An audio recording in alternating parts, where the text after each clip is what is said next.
Welcome back to Learning English Pro. My name is Ger, your online tutor and guide.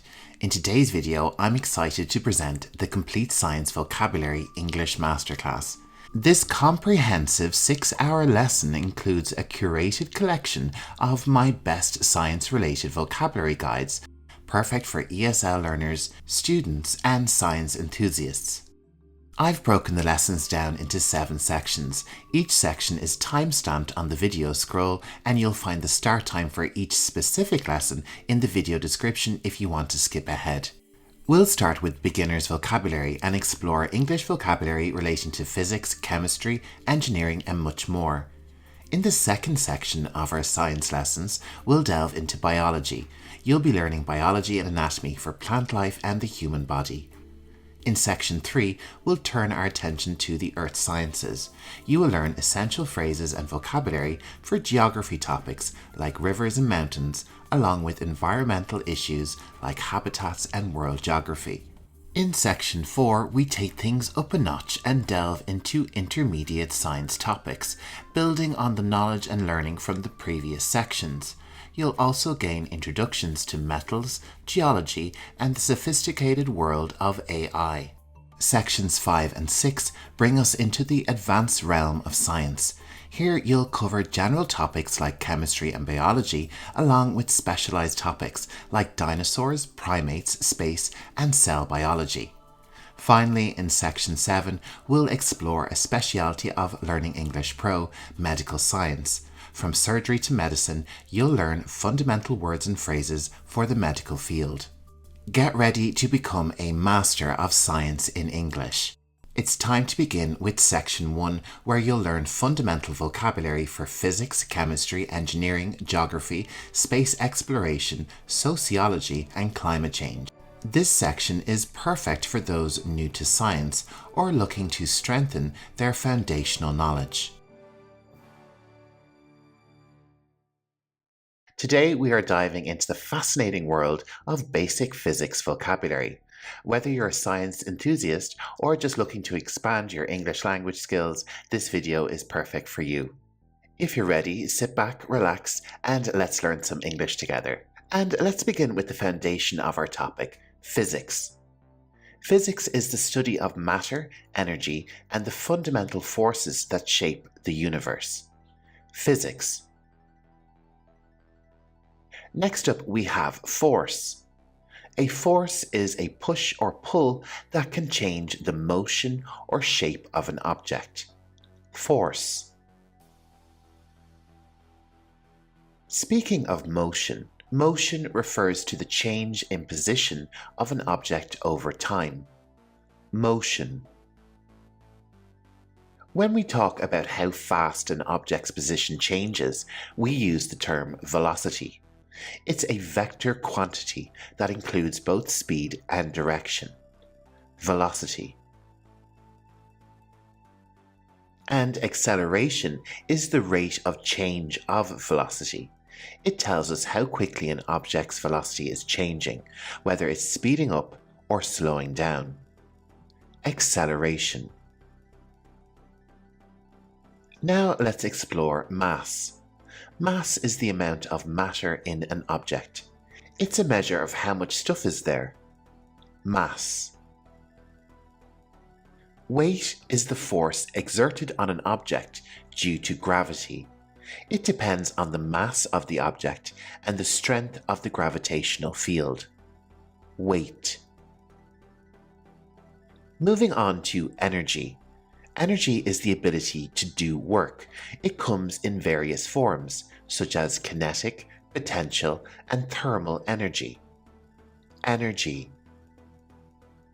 When we apply a force to an object, we're doing work.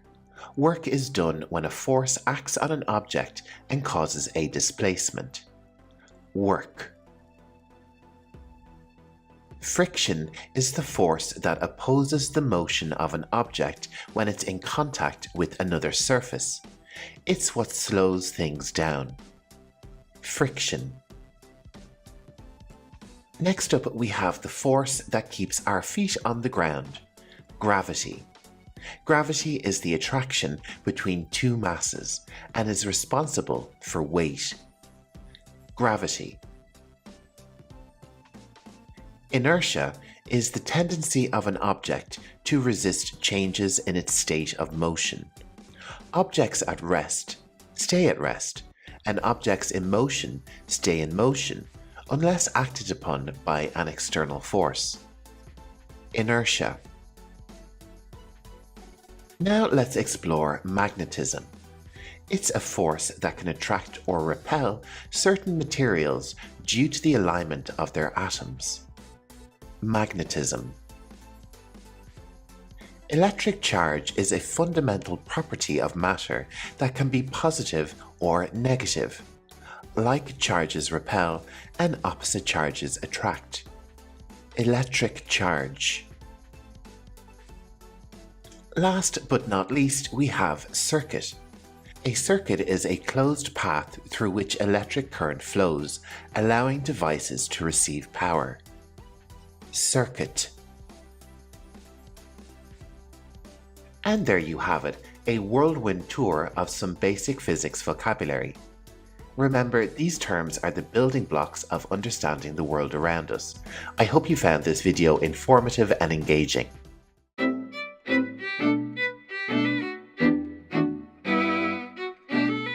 Today we're diving into the fascinating world of basic chemistry. Chemistry is all around us, from the air we breathe to the water we drink. So if you're ready, let's jump right in. And our first word is atom. An atom is the smallest unit of matter. It's made up of a nucleus, which contains protons and neutrons, and they're surrounded by electrons. Moving on to element. An element is a substance that consists of only one type of atom. Examples include hydrogen, oxygen, and carbon. Now let's explore the periodic table. This is a tabular arrangement of all known elements, organized by their atomic number and properties. Next, we have compound. A compound is formed when two or more different elements chemically combine in a fixed ratio. Water, or H2O, is a well-known compound. Molecule is our next term. A molecule is a group of atoms bonded together. Oxygen gas, O2, and glucose, C6H12O6, are examples of molecules.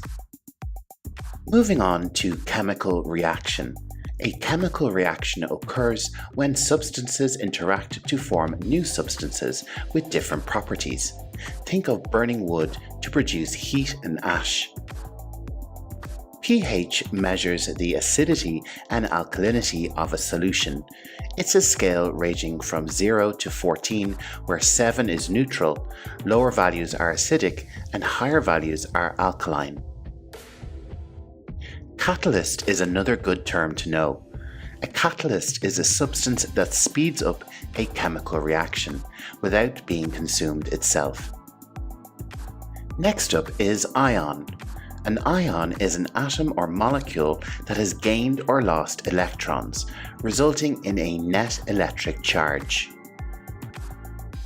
Chemical bond refers to the force that holds atoms together in a molecule. Covalent bonds involve the sharing of electrons, where ionic bonds involve transfer. A reactant is a substance that participates in a chemical reaction and is transformed into a product. So a product is the result of a chemical reaction. It's the new substance formed from the reactants. A solvent is a liquid in which substances can be dissolved to form a solution. Water is a good example of a universal solvent. Concentration refers to the amount of a substance present in a given volume. It's usually expressed as moles per liter. Our final term is exothermic. An exothermic reaction releases heat energy to its surroundings, often resulting in a temperature increase. And there you have it, a solid foundation of basic chemistry vocabulary to kickstart your journey into understanding the wonderful world of science.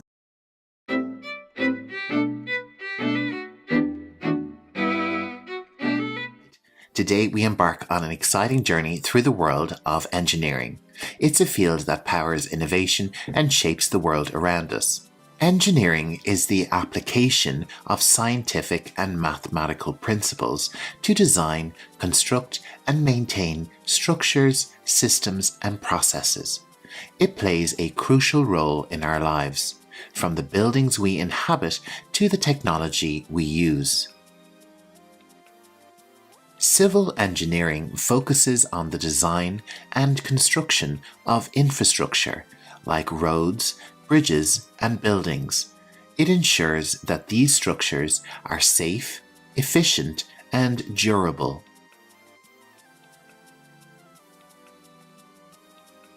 Mechanical engineering involves the study of machines and mechanical systems, from engines to manufacturing equipment. It's about making things work effectively and safely. Electrical engineering centers on the study of electricity, electronics, and electromagnetism. It's the backbone of everything from power distribution to modern electronics. Computer engineering blends electrical engineering and computer science to develop computer hardware and software. It drives the technology we rely on daily. Next up, we have chemical engineering. This type of engineering employs chemistry principles to design and optimize processes for producing chemicals, fuels, and materials, contributing to various modern industries. Let's move on to aerospace engineering. This is all about aircraft and spacecraft design, testing, and development. It's what makes human space exploration and air travel possible.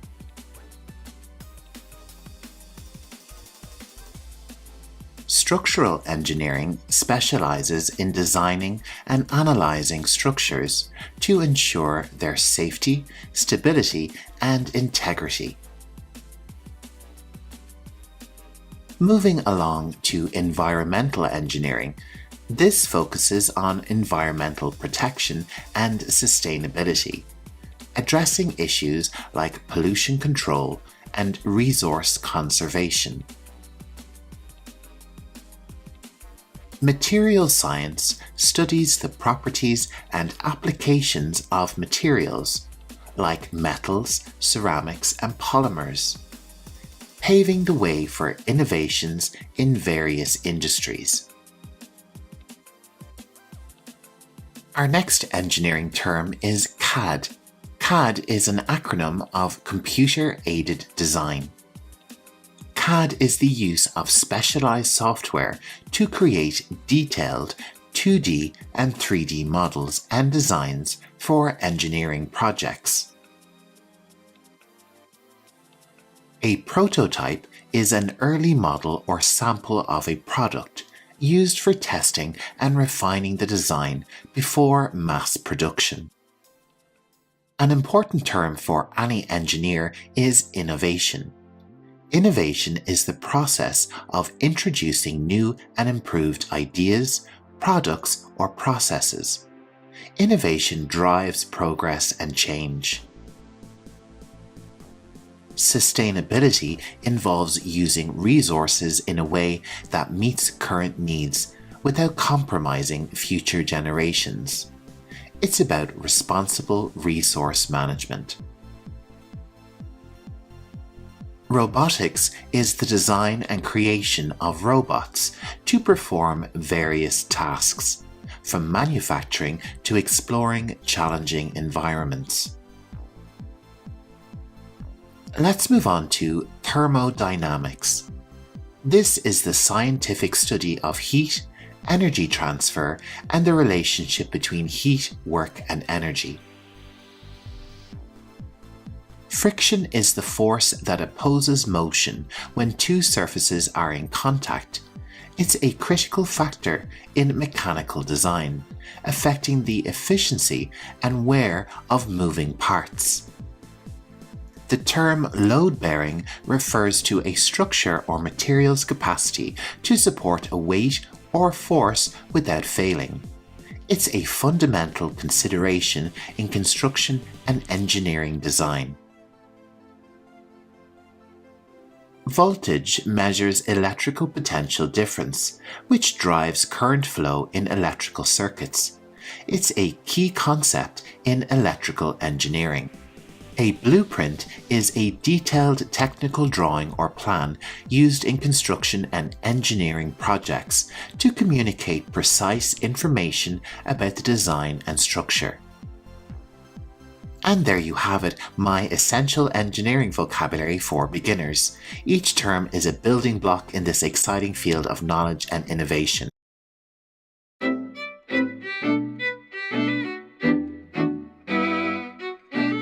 This video will cover vocabulary related to basic geography. Don't forget to subscribe to get regular updates on our videos. But now it's time to sit back, relax, and repeat after me. Waterfall. Waterfall. River. River.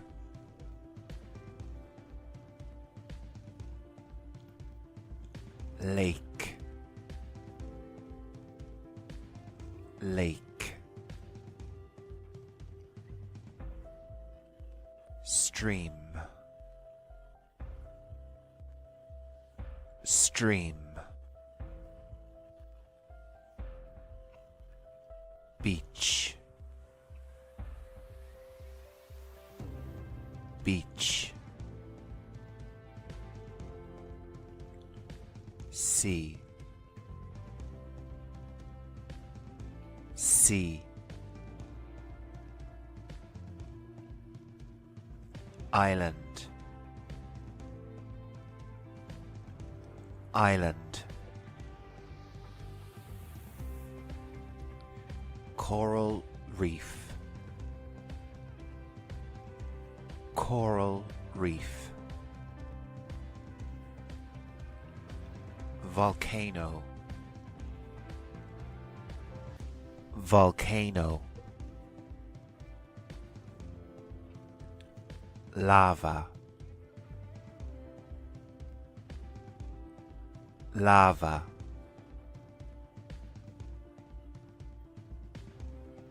Geyser. Geyser. Hot springs. Hot springs. Crater.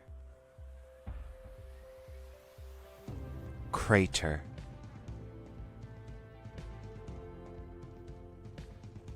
Pyroclastic flow. Pyroclastic flow. Forest.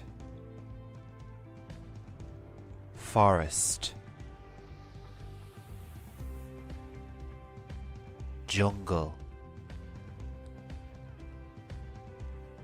Jungle. Savannah. Savannah. Desert. Desert. Grassland. Grassland. Swamp.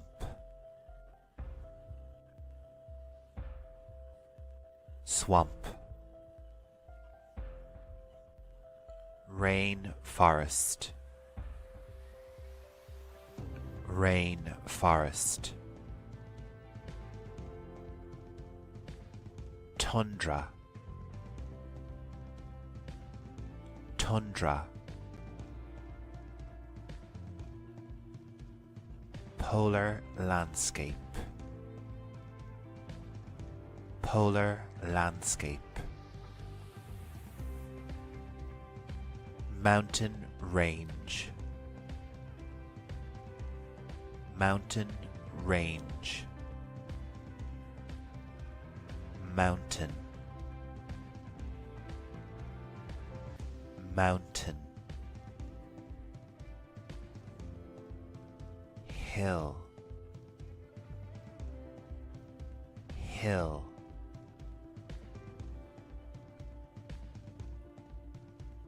valley, valley, cliff, cliff, landscape,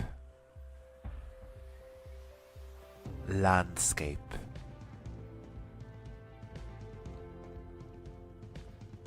soil, soil, rocks, rocks,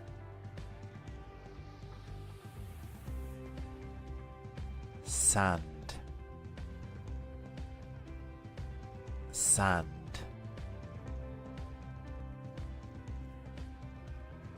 clay, clay, continents, continents, tectonic plates, tectonic plates, earthquake, earthquake, tsunami, tsunami, earth, earth.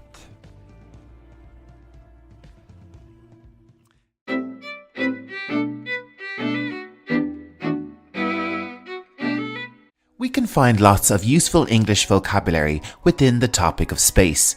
Whether you follow the news, enjoy astronomy, or love Marvel movies, I'm sure you'll find lots of useful English words in this video dictionary that you can use straight away in your life. For the beginning of our journey, we start on our home world of Earth. It is the place we call home to our species and everyone we know. And our next word is planet, because Earth is a planet. And we also have other planets close to Earth, like Mars, and the one on screen is called Jupiter. As we leave the planet Earth behind, the first thing we meet is our moon. The moon is very important to life on Earth and gives us light at night time. The moon follows the Earth as it circles the sun. And sun is our next word. Without the sun, we would have no light or heat, and life on our planet would not survive. The Earth is tiny when compared to the massive sun. The sun is at the center of all the planets in our solar system. The solar system is our collection of planets like the Earth, Mars and Jupiter, and many other planets and their moons. If you want to learn more about these planet names and additional vocabulary on our solar system, check out my vocabulary lesson. The link is on screen right now. The solar system is part of an even larger group called a galaxy. A galaxy contains millions and millions of solar systems. Some of these are similar to ours, and some are very different. All of these solar systems have something in common though. They all have one or more stars at their center. In fact, our sun can also be called a star. And like our sun, most stars have their own planets. We call these planets found outside our solar system, exoplanets. There are lots of different types of planets around, but there's also lots of different types of stars. My favourite is a neutron star. This is a powerful radioactive star which is very dangerous for life as we know it. Indeed, space can seem like a big, scary place, especially with something called a black hole. A black hole is a dead star which has collapsed, and they're kinda weird. They consume all matter, space, time and light that comes too close to it. It would be very dangerous to encounter one. And finally, let's take a look at our last word, the universe. This is what we call all of space and time and all the contents of all the galaxies. There is so much we do not understand about the universe, but thankfully we will always have our English vocabulary to describe and talk about the wonders of space.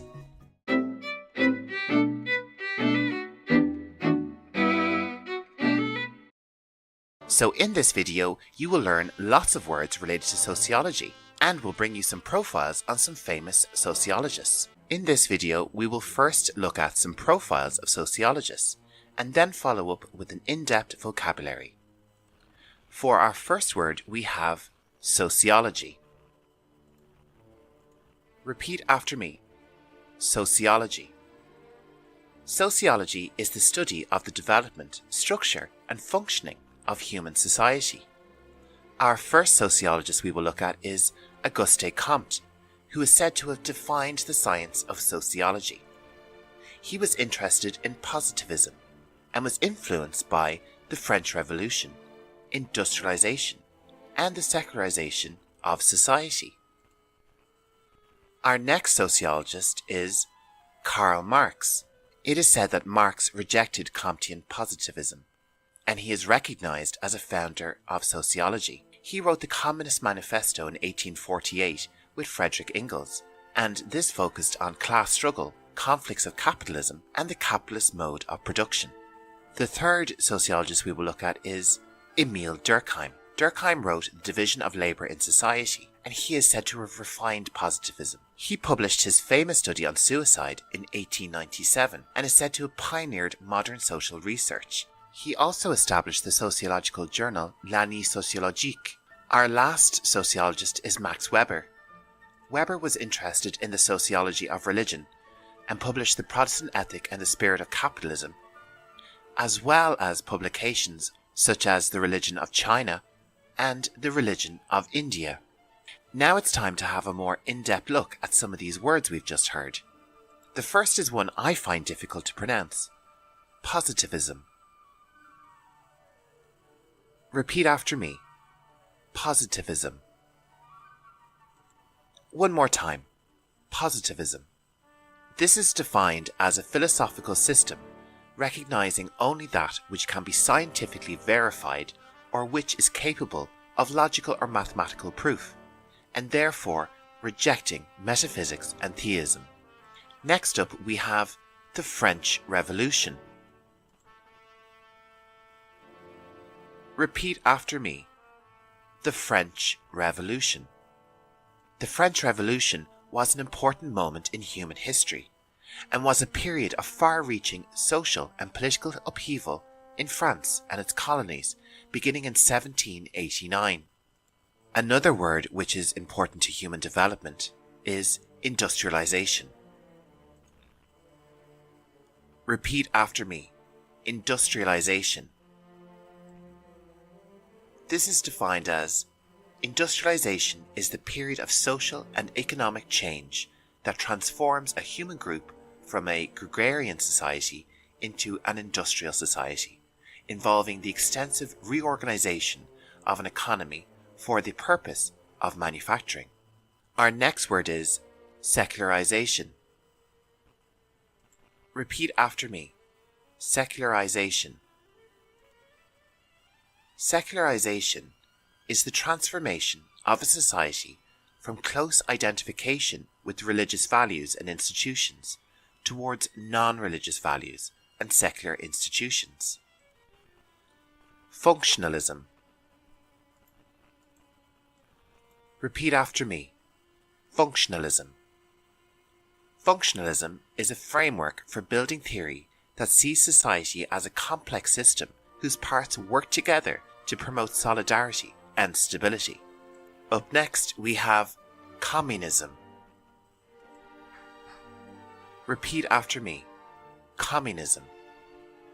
Communism is a theory or system of social organization in which all property is owned by the community and each person contributes and receives according to their ability and needs. A supporter of communism is called a communist. Repeat after me. Communist. The next word we will look at is capitalism. Repeat after me. Capitalism. Capitalism is defined as an economic and political system in which a country's trade and industry are controlled by private owners for profit, rather than by the state. Someone who supports or engages in capitalism is called a capitalist. Repeat after me. Capitalist. Next up we have a word which is usually associated with Karl Marx and his Communist Manifesto. Bourgeoisie. Bourgeoisie. This word originates from the French language and is defined as the middle class, typically with reference to its perceived materialistic values or conventional attitudes. Our next word is labor.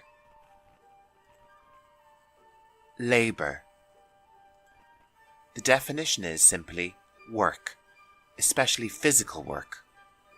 And this word is part of a phrase related to Durkheim, division of labor. Division of labor. And this is defined as the assignment of different parts of a manufacturing process or tasks to different people in order to improve efficiency. Another word associated with Durkheim is suicide. Repeat after me. Suicide. The definition of suicide is the act of intentionally causing one's own death. And now we have arrived at our final word for this English lesson. Religion. Repeat after me. Religion. Religion is defined as the belief in and worship of a superhuman controlling power, especially a personal god or gods.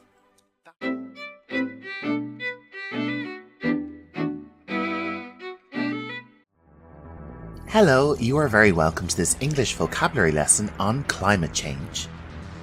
My name is Jer and I'll be narrating your lesson, and you're very welcome to my channel, Learning English Pro. So if you're ready, let's get started learning some essential English on this really important topic. I'm sure you hear the term climate change a lot, but let's break down these words and understand what each of them means. The word climate means the weather conditions prevailing in an area in general or over a long period. So you can have places which have a cold climate, a climate which has lots of snow or is very cold, or you can have a hot climate, a place with high temperatures and perhaps not too much rain. Or how about a tropical climate which is humid and can have lush greenery but some dynamic weather. All around the world, we have many different types of climates. Okay, let's move on to our next word, which is change. You may know change as a common verb, which means to make or become different. So when we put these two words together, climate change, it means a change in global or regional climate patterns. And we often see this change in rainfall and temperature. When we talk about rainfall and climate change, it's important to note that a climate may experience an increase or a decrease in rainfall. Someone in one part of the world may say, there is a lot less rain in my region due to climate change. And in a different part say, the climate in my country is much wetter now. And also, scientists have observed that the Earth's surface is warming. Some of the hottest years on record have been in the last 20 years. What can we call this? Is it a problem, an emergency, a crisis, a disaster, a meltdown? The term we use is global warming. Let's break this down to understand these words. Global is an adjective and it means something that is relating to the whole world, something that is worldwide. In this term, the word warming is a noun and it means the process of making something or of becoming warm or warmer. So how is this warming affecting the Earth? One way is wildfires, and these are large destructive fires that spread quickly over woodland. In 2020, we saw massive wildfires in Australia and the Western USA, which were very devastating. The greatest warming of the Earth's surface is taking place at the Arctic. There has been a huge increase in the reduction of sea ice. You might hear a lot that the sea ice is melting. The word to melt is important, and its definition is to make or become liquefied by heat. A sentence example is, ice melts in the heat. And because of this melting ice, the Earth is experiencing rising sea levels. Let's take a closer look at the word rise, which is a verb and a noun. The verb definition is to move from a lower position to a higher one, to come or go up. You could say, climate change will cause the sea level to rise. And moving on to the noun definition of rise, it means an upward movement, an instance of rising. Let's have a look at a sentence example.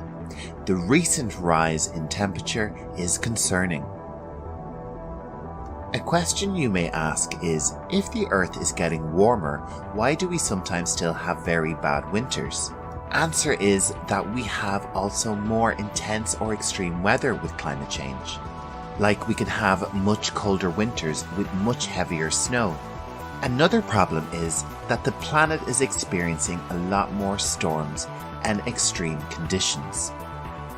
So just to summarize, global warming is causing climate change. Or another way we could say it is that climate change is a result of global warming. So then we need to ask the question, what is causing global warming?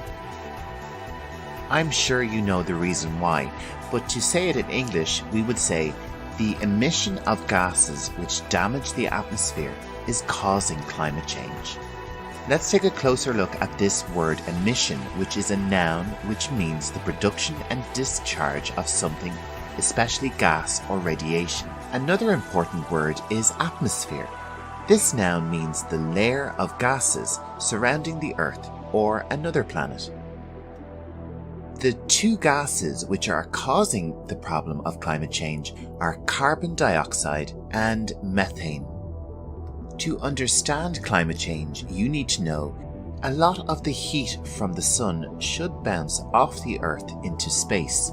But with the additional carbon dioxide and methane in the atmosphere, this creates a layer which traps heat from the sun in the Earth's atmosphere. And of course, we have a term for this. It is called the greenhouse effect. The full definition is the trapping of the sun's warmth in the planet's lower atmosphere. And unfortunately, the main cause of climate change, global warming, and the greenhouse effect is human activity. And we are doing it through the following ways: electricity and heat production, industry like manufacturing, and we produce a lot of gases with our transportation. Another area of human activity which causes a lot of waste is agriculture. And the commercial industry also contributes to gas production. Another big contributor is wastes, leaks, and accidents. Another huge problem which is contributing to the issue is deforestation. Let's take a look at the definition of this noun. It means the permanent removal of trees to make room for something besides a forest, and deforestation is happening all around the world. But why is it contributing to the problem of climate change and global warming? Trees absorb carbon dioxide in a process we call photosynthesis. And without our forests, the Earth's atmosphere will gain too much carbon dioxide and overheat. And if you want to learn more about photosynthesis in English, check out my video on my YouTube channel. The link for the video is on the screen right now. Let's move on and ask an important question. How can we help stop climate change? A handy way to remember how you can help is the 3 R's. Reduce.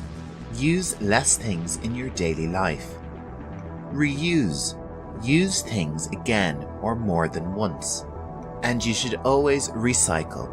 Convert waste or unwanted items into reusable material. If you love nature, you may be called a nature lover or an environmentalist, conservationist, eco-warrior, or preservationist. Environmental activism describes a movement which is concerned with and/or advocates for the protection of the environment. This is done through political actions such as public protests or at elections in aid of environmental issues. Within the subject of climate change, we also have a climate denier, and this is a person who rejects the proposition that climate change caused by human activity is occurring. But thankfully, these type of people are in the minority. Before we finish, please let me know in the comments in your best English how you are helping the fight against climate change. Please share any great tips that you have for recycling, reducing or reusing. I'd really like to thank you so much for watching my video today. And while you're here, why not subscribe to my YouTube channel?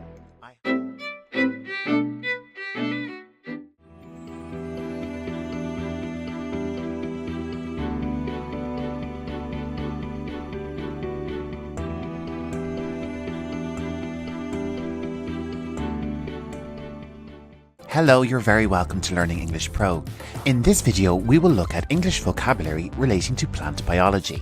So you're going to learn lots of new English vocabulary. My name is Jer and I'll be narrating your lesson today. Our topics for discussion are plant biology, and we'll take a look at the life cycle and anatomy of plants, and then we'll go on to have a look at different types of plants. So now it's time to sit back, relax, and if you're ready, let's talk about plant biology in English. Did you know that there are over 320,000 different plant species? Plants are classified as mainly multicellular, predominantly photosynthetic eukaryotes of the kingdom Plantae. So let's break down some of the words in this description.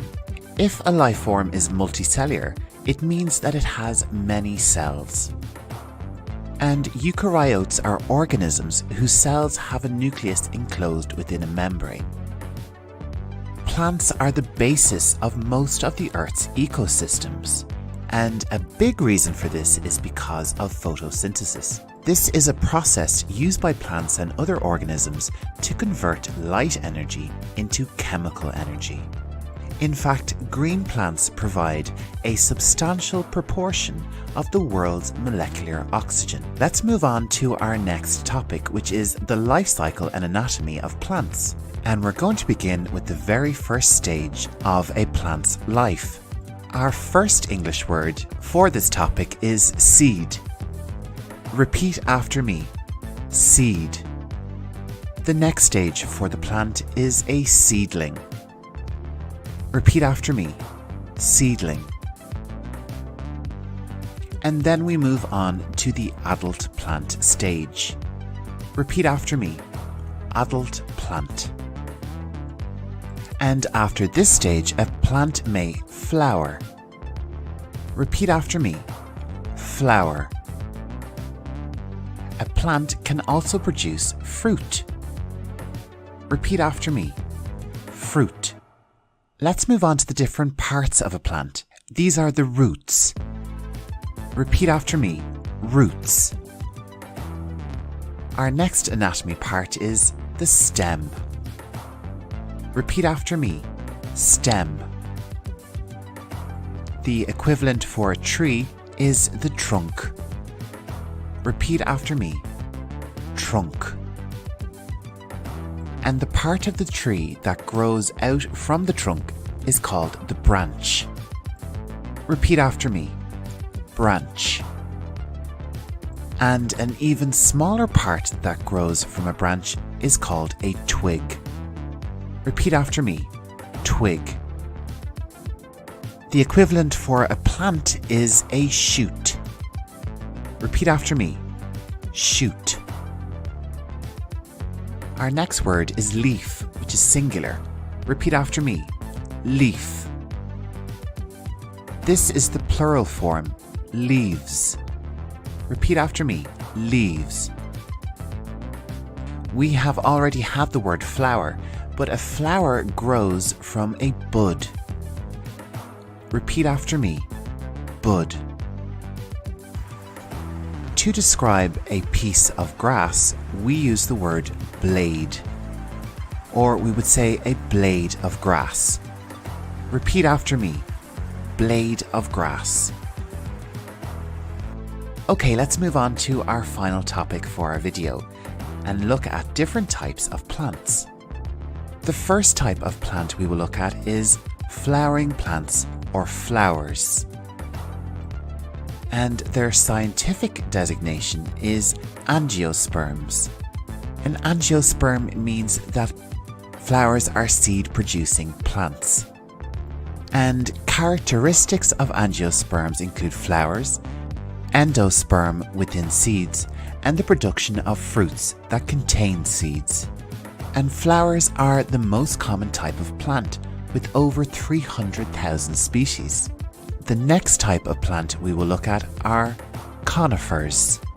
Repeat after me. Conifers. Conifers could also be referred to as gymnosperms. And this means that conifers are cone-bearing seed plants. There are 629 species of conifers, with the majority being trees with a few shrubs. Conifers are ecologically important. They are the dominant plants over large areas of land across the globe. The next type of plant we will look at are ferns. Repeat after me. Ferns. Ferns are really interesting because they reproduce via spores and have neither seeds nor flowers. Next up, we have a group of 3 different types of plants referred to as the bryophytes. And our first one is moss. One more time, moss. Next up, we have hornwort. Repeat after me, hornwort. Next up, we have liverwort. Repeat after me, liverwort. These all look quite similar, but there are definite distinctions between them. Bryophytes as a group are the simplest plants that grow on land, and they do not have any true leaves, flowers, or roots. The final type of plants we'll look at today are green algae. There are at least 16 species of green algae. And green algae are really a diverse species. As a species, green algae can range hugely in size. Some are unicellular and live as a single cell, while others live together in a colony or filament. And with green algae, we leave the plant kingdom. Thank you so much for joining us for this English vocabulary lesson.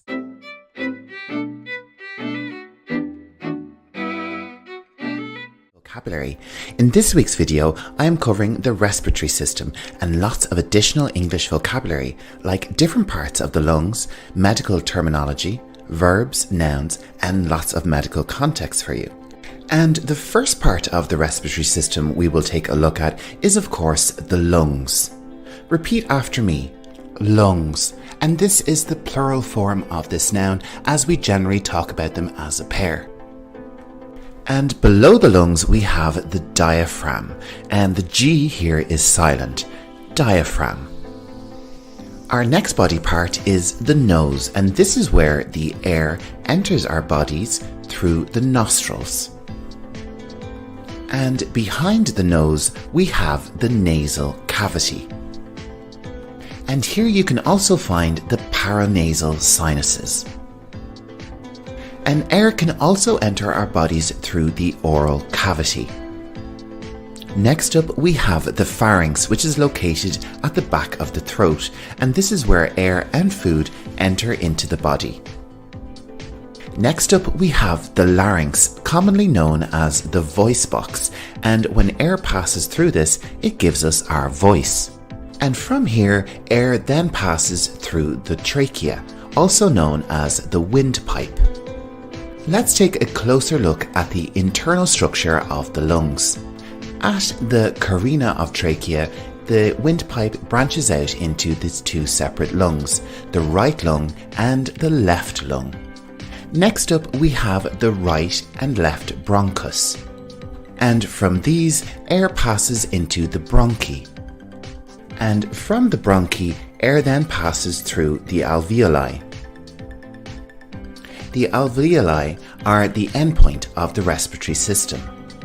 And this is where the exchange of oxygen and carbon dioxide takes place in the bloodstream. And this covers all the main different parts of the respiratory system. Now let's move on and break down lots of different associated vocabulary you can use when talking about the respiratory system. First up, we have the verb to breathe. This word means to take air into the lungs and then expel it, especially as a regular physiological process. A noun which is often confused with the verb breathe is breath. And this noun describes the actual air taken into or expelled from the lungs. You might have heard someone's breath being described as bad breath. And this means that someone has an unpleasant smell to their breath. Next up, we have the noun oxygen.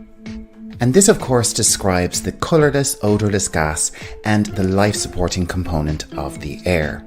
In hospitals, oxygen is kept in oxygen tanks, and we often talk about oxygen supply, and this means the level of oxygen going into the body. Our next word is the term asthma. Repeat after me. Asthma. Asthma is a condition in which your airways narrow and swell and may produce extra mucus. This can make breathing difficult and trigger coughing, a whistling sound when you breathe, and shortness of breath. Don't worry if you don't understand all these words, I'll be covering them in just a moment. Asthma is usually treated with steroids delivered into the lungs by an inhaler. Let's review some of these words we just saw in that definition. Airways is a noun, and it describes the passage by which air reaches a person's lungs. So it's a synonym of the word trachea or windpipe. Airways. Our next word is the noun mucus.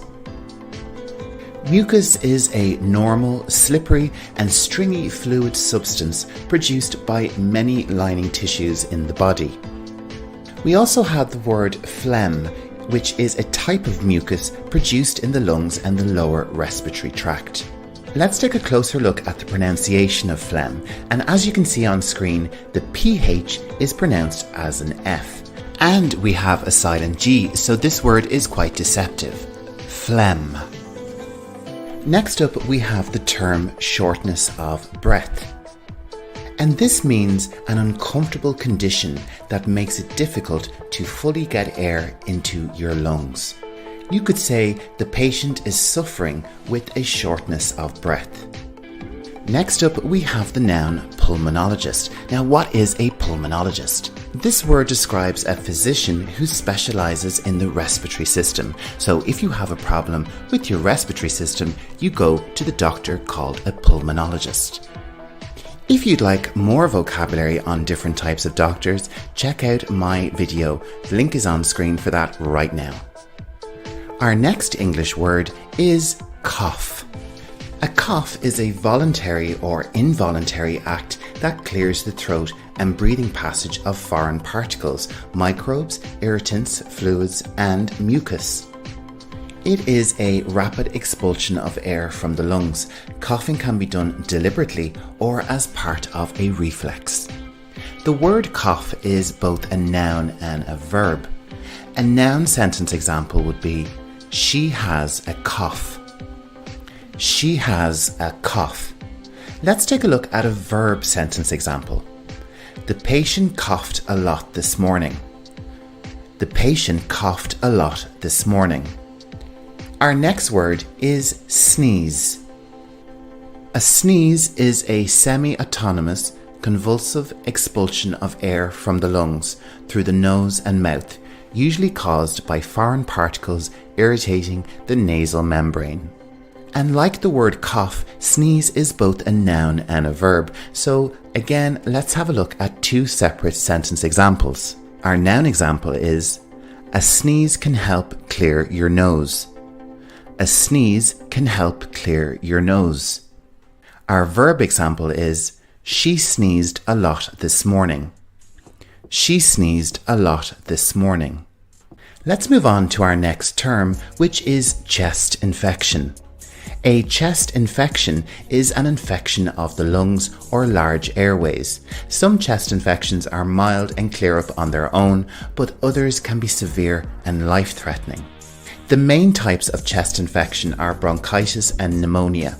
Most bronchitis cases are caused by viruses, whereas most pneumonia cases are due to bacteria. These infections are usually spread when an infected person coughs or sneezes. So just to reiterate, bronchitis is caused by viruses and pneumonia is caused by bacteria. Let's move on to our next word, which is the verb to inhale, and this means to breathe in. Then we have the opposite of this word, the verb to exhale, which means to breathe out. An example sentence for inhale is, we inhale oxygen all the time. And for exhale, the patient exhaled deeply after the procedure. Our next two words are very similar to inhale and exhale. The noun inhalation means the action of inhaling or breathing in. And of course, we have the noun exhalation, which describes the action of exhaling or breathing out. Let's take a look at some examples. You need to take a few deep inhalations. The patient's exhalations are very raspy. And can you believe that brings us to the end of this lesson? Thank you so much for watching. Please let me know how you got on in the comments below.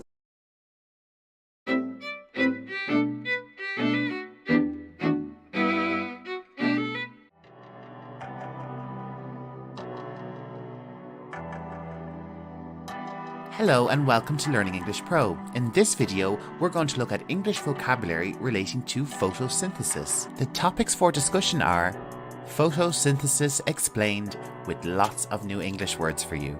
And we will follow this up with some extra vocabulary and some additional information on the discovery of photosynthesis. So if you're ready, let's sit back, relax, and begin our first topic, photosynthesis explained. Let's start by getting our pronunciation of this word correct. Photosynthesis. It's a difficult word, but let's break it down into its constituent syllables and make it a bit easier for you to pronounce. Our first syllable is photo.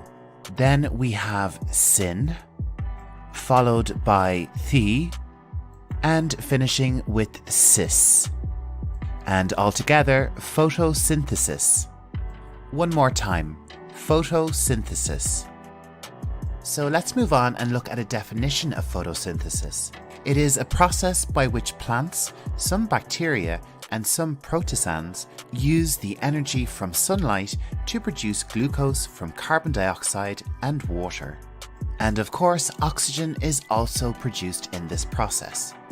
So just to recap, for photosynthesis to work, we need sunlight, and we also need carbon dioxide, or CO2, and also water.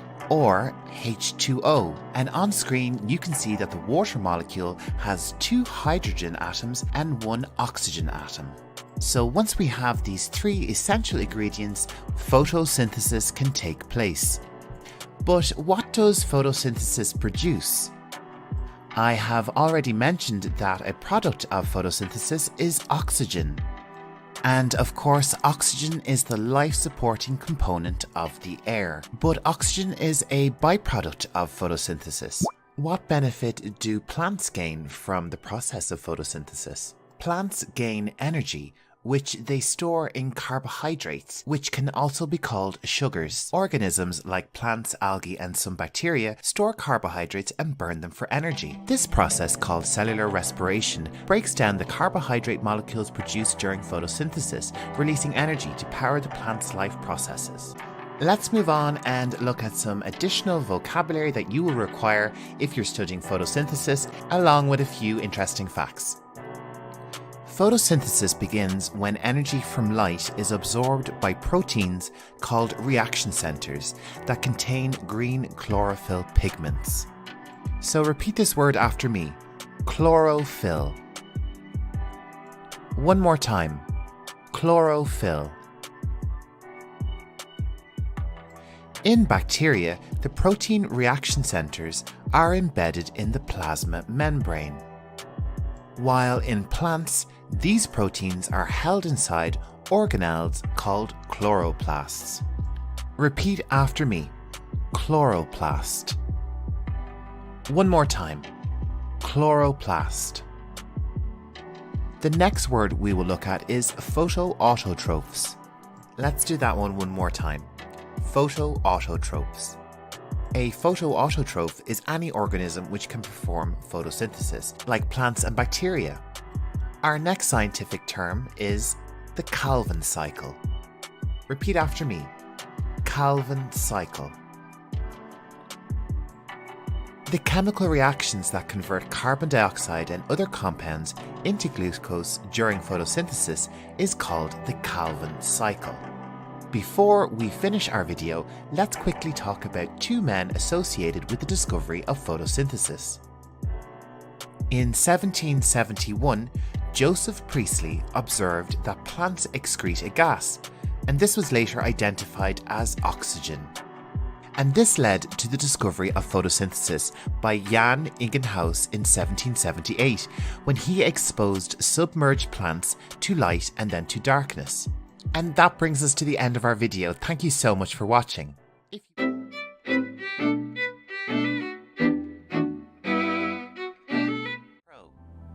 Today we will cover vocabulary related to the anatomy, and more specifically, body systems. The muscular system. Repeat after me: the muscular system. In the muscular system, we have muscle. Repeat after me: muscle. Next up, we have the nervous system. Repeat after me: the nervous system. And in the nervous system, you will find a nerve.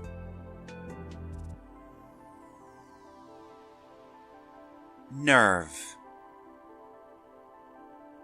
Our next system is the circulatory system. The circulatory system. In the circulatory system, you will find an artery, which takes oxygen-rich blood away from the heart. And you will also find a vein. Veins deliver blood which is lower in oxygen back towards the heart. And of course, our next word is blood. Repeat after me: blood. And within blood, we find red blood cells. Red blood cells, and these of course carry the oxygen around the body. Also in blood, we have white blood cells. white blood cells, and these help fight infection. Next up, we have a special image from an electron microscope of a platelet. Repeat after me. Platelet. And these help heal us when we get cut or have scars. And doing all the work in the circulatory system is the heart. Heart. Our next body system is the respiratory system. Respiratory system. And here we have the lungs. Lungs. Also in the respiratory system, we have the trachea.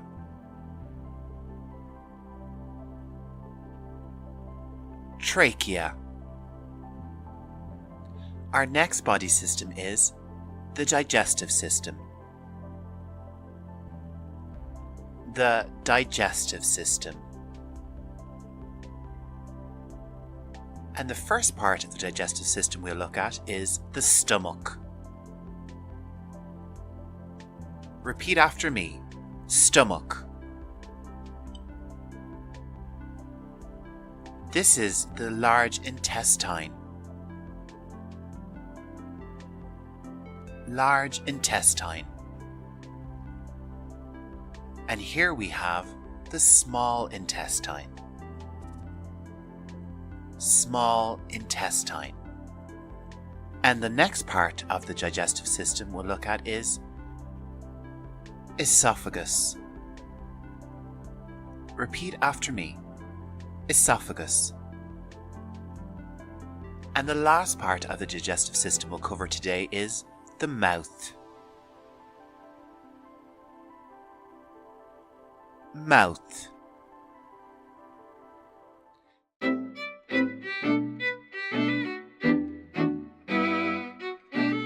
Hello and welcome to Learning English Pro. In this video, I'm going to delve into a word list that will equip you with essential medical vocabulary related to diseases and disorders.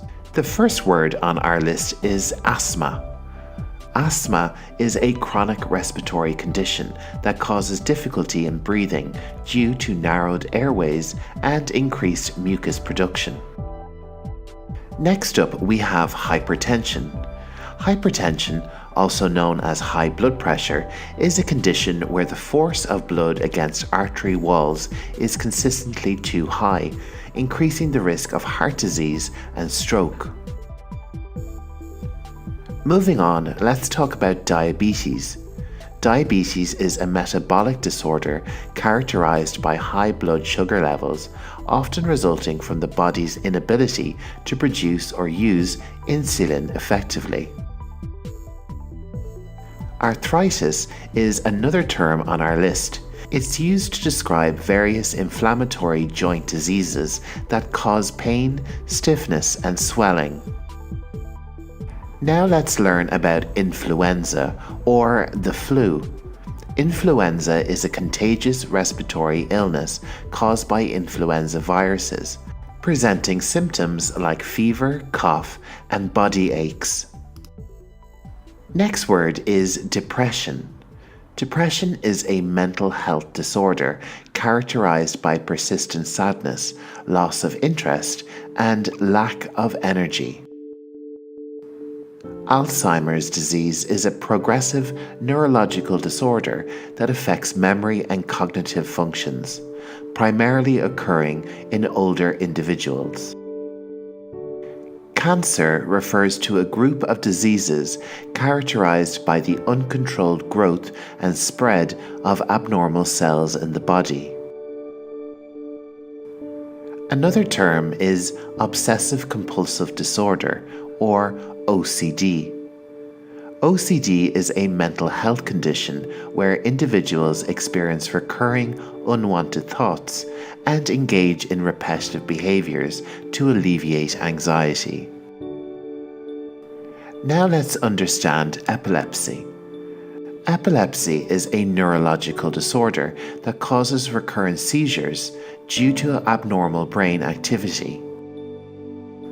Pneumonia is a serious respiratory infection that inflames the air sacs in one or both lungs, leading to coughing, fever, and difficulty breathing. Next, we have anemia. Anemia is a condition characterized by a deficiency of red blood cells, or hemoglobin, resulting in fatigue and weakness. A migraine is a severe headache accompanied by sensitivity to light and sound. Rheumatoid arthritis is an autoimmune disease that primarily affects the joints, causing inflammation and pain. Hepatitis refers to the inflammation of the liver, which can be caused by viral infections, alcohol, or certain medications. Atherosclerosis is a condition where plaque builds up inside the arteries, restricting blood flow and increasing the risk of heart attacks and strokes. Schizophrenia is a mental disorder characterized by delusions, hallucinations, and disordered thinking and behavior. Osteoporosis is a condition where bones become weak and brittle, increasing the risk of fractures. Fibromyalgia is a chronic pain condition characterized by widespread musculoskeletal pain, fatigue, and tenderness in specific areas. Lastly, let's explore gastritis. Gastritis is the inflammation of the stomach lining, often causing stomach pain, nausea, and indigestion. And there you have it, a comprehensive word list of diseases and disorders.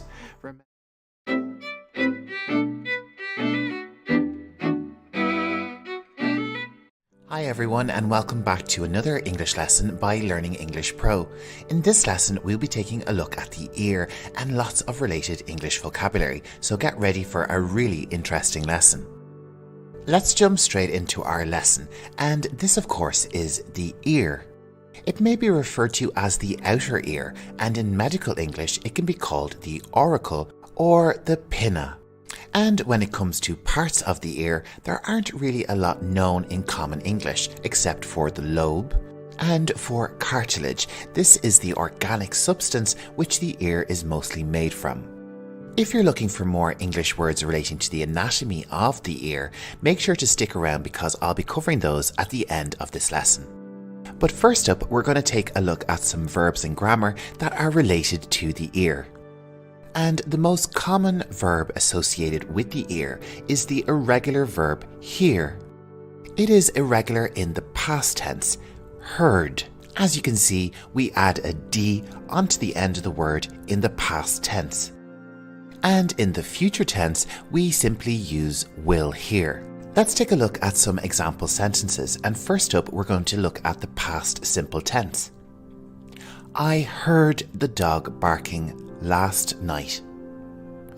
I heard the dog barking last night.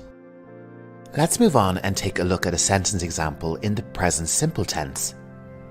I hear the traffic every morning. I hear the traffic every morning. Let's move on to the future simple tense. I will hear what she has to say tonight. I will hear what she has to say tonight. An important verb related to hearing is the verb to listen. This is a regular verb, and the definition is to give one's attention to a sound. So we hear all the time, but to listen is to actively pay attention to a song or someone's voice or a podcast perhaps. Let's take a look at some example sentences. In the past tense, we could say, I listened to the radio this morning. I listened to the radio this morning. In the simple present tense, we could say, I listen to the birds singing every day. I listen to the birds singing every day. In the simple future tense, we could say, I will listen to the podcast tonight. I will listen to the podcast tonight. We have another irregular verb, overhear. This means to hear something or someone without meaning to and without the knowledge of the speaker. So this word overhear in the past tense is overheard. This is where it is irregular. Like the verb to hear, this has a D on the end in the past tense. And in the future tense, we have will overhear. Let's take a look at some example sentences. And in the simple past tense, we could say, I overheard my mother speaking on the phone earlier. I overheard my mother speaking on the phone earlier. Let's move on to our next tense, which is the simple present tense. I overhear my neighbours talking every day. I overhear my neighbours talking every day. Our next example is in the future tense, but with overhear, it's something that we can't really plan, so it's not really common to use this verb in the future tense. But here's an example anyway. I will overhear them talking if I go into that room. I will overhear them talking if I go into that room. Our next verb is a bit unusual, to eavesdrop. The definition of this is to secretly listen to a conversation. This is a regular verb, so it stays the same in all tenses. In the past simple tense, we could say, I eavesdropped on their conversation. I eavesdropped on their conversation. In the simple present tense, we could say, I eavesdrop on their phone calls all the time. I eavesdrop on their phone calls all the time. Moving on to the future simple tense, we could say, the agent will eavesdrop on the president's phone call later tonight. The agent will eavesdrop on the president's phone call later tonight. Let's move away from verbs and move on to an adjective. We have the adjective deaf. This word is defined as lacking the power of hearing or having impaired hearing. Someone who has problems with their hearing may be called slightly deaf. And we also have the term hard of hearing, which can describe someone who is totally deaf or partially deaf. People who have issues with their hearing will commonly wear a hearing aid. And of course, deaf people have their own language, sign language. There are many different types of sign language depending on what country you're in. American Sign Language is commonly abbreviated to ASL, American Sign Language. Throughout the ages, ears have been adorned with lots of different types of jewellery. The most common type of jewellery you'll find today is the earring. And if you're looking for more English vocabulary on jewellery in general, the link for this video is on screen now, where you'll find tons of new English vocabulary relating to jewellery. Let's move on to a very different type of product relating to the ears. Headphones. There is also a smaller version called earphones. These can sometimes be referred to as in-ear headphones. And the latest innovation in headphones are earbuds. And a lot of these products work with the technology called Bluetooth. Now it's time to check out some vocabulary relating to the anatomy of the ears. There's tons of really interesting English here. First up, we have the helix. And indicated on screen is the fossa of helix. Below this, we have the antihelix. The depression in the ear beside this is known as the concha. Indicated on screen is the antitragus. Earlier, I referred to this part of the ear as the lobe. In medical terms, it is known as the lobule. Indicated on screen is the fossa of antihelix. Below this and beside the concha is the external auditory canal. We'll come back to this later. Beside the canal, we have the tragus. And below the tragus, we have incisura intertrachea. Moving on, let's take a look at the inside of the ear. We have already covered the term the external auditory canal. This is commonly known as the ear canal. Inside the ear we have three bony ossicles, the malleus, incus and stapes. Indicated on screen are the semicircular canals. These are three tiny fluid-filled tubes in your inner ear that help you keep your balance. And beside these canals we have the vestibular nerve, which is primarily responsible for maintaining body balance and eye movements. Beside this nerve is the cochlear nerve. This is responsible for transmitting the electrical impulses generated for hearing and localization of sound to the brain. These electrical impulses are transduced by the cochlea from sound waves. Next up we have the eustachian tube. This connects your ear to your throat. The next part we will look at is the round window. This part of the ear helps decompress acoustic sounds into the cochlea. Below this we have the tympanic cavity. And beside this cavity we have the tympanic membrane, which is commonly known as the eardrum. The ear is divided into three separate zones: the outer ear, the middle ear, and the inner ear. And that brings us to the end of this English lesson on the ear. I hope you enjoyed it.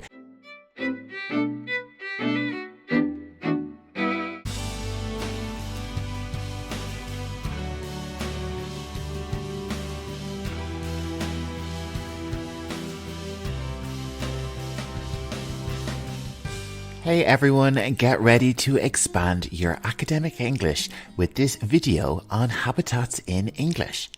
In this lesson, I will discuss the different types of habitats that exist on our planet, and on screen you will see lots and lots of English vocabulary.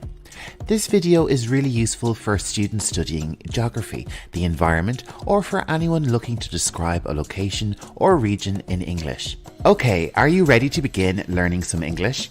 Let's begin with the title of this video, the word habitat, and let's look at some definitions.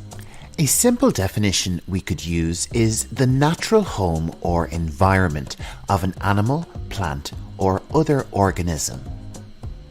A more advanced definition would be the term habitat summarizes the array of resources, physical and biological factors that are present in an area, such as to support the survival and reproduction of a particular species.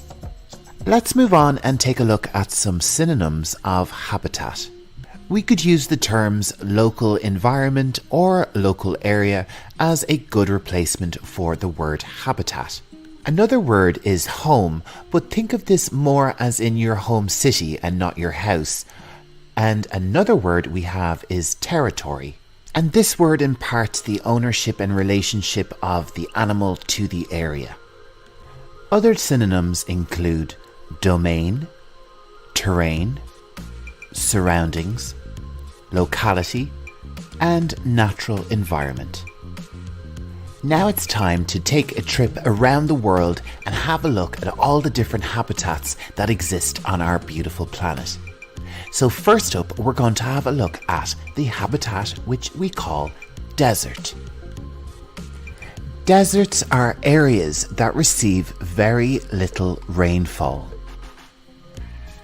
In hot deserts, daytime temperatures can reach as high as 45 degrees Celsius with an annual rainfall of less than 25 centimeters. Although deserts are mostly considered hot places, some are very cold, like the Gobi Desert in China. Life which we commonly associate with deserts are cacti, camels, snakes, scorpions, and lizards. Okay, it's time to move on to our next habitat. It is similar to deserts as there's not much life going on. Mountains. Tall mountains can be extremely cold. The temperature drops about half a degree Celsius every 100 meters you climb. Life which we commonly associate with mountain habitats are goats, sheep, yaks, snow leopards, and many types of grasses. And if you're looking for some more useful words to describe mountains, you should check out my English lesson on mountain geography. The link for that is on screen right now. Now it's time to grab your coat because we are going to a habitat we call tundra. It's also known as polar. This habitat can be found in the Arctic, which is in the north, or the Antarctic, which is in the south. Tundra regions, along with mountain terrain, are the coldest habitats on Earth. The lowest temperature ever recorded was in the Antarctic at -88 degrees Celsius.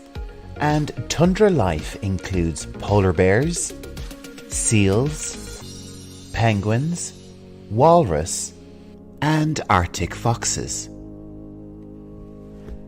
Let's move on to our next habitat, and it is grassland. Grasslands have few trees and are areas which are dominated by grass.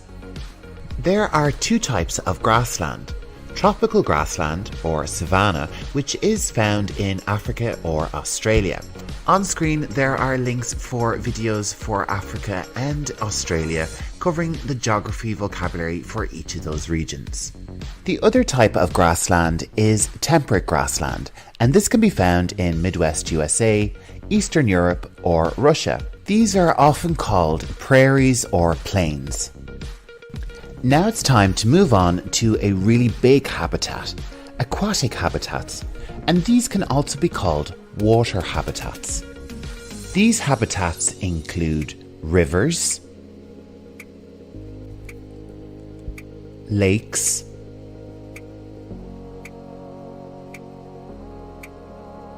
seas, and oceans. And there are some very interesting ways we can distinguish these environments. Freshwater habitats. These are aquatic environments which have no salty water. And they can generally be found in rivers and streams, lakes and ponds. Let's take a look at some freshwater life. Frogs, lots of fish, ducks, and lots of different types of plants like water lilies. So that's freshwater habitats covered. The other type of water habitat is marine water habitats. And of course, these have salty or saline water. We find marine environments in the seas and oceans, and this habitat is the largest habitat on our planet. It certainly is very beautiful. Let's move on and have a look at marine water life. We have mammals like whales and dolphins, sharks, jellyfish, octopus and plants like seaweed, and of course thousands of species of fish. A really interesting aquatic habitat is an estuary. An estuary is a place where a river meets the sea or ocean. And here, saline water of the sea mixes with fresh water of rivers. Here we find crabs, oysters, worms, and waterfowl. And we can't talk about aquatic habitats without talking about a coral reef. These are rock-like structures made from calcium carbonate by corals. Coral is a hard skeleton left behind by marine polyps that form large structures which provide habitat to a huge and diverse range of aquatic life. If this is your first time visiting my channel, this is Learning English Pro and my name is Jer. I'm narrating your lesson. Thanks for visiting. Don't forget to subscribe and share this video with a friend. Moving on, our next habitat is forest habitats. Forests are large areas of the planet which are covered by trees and other plants. Forests cover about 1/3 of our planet. And when it comes to forest habitats, they offer the greatest range of life in terms of plants and animals. So let's take a closer look at different types of forest habitats, and the first one we'll have a look at is tropical rainforest habitats. And these forests generally cover land near the equator.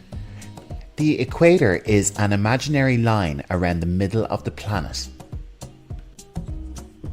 The temperature of these forests range from 20 to 34 degrees Celsius.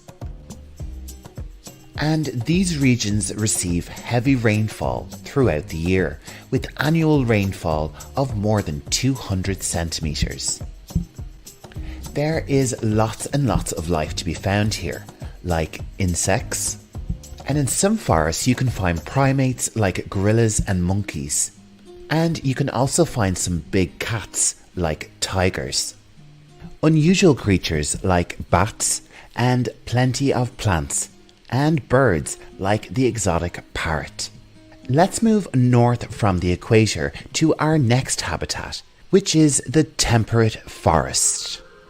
Now, where on earth can we find temperate forests? We can find them mainly in the northern hemisphere. They can be found in places like Eastern North America, Northeast Asia, and Western and Central Europe. The temperature of these regions ranges from -30 to 30 degrees Celsius. The annual rainfall is about 150 centimetres. And there is a clear distinction between the summer and winter seasons. Let's take a look at some temperate forest life. We have famous trees like the oak, maple and elm, and big cats like the mountain lion. And here we start to see deer. And we can also see animals like bears, eagles, and beautiful birds like the owl. Let's move on to our final habitat for this video, and we're going to the very north, to what is called the boreal forests. Boreal is another word for northern, and that's because these forests are located at the very north of our planet, in places like Scandinavia, Mongolia, Russia, northern Japan, Canada, and China. In boreal forests, the temperature can dip as low as -50 degrees Celsius and reach as high as 30 degrees Celsius. Let's take a look at some boreal forest life. This includes wolves, lynx cats, along with foxes, and birds like the woodpeckers.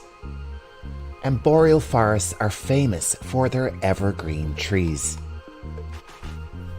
So everyone, that brings us to the end of this English lesson on habitats. I hope you learned lots about habitats and increased your English word power.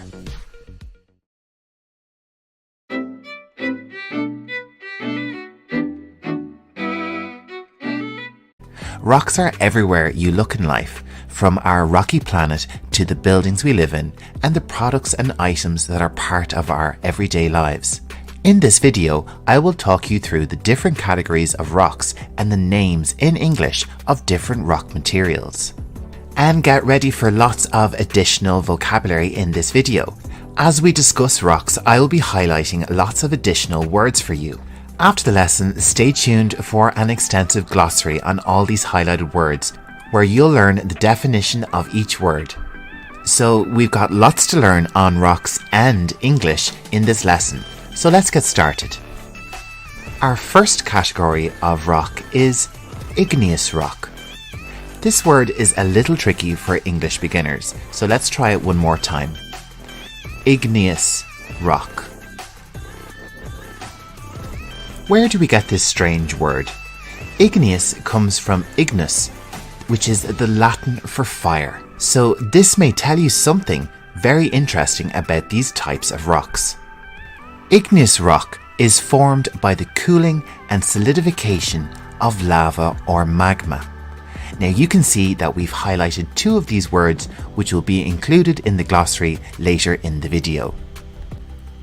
Lava or magma is liquid rock which is superheated. This can also be known as molten rock. Scientists use the term magma for molten rock that is underground, and lava for molten rock that breaks through the Earth's surface, like with a volcano. A common type of igneous rock is basalt. Basalt is used in many different ways in construction. Our next igneous rock is granite. Granite is really common in my home country of Ireland. It is commonly used to decorate kitchens and bathrooms, along with a myriad of other different types of buildings. Our next igneous rock is very popular in fiction: obsidian. I have seen this material used in many fantasy books as a special mystical material, but it's the same as every other igneous rock, I'm afraid. No magic here. Our next igneous rock is andesite, and this is used in lots of different construction and sculpture, like the buddy you can see on screen. Our next igneous stone is commonly used on the foot. It's also kind of a weird name for a rock: pumice. This stone can be massaged on the skin to remove rough or dry skin. Our final igneous rock is peridotite. Repeat after me: peridotite. You might never have heard of peridotite, but it is a source of lots of commonly known materials and metals, such as platinum, magnesite, and diamonds. Okay, it's time to move on to a different category of rock. This time we're looking at sedimentary rock. This word is full of syllables and a little bit tricky. Let's try it one more time. Sedimentary rock. So you may be asking yourself, what is sedimentary rock? These are rocks which are formed by layers of mineral and organic material that accumulate and under huge pressure transform into rocks. Now this takes a very, very long time, like millions and millions of years. And all these layers of organic matter, which are dead animals, dead plants, all build up over time. And they transform into rocks. And sometimes we can see the imprint of these animals and plants in the rocks. And these are called fossils. The fossils found in sedimentary rocks are fascinating, and they can show us so much about ancient creatures and plant life. But unfortunately, there is a downside, with some of these rocks becoming fossil fuels. And these fuels, when burnt, are contributing to climate change. A sedimentary rock, which is also a fossil fuel, is coal. But not all sedimentary rocks have such a bad association. Chalk is a very, very common sedimentary rock, which is used in schools around the world and in lots of different industries. And of course, there is the famous pyramids of Giza, which are constructed of the sedimentary rock limestone. And I'm sure you've seen the Grand Canyon in America on lots of TV shows and movies. And it is filled with sandstone, another type of sedimentary rock. And our third and final category of rock.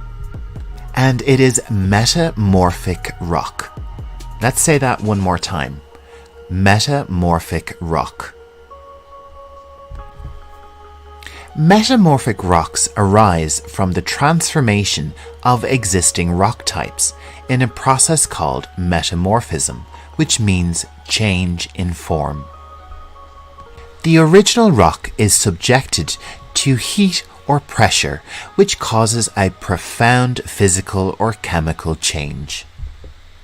Metamorphic rocks have been used in human culture for decoration in building for millennia. Some of the most noteworthy and beautiful works of art have been created with this type of rock. And probably the most beautiful is marble. Repeat after me.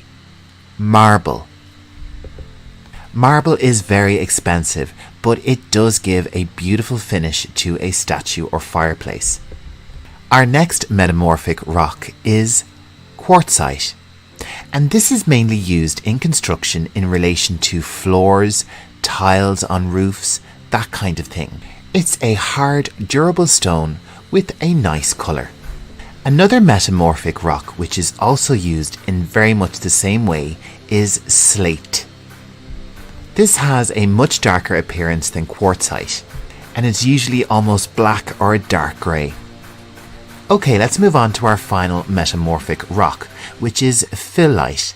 And like slate and quartzite, this is used in lots of different types of decoration around the home and garden. I really hope you enjoyed learning all about the different types of rocks, but now it's time to go back over all those highlighted words in our glossary. Okay, it might be a good idea to grab a pen and paper. Our first word is cooling, and this word is a noun, and the definition is the action or process of making or becoming less hot or warm. Our next word is a little tricky to pronounce. Solidification. Repeat after me. Solidification. This noun means the act or process of changing from being liquid or gas to a solid form. Our next word in our glossary is molten. And this adjective describes something that has been liquefied by heat, and this especially applies to rock or glass. Our next word is layer, and this word means a sheet, quantity, or thickness of material, typically one of several, covering a surface or body. Next up we have mineral, which is a noun and it describes a solid, naturally occurring inorganic substance. And our next word is a verb, accumulate. Accumulate means to gather together or acquire an increasing number or quantity of something. Our next word is pressure, and we're using the noun definition of this word. And this means the continuous physical force exerted on or against an object by something in contact with it. Next up, our word is transformation. And this noun means a change in form, nature, or appearance. Our next glossary word is process. And the noun definition of this word is a series of actions or steps taken to achieve a particular end. Our penultimate word is subject, and this is subject the verb. And as a verb, it means to cause or force something to undergo a particular experience or treatment. And our final word is profound. This adjective describes something which is very great or intense. And that's it. Well done. You've completed your lesson on rocks. And by watching this video, you have increased your vocabulary by over 30 new English words. So well done and congratulations. You've done really well.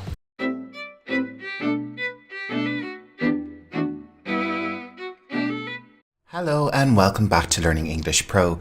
In this lesson, we will be taking a look at some English vocabulary relating to the topic of evolution. I will be covering lots of different types of English, including nouns, verbs, phrasal verbs, and adjectives. Plus, you'll be getting the definition for all the terms included in today's lesson. So let's jump straight into our lesson with our first word, which is the noun evolution. This is the process of gradual change that takes place over many generations, during which types of animals, plants, or insects slowly change some of their physical characteristics.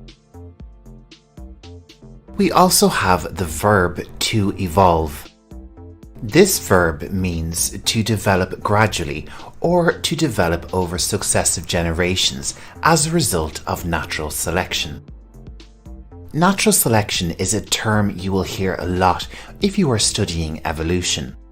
It means the continued existence of organisms which are best adapted to their environment, with the extinction of others. Another common term used when discussing evolution is survival of the fittest. Let's break down each of these words to understand them a bit better. First up is survival. Survival is the state or fact of continuing to live or exist, typically in spite of an accident, ordeal, or difficult circumstances. The term fittest is a superlative adjective, which comes from the adjective fit. To be fit means to be of a suitable quality, standard, or type to meet the required purpose. And to be the fittest means to be the best and most suitable for a required purpose. So, going back to our term survival of the fittest, we can say that this term suggests that organisms best adjusted to their environment are the most successful in terms of reproducing. And our next word is the verb to adapt. This means to make something suitable for a new use or purpose, to become adjusted to new conditions.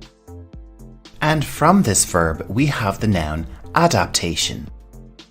And this word means the action or process of adapting or being adapted.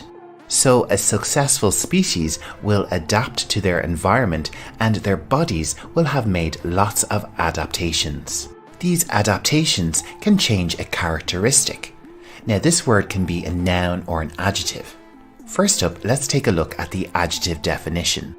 As an adjective, it means something which is typical of a person, place, or thing. So we could say something like, hunting is a characteristic behavior of big cats.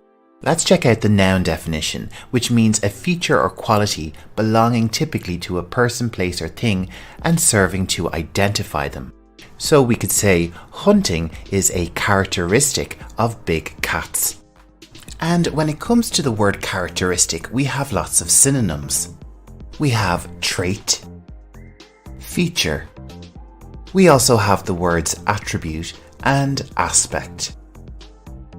Our next word is the verb to mutate. This is an important word when discussing evolution, and it means to change in form or nature. In biological terms, the definition is to undergo or cause change to an organism's DNA.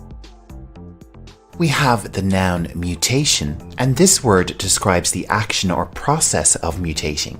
Biologically, it means the changing of DNA, either by a mistake when the DNA is copied or by a factor such as the environment. This mutation is then shared with future offspring, and our next word is the noun variation. The word variation describes a change or slight difference in condition, amount, or level, typically within certain limits. Biologically, the occurrence of an organism in more than one distinct colour or form. Moving on, up next we have an adjective, heritable. Biologically, this word describes something which can be transmitted from parent to their children. And we have the phrasal verb pass on. This can simply mean to give something to someone else, but in terms of DNA, parents pass on or share their genes with their biological children. When it comes to evolution, you'll hear the word species a lot. In fact, it's the name of Darwin's book, The Origin of the Species. The word describes a group of living organisms consisting of similar individuals capable of exchanging genes or interbreeding. A noun which is commonly used in the discussion of evolution is generation. This means all the people born and living at about the same time, regarded collectively. So we could say traits and characteristics in evolution are passed on down through the generations. An important part of evolution is the idea of the common ancestor. An ancestor is an organism that two or more descendants have in common, so the theory of evolution states that all life on Earth has a common ancestor. And that brings us to the end of this English lesson on vocabulary relating to evolution.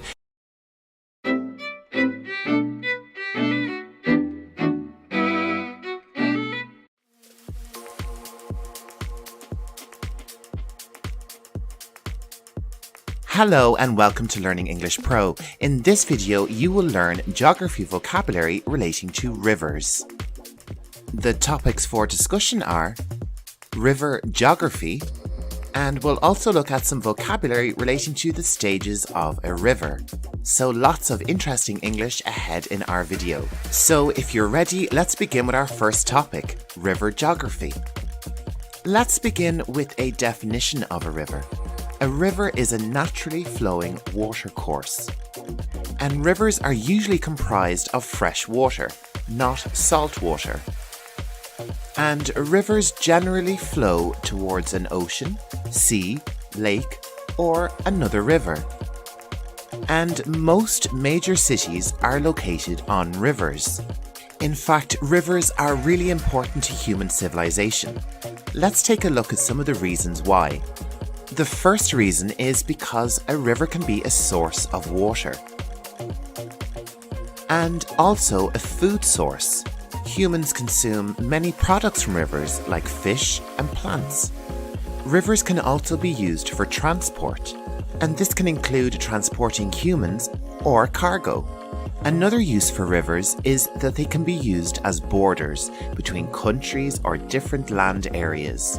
And rivers which are used as borders can also be used for defensive reasons. In the video on screen, you can see a defense ship patrolling waterways. Rivers have also been used for centuries by humans for hydropower. Hydropower can be used in the production of food or in factories, and also for electricity. Rivers can also be used as a source of water for bathing, like the famous Ganges River in India. Another use for rivers, which is quite unfortunate, is waste disposal. Human civilizations and industries are continually pumping chemicals and waste products into our rivers. We're going to look at vocabulary from the beginning of a river to the very end of a river. The first stage we'll look at is the source. Repeat after me. Source. Definition is, the place a river originates from is called the river's source. Our next feature is a waterfall. Repeat after me. Waterfall. A waterfall is defined as a cascade of water falling from a height, formed when a river or stream flows over a precipice or a steep incline. Our next geography word is tributary. Repeat after me. Tributary. Now, on the screen, you can see an arrow pointing to a smaller river. So a tributary is a river or a stream which flows into a larger river or lake. Our next geography word is rapids. Repeat after me.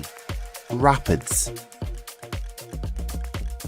Rapids are a fast-flowing and turbulent part of the course of a river.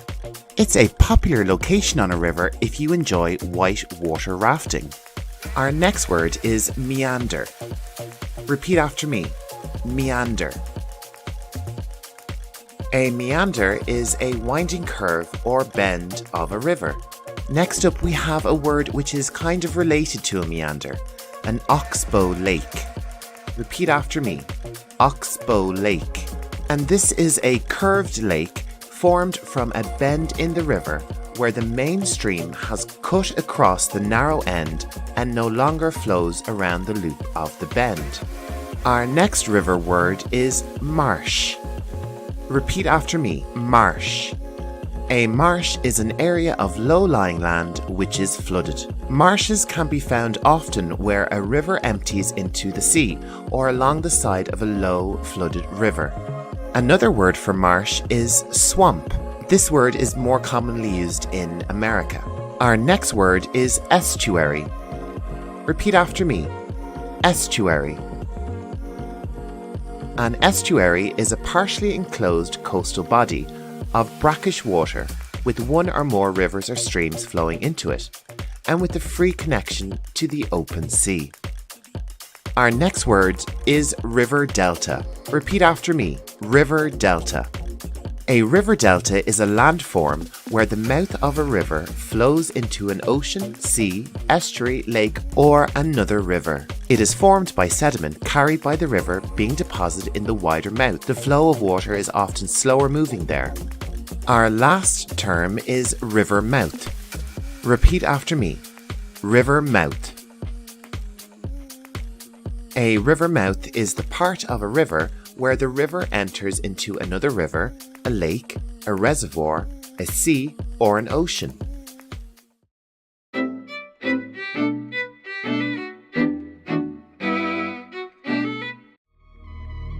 Hello, you are very welcome to this English vocabulary lesson on mountain geography. This is Learning English Pro, and my name is Jer. I'll be narrating your lesson today. In this lesson, you will learn ways to describe mountain geography in English. This lesson will be about 10 minutes, and I will include lots of sentence examples. And at certain points in the video, we will go pro, where we will use lots of our vocabulary in one big statement. And we'll even be visiting some famous mountains and locations. So if you're ready, sit back, relax, and repeat after me. Our first word is, of course, mountain. Repeat after me. Mountain. You might have also heard the word mount, which means the same thing, but is usually used in the names of mountains.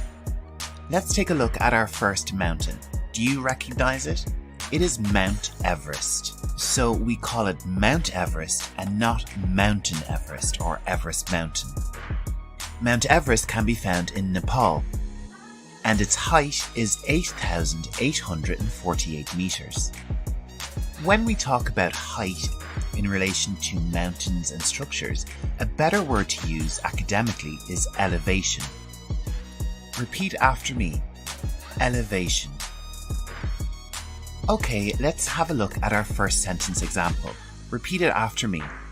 Mount Everest has an elevation of 8,848 meters. When we talk about elevation, an important word we need to know is summit, which is a synonym of the top or the highest point of a mountain. Repeat the word after me. Summit. The summit of Mount Everest is at an elevation of 8,848 meters. So up next, I have a question for you. What is the collective noun for a group of mountains? Do you know the answer? The answer is mountain range. You could also say range of mountains, but that's not very common. You could also use mountain chain or chain of mountains to describe a mountain range which stretches across a piece of land. Mount Everest is found in the Himalayas, and as you can see, it is a group of mountains and also a chain of mountains, as it stretches across a large part of Asia. Let's take a look at some other famous mountain ranges. This one is the Alps, which is found in Europe. And let's visit North America. On our map, you can see the Rocky Mountains, or as it's better known, the Rockies. We would say that this mountain range stretches from Canada to the USA. The word stretches or to stretch is a regular verb which we use to describe geographical features which span a large geographical area. Let's take a look at some example sentences. The Rockies stretch from North Canada to southern USA. Or we could say, the Rockies stretch across the continent of North America. Okay, we've learned a lot of vocabulary so far, so it's time to go pro. This is the part of the video where we use all the vocabulary we've learned so far in one big statement. Let's go. The biggest mountain range in Europe is the Alps, which stretches across many countries. The highest summit in the Alps is Mount Blanc, which has an elevation of 4,810 meters. Okay, well done. Don't worry, we'll go pro again later in the video. But Now it's time to continue learning about describing mountain geography. When it comes to talking about size and mountains, we use a lot of general terms. Big, huge, enormous, immense, and gigantic are all common words to use.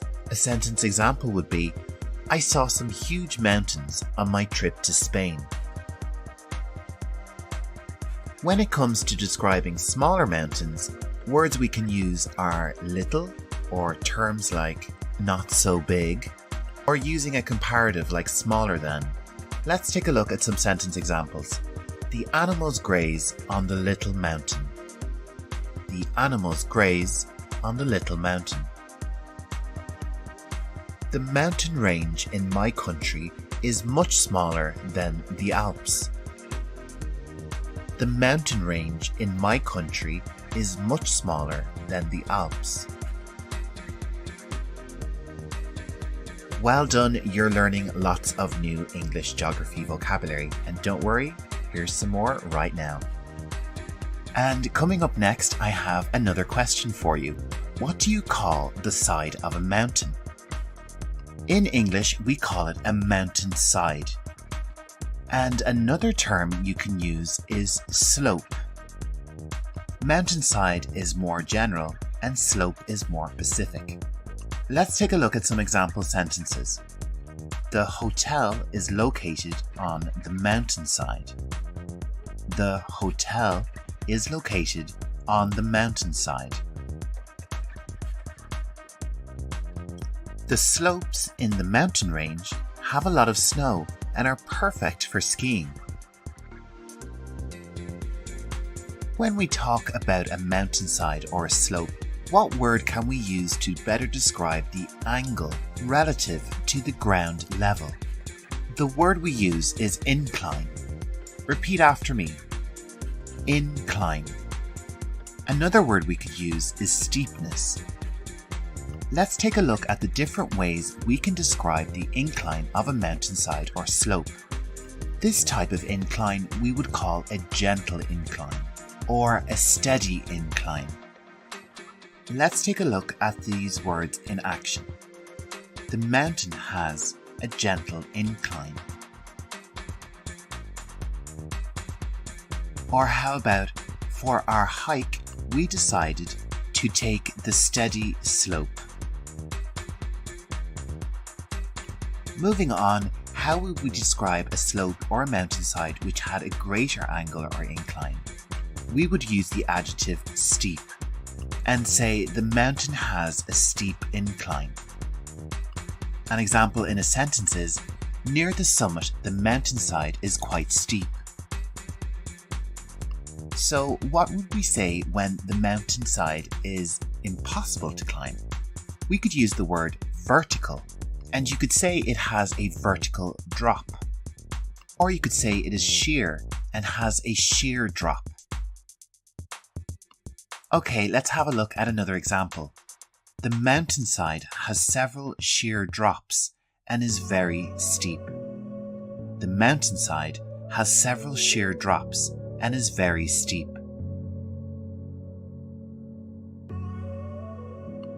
Well done. Now it's time to take a look at all the amazing new English geography vocabulary that you've learned in this video. And I think it might be time we go pro again and use all these words in one statement. And are you ready to go pro for the last time in our video? I'm going to read you my statement about my favourite mountain in my hometown of Dublin. My favourite mountain is the Three Rock Mountain in Dublin. It has a small elevation of 444 metres. It is part of a range of mountains called the Dublin Mountains, which stretches across a large part of the county. My aunt and uncle live on the mountainside. When I was younger, we would go hiking up the steep slopes towards the summit of the mountain. Close by, there is a sheer drop with a beautiful waterfall surrounded by gentle inclines. So that brings us to the end of our English vocabulary lesson on mountain geography.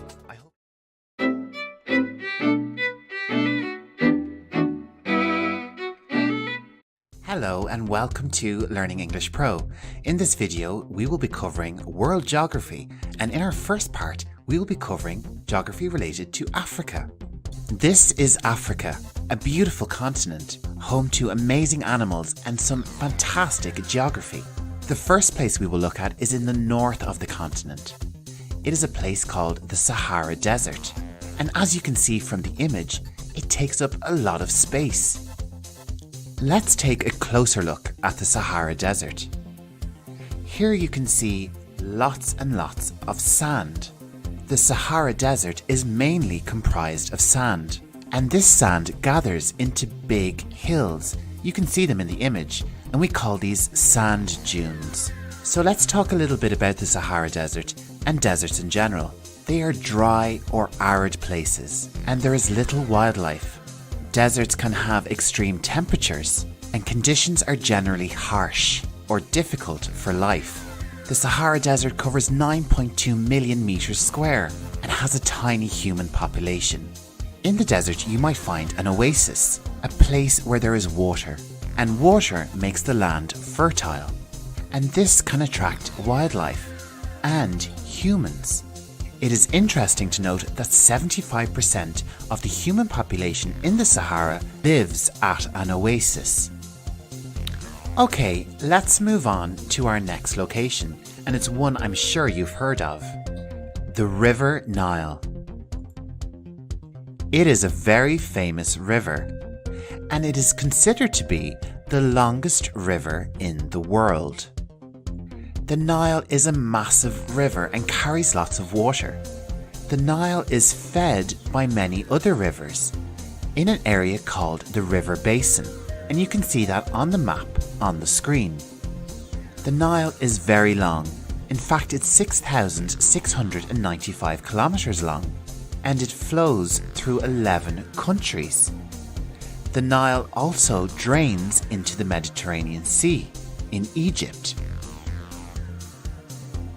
The Nile has been important to humans for over 5,000 years. Its ancient floodplains would nourish farms every August. However, the Nile no longer floods as the Aswan Dam was built in 1970 to generate electricity, but stopping this natural process. Let's move on to our next location. Mount Kilimanjaro, and this is located in Tanzania. It is famous because it is the highest mountain in Africa. Let's have a look at some vocabulary and some information about Mount Kilimanjaro. The mountain is actually a dormant volcano. This means that the volcano is sleeping, and it last erupted 360,000 years ago. The mountain is 4,900 meters tall, and at the top there is actually glaciers. It is a popular destination for hikers and climbers. Let's move on to a very different geographical location in Africa, the Serengeti, which is also found in Tanzania in the north of the country. This type of habitat is called savanna or grassland, and it has an abundance of grass and very few trees.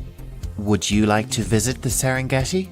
This abundance of grass is a food source for many animals and leads to one of the greatest migrations on the planet, the wildebeest migration. This migration involves 1.7 million wildebeest, 250,000 zebras, and 470,000 gazelles. These animals are herbivores. They eat the grass, but they are also prey for lots of the large mammals who live on the Serengeti. These animals are hunters and carnivores, and include over 3,000 lions, 1,000 leopards, and approximately 8,000 spotted hyenas. It is a fascinating ecosystem and a very beautiful place.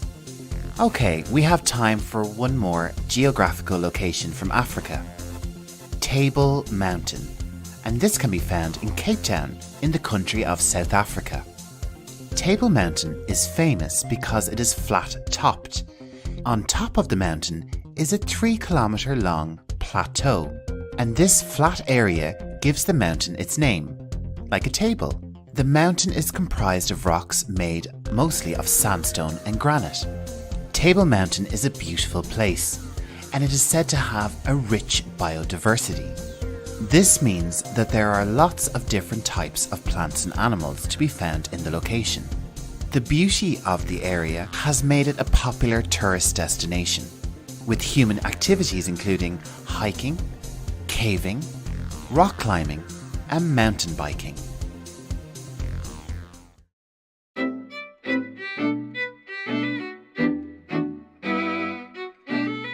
Hello, you're very welcome to Learning English Pro. In this video, we will discuss world geography relating to Australia. This is Australia.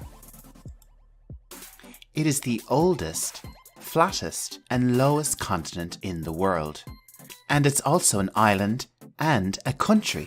It is a fascinating place, and I'm very excited to discuss it with you today. Our first destination is the outback. It covers a vast area and is remote or isolated. This means that it is situated far from the main centres of population. On the coast, you can see it here on the map.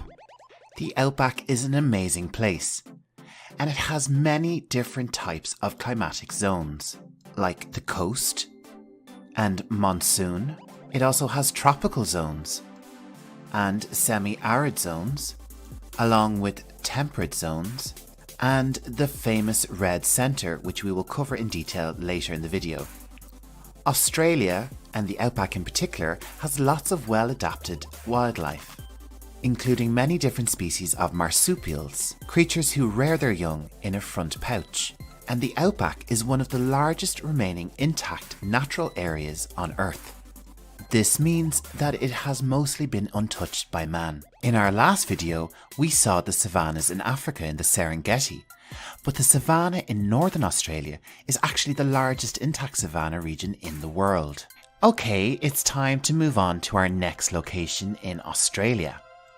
Coming up, we have the Red Centre, famous for having 10 named deserts, largest of which is the Great Victoria Desert.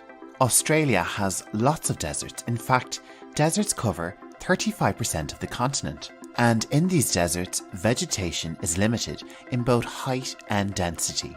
Located in the Red Centre is the very famous Uluru. Uluru is a sandstone formation and incredibly is 600 million years old. Uluru is huge, and it is 340 metres high, with a circumference of 9.4 kilometres. Uluru is sometimes referred to as a monolith, but it is actually an Inselberg, or an island mountain. Humans have lived in Australia for 40,000 years, and Uluru is a sacred site to the local Aboriginal people. It is also an UNESCO World Heritage Site. And did you know that Uluru appears to change colour at different times of the day and year, especially at dawn and sunset? Uluru is an amazing place, and of course it is a popular tourist attraction. Would you like to visit Uluru someday? Write a comment and let us know. Now it's time to move to a different geographical location. Australia is very famous for its beaches, and this is one of its most famous beaches, Bondi Beach in Sydney. As Australia is a huge island, it is surrounded by oceans. To the west, the Indian Ocean, to the east, the Pacific Ocean, and to the south, the Southern Ocean, or Antarctic Ocean. So it is no surprise that Australia has a prominent beach culture. This is very natural, as over 85% of Australians live near the coast. There is over 10,000 beaches, and amazingly, 25,000 kilometres of coastline. It's no surprise they love to surf. Now it's time to move to our last location, and this one is a little bit further out to sea, the Great Barrier Reef, found off the coast of Queensland in the northeast of the country. This famous aquatic environment is the world's largest coral reef. It is a place filled with colour because of an abundance of species. It has a huge diversity of life, and like Uluru, is a World Heritage Site. Unfortunately, the Great Barrier Reef has several environmental threats, and since 1985 has lost half its coral reefs. These threats include climate change, pollution, invasive species, and overfishing. Saving the barrier reef is a big job because it is 2,300 kilometers long.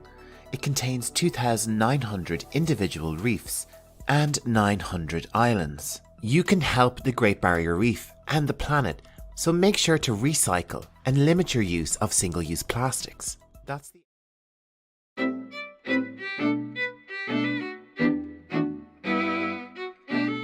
great day.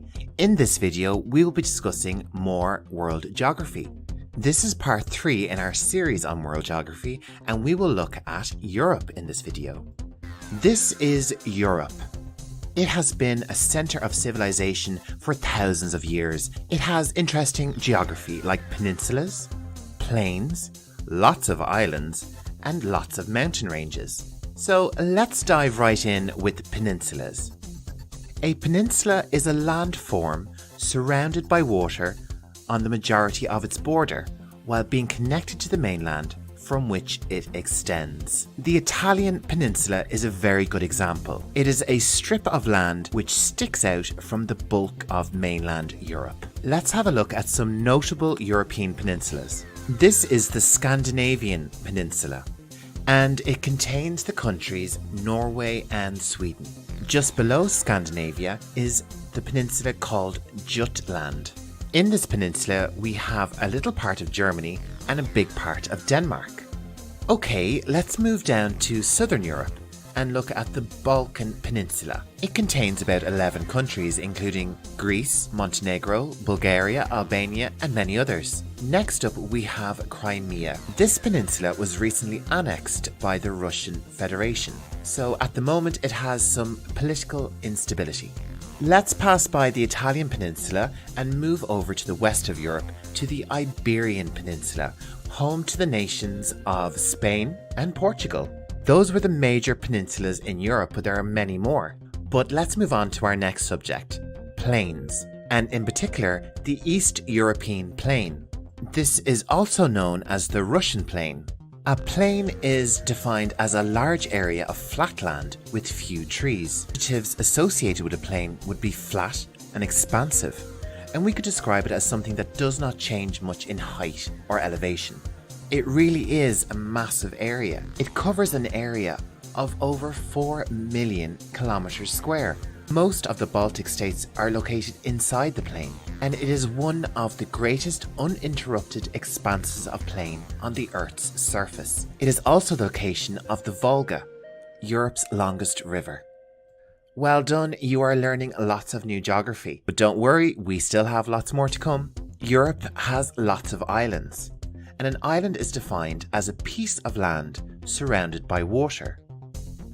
We won't be able to tell you all the islands in Europe because there are so many of them, but let's have a look at the major ones.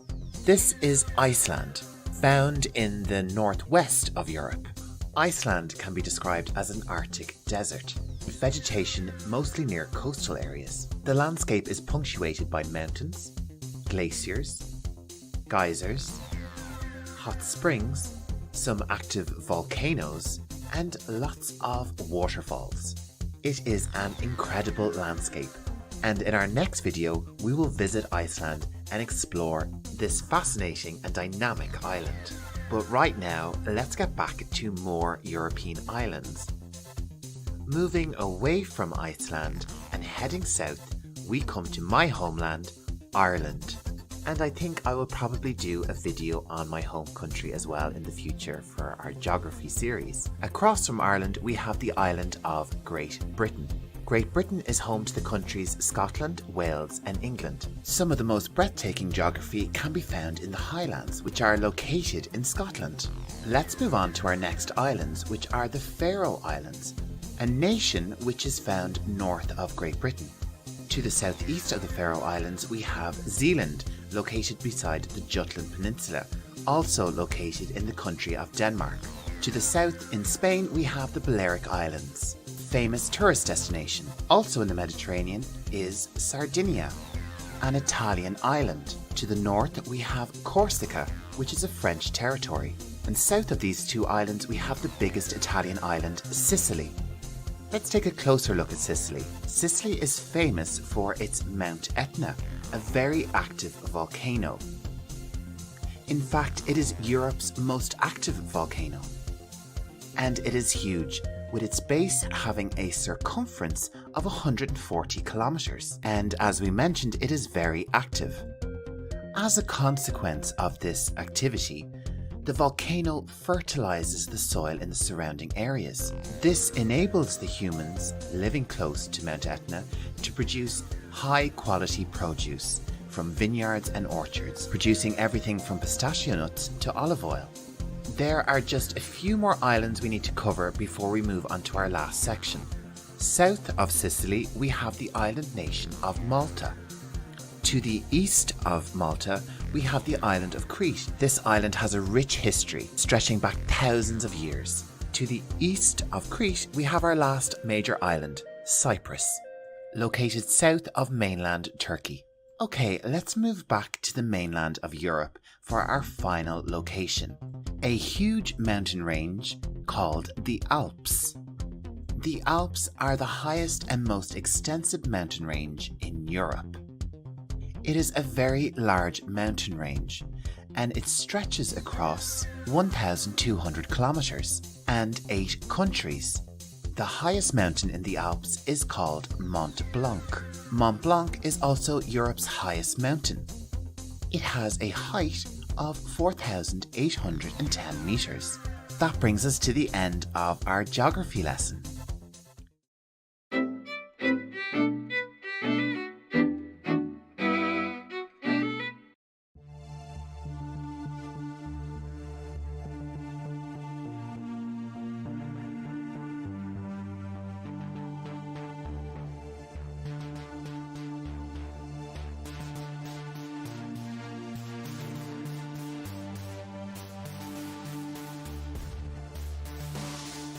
Hello, you're very welcome to this English language lesson on vocabulary relating to Icelandic geography.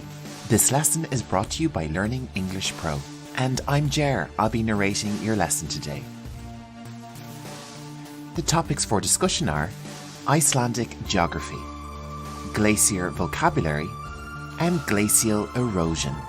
So we have lots of new and very interesting English words for you to learn today. And let's begin with Icelandic geography. Iceland is located in the northwest of Europe. Repeat after me. Iceland.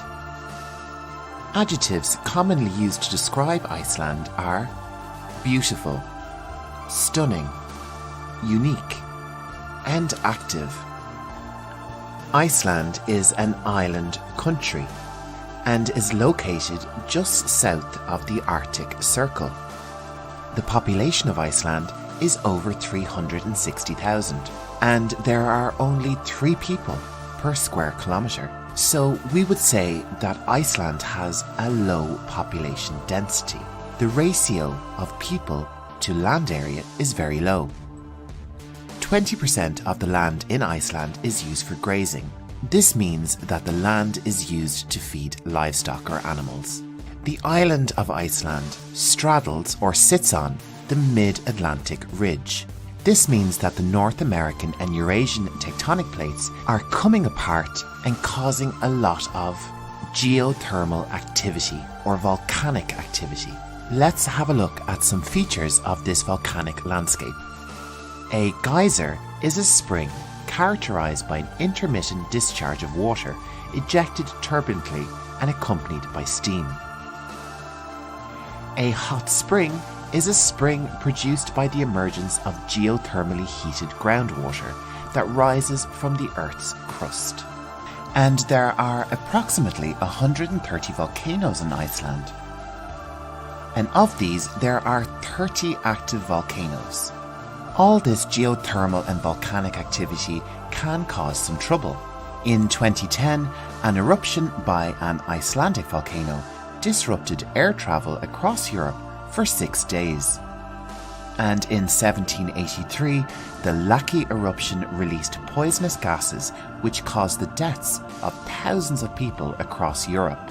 Now it's time to move on to our next topic, which is vocabulary relating to glaciers. So what is a glacier? A glacier is a huge mass of ice that moves slowly over land. and they are often called rivers of ice. Glaciers cover 10.2% of the total land area in Iceland. And unfortunately, due to climate change, Iceland's glaciers are now rapidly retreating. The largest glacier in Iceland is the Vatnajökull Glacier, and it is also the largest glacier in Europe. It contains 3 billion tons of water. That's enough to fill 1.7 billion swimming pools. That's a lot of water. The glaciers in Iceland are so big that they even have volcanoes underneath them. Okay, let's have a look at some key words and phrases you might need to describe glaciers. Glaciers are comprised of dense ice, and they are created over centuries. A glacier is constantly moving under its own weight, and this movement causes erosion. So what is erosion? Erosion is the action of surface processes that remove soil, rock, or dissolved material from one location on the Earth's crust and then transports it to another location. Repeat after me. Erosion. So now let's look at a specific type of erosion. Glacial erosion. The erosion that is caused by glaciers. So glaciers create many different types of geographical features, and the first one we'll look at is one I'm sure you have heard of. A valley. And more specifically, a glacial valley is a steep-sided, U-shaped valley formed by the erosional forces of a moving glacier. Our next word is moraine. Repeat after me. Moraine. Moraines are accumulations of dirt and rocks which can range in size from powdery silt to large rocks and boulders.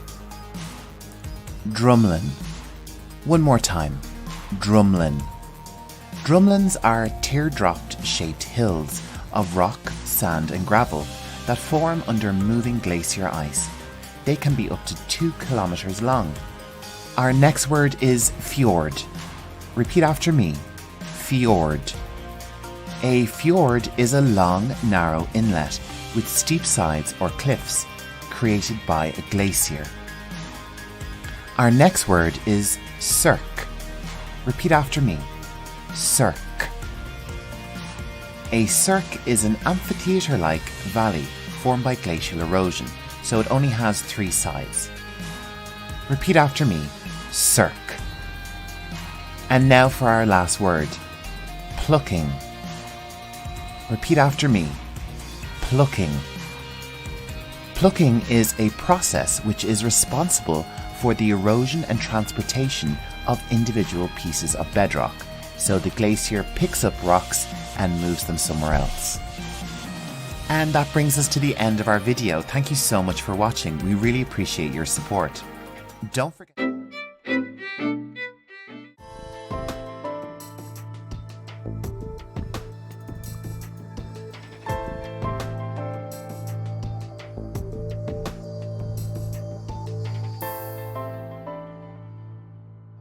Today we're delving deeper into our chemistry vocabulary series. Let's start our lesson with the term isotope. Isotopes are variants of a chemical element that differ in the number of neutrons, thus altering their atomic weight. These variations retain the same number of protons and electrons, hence identical chemical properties. The diverse isotopes of an element are crucial in fields like radiometric dating and nuclear medicine. Let's move on to equilibrium. In chemistry, equilibrium refers to a state where the rates of the forward and reverse reactions in a system are equal. This balance signifies a stable state, although it does not imply an absence of change. Equilibrium can be shifted by altering temperature, pressure, or concentration.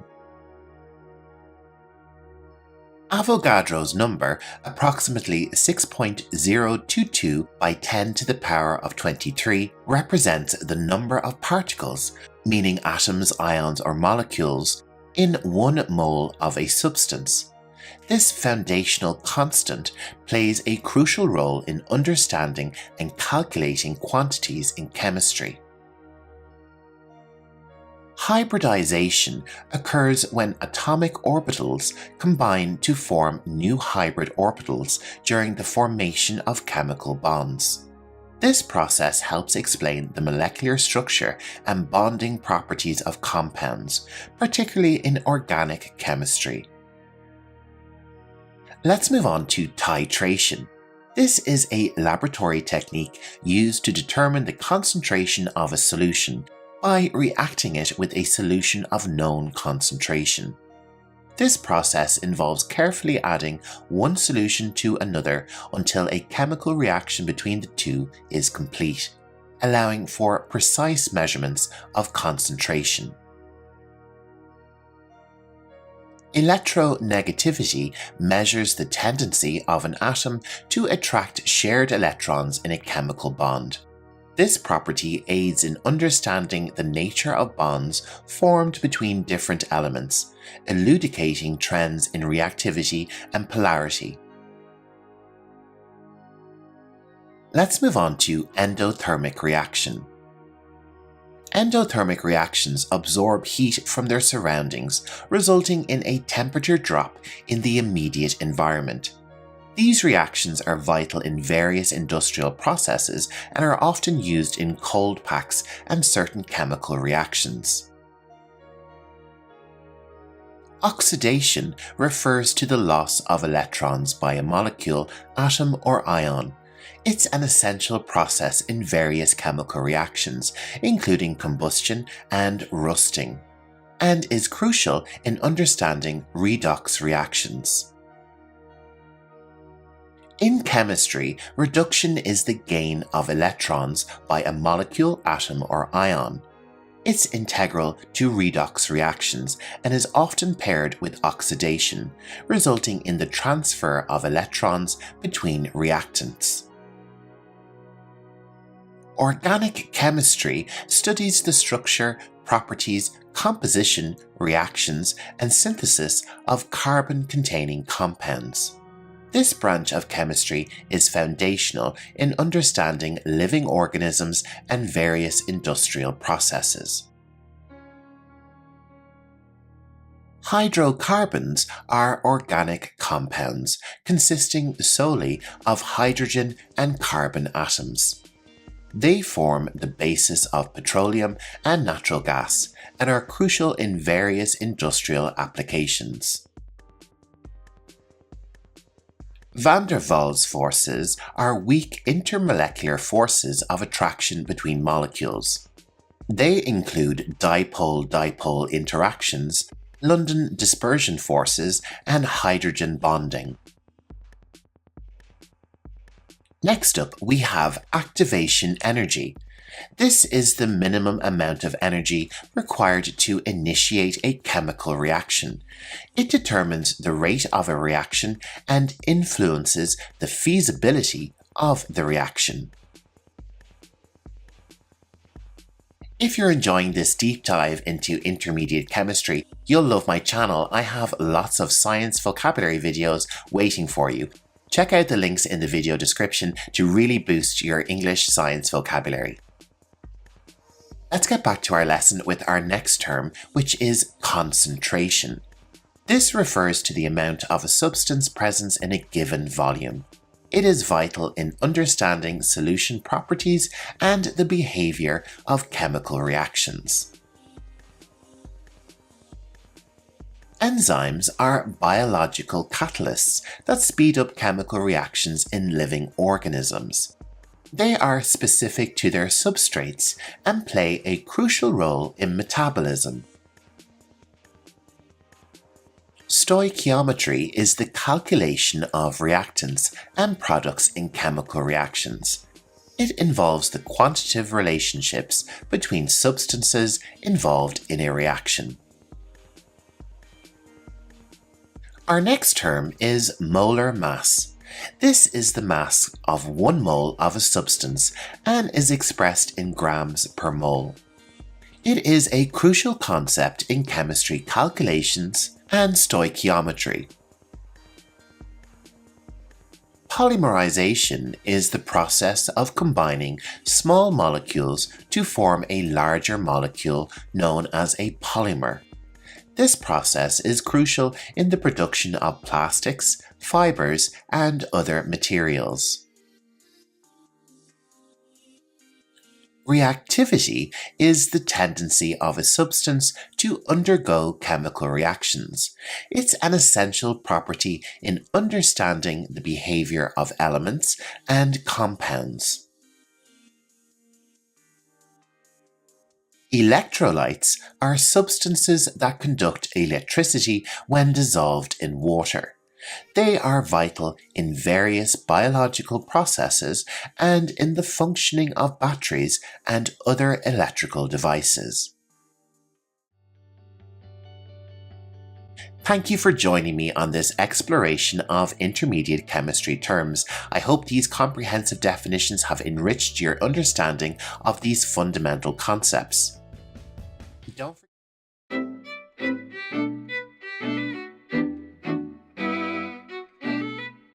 Today we embark on a fascinating journey into the intricate realm of intermediate physics. Let's begin our lesson. Our first term is quantum mechanics. This captivating branch of physics explores the behavior of particles on a minuscule scale, specifically delving into the realms of atoms and subatomic particles.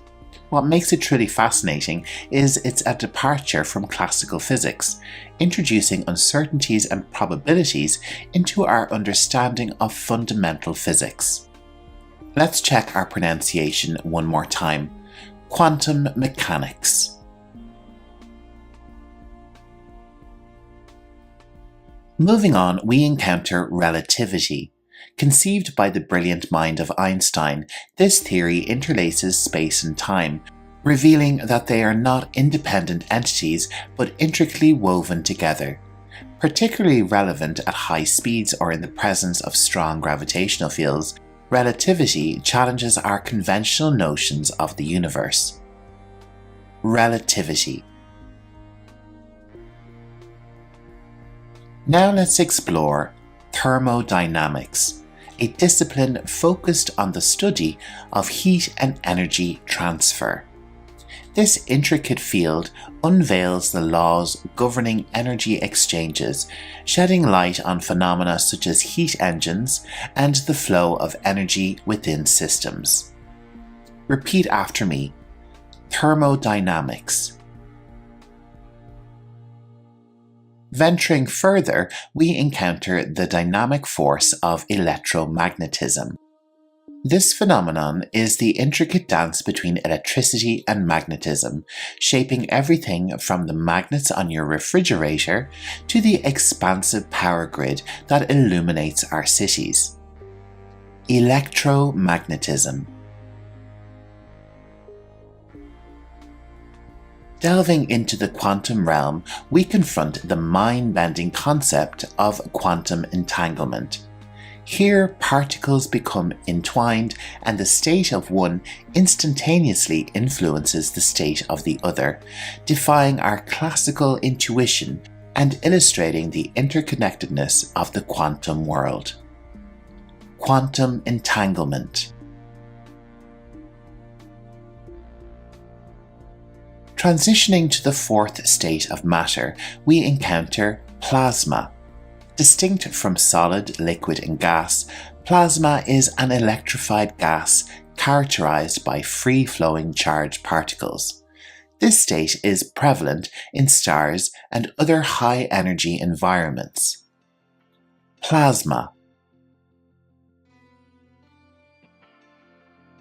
Within the quantum landscape, we confront the notion of superposition. This principle allows particles to exist in multiple states simultaneously until observed. Superposition challenges our understanding of the definite nature of reality.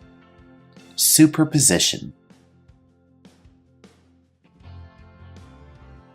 Now let's delve into the cosmic enigma known as a black hole. Formed by the gravitational collapse of massive stars, a black hole possesses gravitational forces so intense that nothing, not even light, can escape its gravitational pull. Black hole.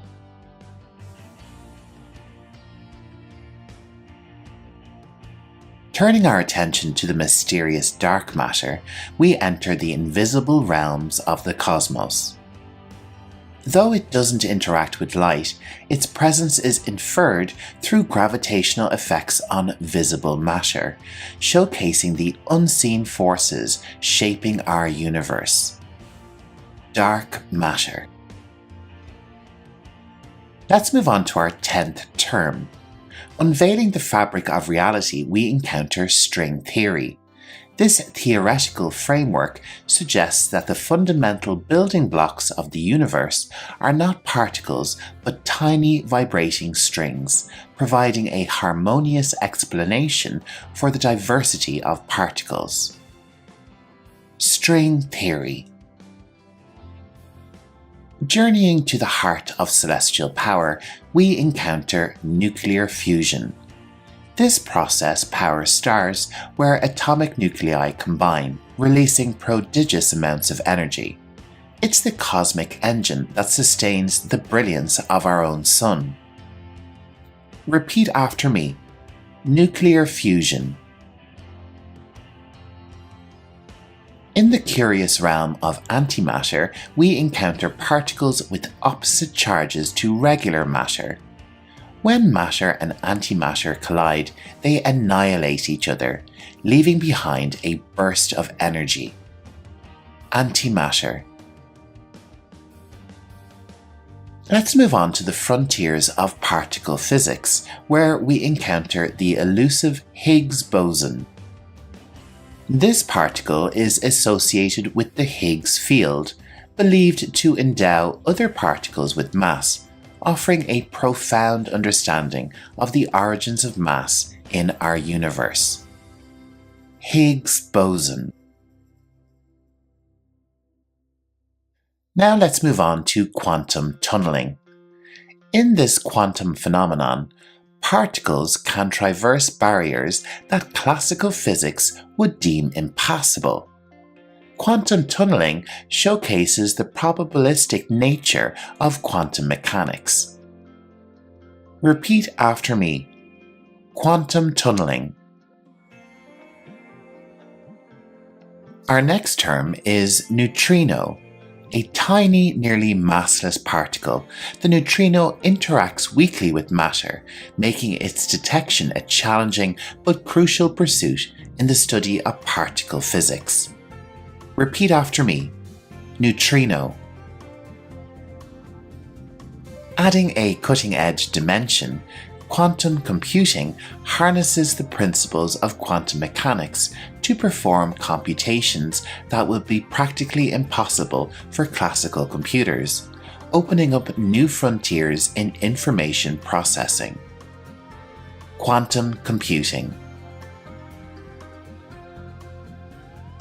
Finally, we turn our gaze beyond our celestial neighborhood to exoplanets.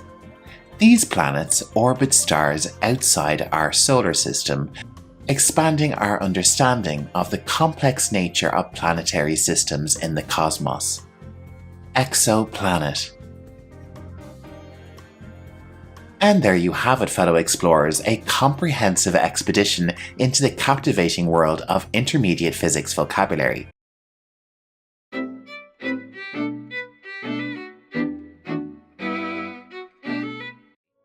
We love astronomy and wanted to bring you a beautiful video with words relating to the solar system and with some interesting facts for you to enjoy. And now to our first word. Solar system. Repeat after me. Solar system. The first object we'll encounter in the solar system is Sun. Sun. Did you know The light from the sun takes 8 minutes and 20 seconds to reach Earth. Our next word is planet. Repeat after me. Planet. A planet is an astronomical body orbiting a star that is massive enough to be rounded by its own gravity. Let's start by looking at the terrestrial planets, the 4 innermost planets that are composed mainly of rock. Mercury. Mercury. Mercury is the closest planet to the Sun and completes an orbit in 115.8 days. The second planet from the Sun is Venus. Repeat after me. Venus. Did you know Venus is named after the Roman goddess of love?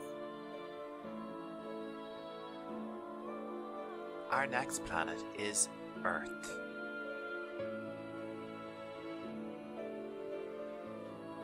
Earth. Earth orbits the Sun at a speed of 107,200 kilometers per hour. Our closest neighbor in the skies is the Moon. Moon. The Moon is slowly drifting away from the Earth at a rate of 4 centimeters per year. The last of the terrestrial planets, Mars. Mars. And because of its distinctive color, it is also known as the Red Planet. And on Mars we have Olympus Mons, the largest volcano in the solar system. The next set of planets we will look at are the gas giants, the 4 outermost planets which are composed mainly of gas and are enormous. The first of these planets we will look at is Jupiter. Repeat after me. Jupiter. Jupiter is the largest planet in our solar system and has over 50 moons. Our next planet is the beautiful Saturn. Repeat after me. Saturn. The rings of Saturn are mainly composed of water ice. The next planet we'll look at is Uranus. Uranus. Did you know that this planet has faint rings similar to Saturn? And the last of our gas giants is Neptune. Neptune.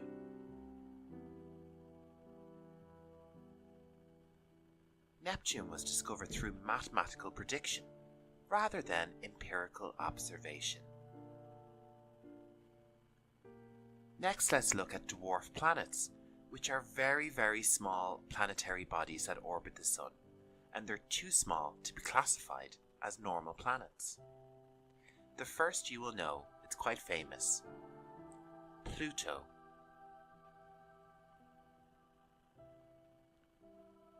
Pluto.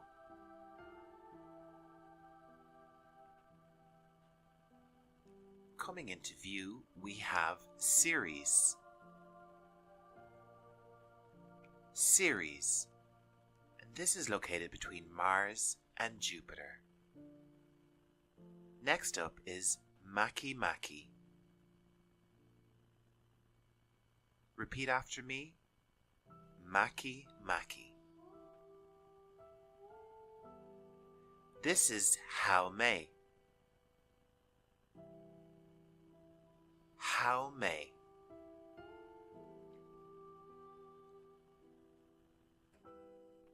And finally, we have Eris. Eris. Let's go back to Jupiter and have a look at some of its moons. Now, as we said earlier, it has 50 moons, but today we'll look at the 4 principal largest moons of Jupiter. Starting off with the icy world of Europa. Repeat after me. Europa. Next up is Io. Io.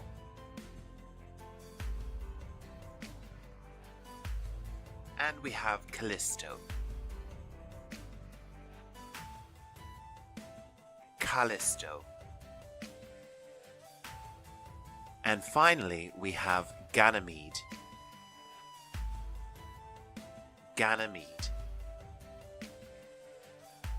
Now let's have a look at some other astronomical phenomenon that we have in our solar system.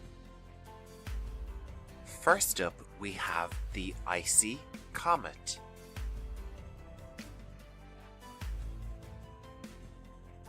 Repeat after me. Comet.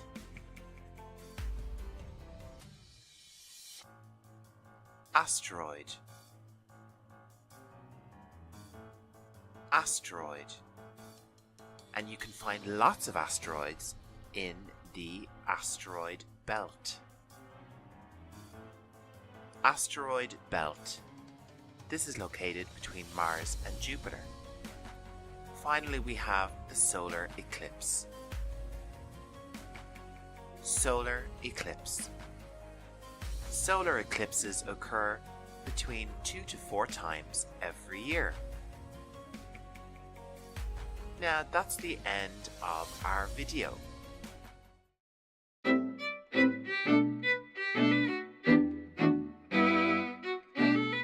Guide. Today we embark on a journey through intermediate geography, unraveling the mysteries of our planet's diverse landscapes. And let's get right to it. Our first term is alluvial plain. Repeat after me.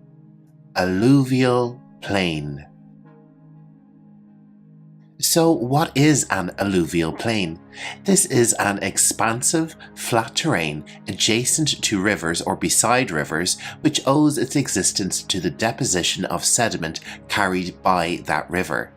Alluvial plains are veritable cradles of fertility, supporting diverse ecosystems and awfully densely populated. Let's check our pronunciation one more time. Alluvial plain.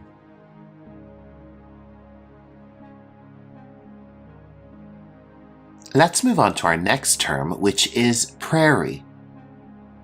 Prairies are vast expanses of flat or gently rolling grasslands found in North America. These ecosystems foster a rich diversity of plant and animal life, playing a crucial role in the ecological tapestry of the region. Repeat after me. Prairie.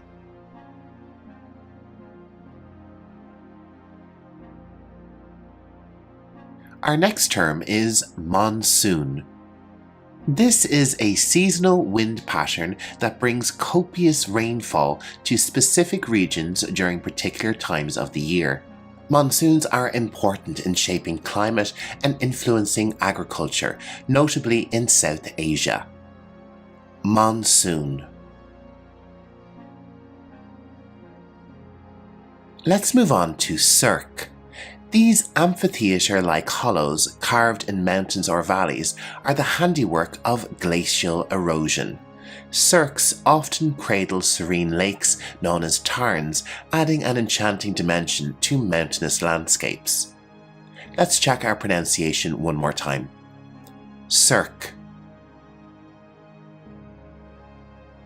Next up is escarpment. These steep slopes or cliffs, sculpted by erosion or faulting, influence the flow of water and formation of valleys. Escarpments are crucial elements in shaping the topography of various landscapes. Repeat after me. Escarpment. Moving to grasslands, we encounter the term steppe.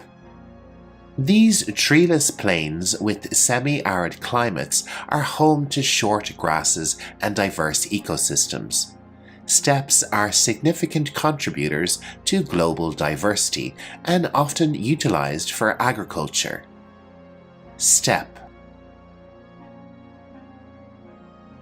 Navigating to marine wonders, let's explore the coral atoll. These ring-shaped coral reefs or islets that encircle a lagoon are the jewel of the tropical oceans. Coral atolls provide a habitat for diverse marine life and contribute to the resilience of coral ecosystems. Repeat after me.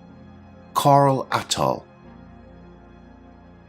For our eighth term, we have boreal forest. Dominated by coniferous trees and characterized by cold temperatures, the boreal forest spans vast areas in North America, Europe, and Asia. It is a critical biome with unique flora and fauna, and it may also be known as taiga. Repeat after me. Boreal forest. Let's move on to our next term, which is strait. Narrow passages of water connecting larger bodies, straits are vital for maritime navigation and have historical and economic significance. Strait. Turning our attention to tropical grasslands, we explore the savanna. There are a few alternate spellings for the term savanna, but it doesn't really matter which one you choose. These vast plains with scattered trees are characteristic of tropical and subtropical regions. Savannas support a myriad of wildlife and contribute to the planet's biodiversity. Repeat after me. Savanna.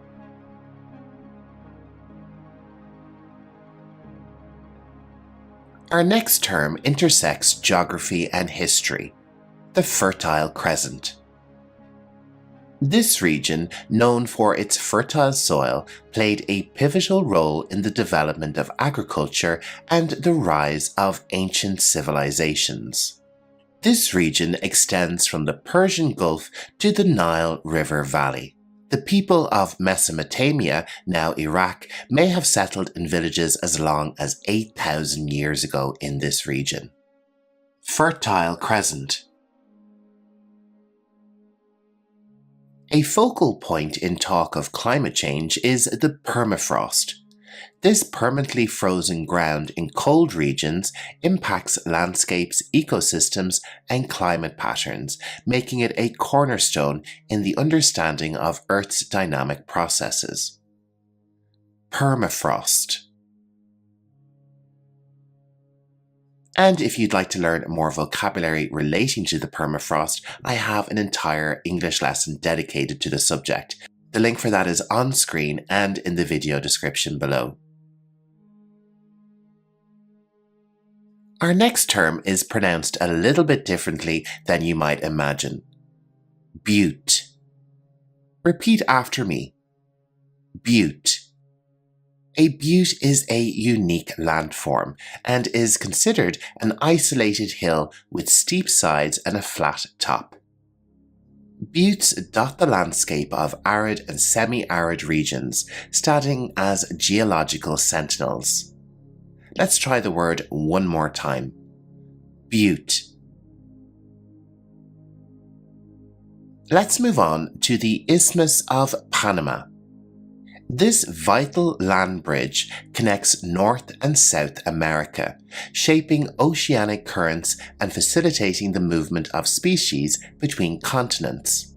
In this country of Panama, you'll also find the Panama Canal, which connects the Atlantic and Pacific Oceans, helping a lot with shipping times around the world. Repeat after me. Isthmus of Panama. Our intermediate geography exploration concludes with the estuary.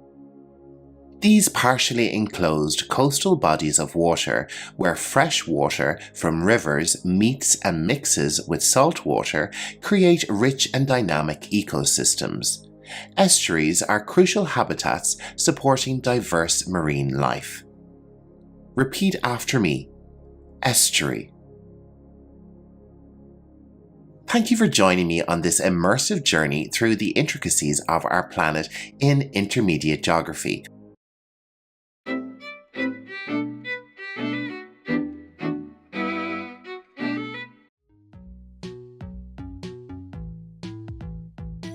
Hello, you're very welcome to this English vocabulary lesson on metals.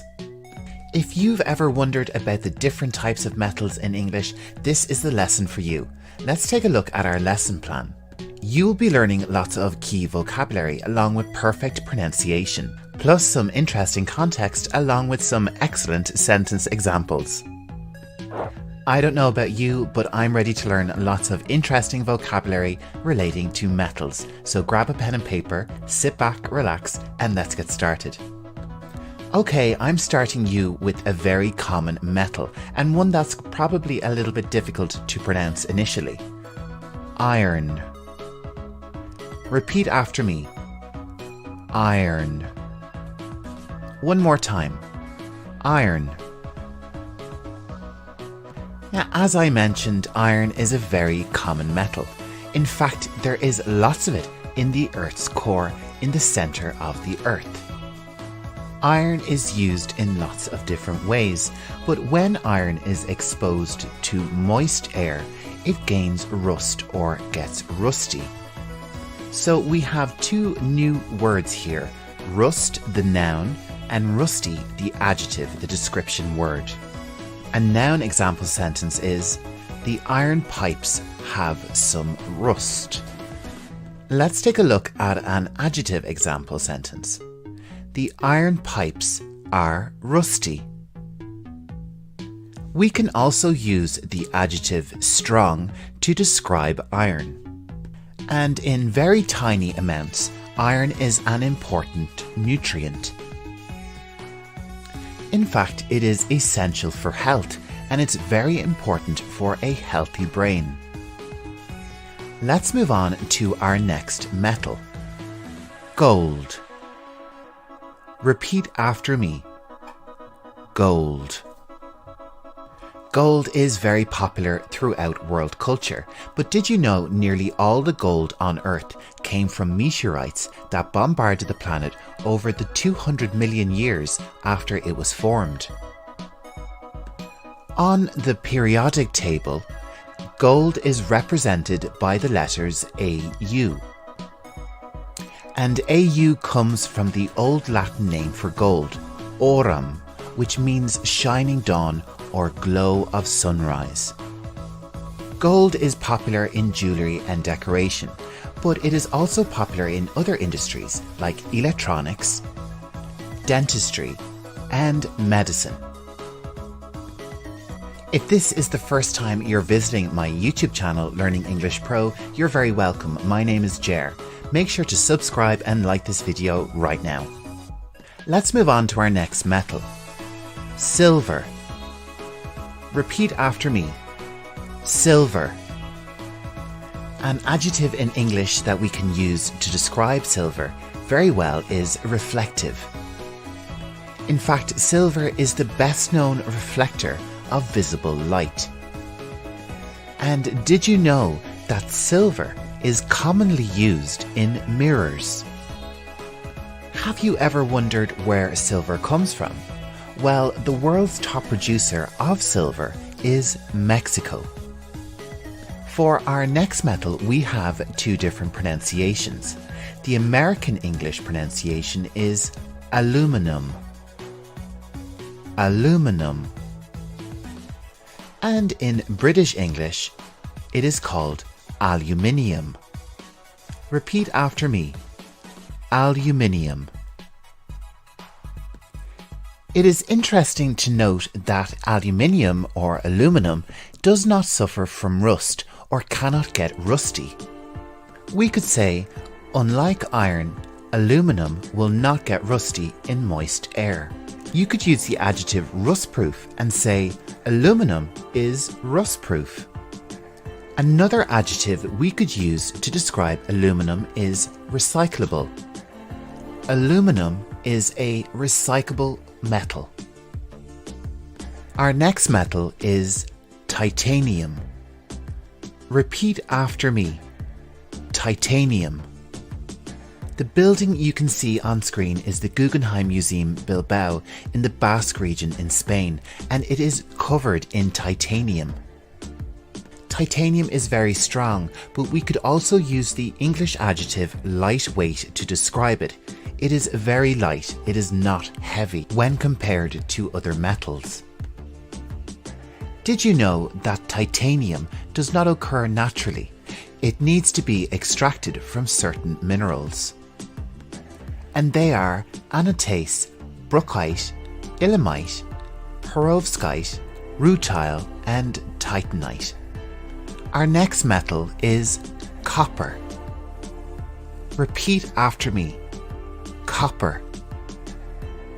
Let's take a look at some interesting facts relating to copper.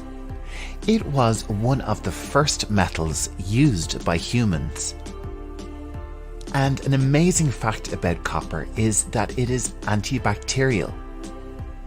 This adjective describes something that tends to prevent the growth or spread of bacteria. Copper is also used in architecture, and copper that has been exposed to the air will undergo a process called oxidization and slowly turn a green colour. And I think this fact makes it my favourite metal. It's truly a beautiful colour. Another metal that's used a lot in ornaments is bronze.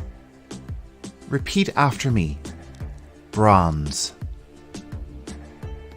Bronze is not a natural metal. It is an alloy. The definition of an alloy is a metal made by combining two or more metallic elements. Bronze is a cheap and strong metal and is used a lot in statues. An example sentence could be, a lot of statues in cities are made from bronze. And the statue on screen is probably the most famous bronze statue in the world, the Little Mermaid, which can be found in Copenhagen in Denmark. The final metal we will take a look at in today's lesson is steel. Repeat after me. Steel. This metal is used in all walks of life, and we could say that steel is the most recycled material in the world. And like the other metal, bronze, steel is an alloy made from iron and other metals. And the place where metals like alloys are made is called a foundry. Repeat after me. Foundry. Let's take a look at our final sentence example. Metals and alloys are created and processed in the foundry. And that brings us to the end of our lesson.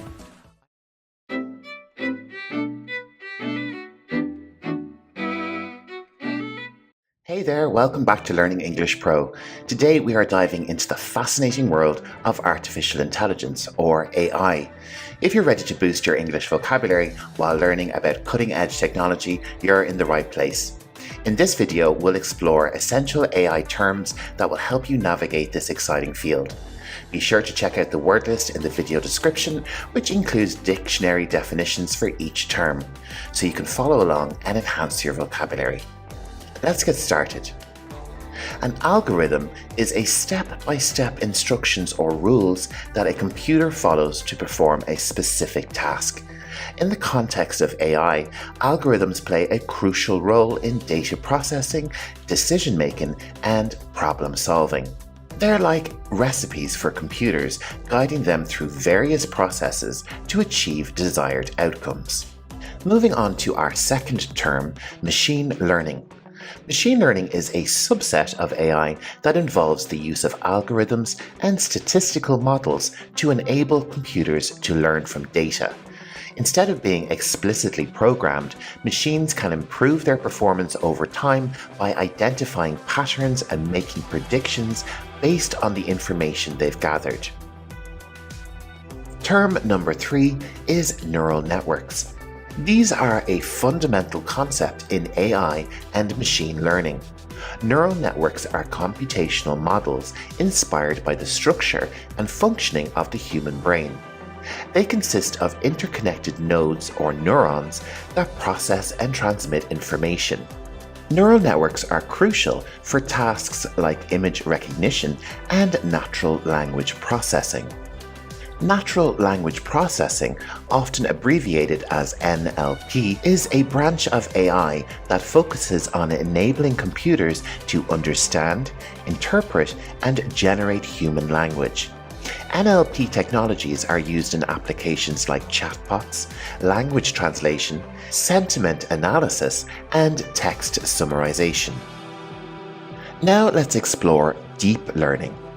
This is a specialized subset of machine learning that involves complex neural networks with multiple layers. These deep neural networks can automatically learn to represent data in more abstract and hierarchical ways. This can lead to incredibly accurate results in tasks like image and speech recognition, as well as language generation. Our final term for today is data mining. This involves the process of discovering patterns, trends, and useful information from large sets of data. In the context of AI, data mining plays a crucial role in extracting insights that can be used to improve algorithms, make predictions, and enhance decision-making. And there you have it, 6 essential AI terms that will give you a solid foundation for understanding the fascinating world of artificial intelligence. Remember to check out the word list in the video description, which includes dictionary definitions. This will help you reinforce your newfound vocabulary.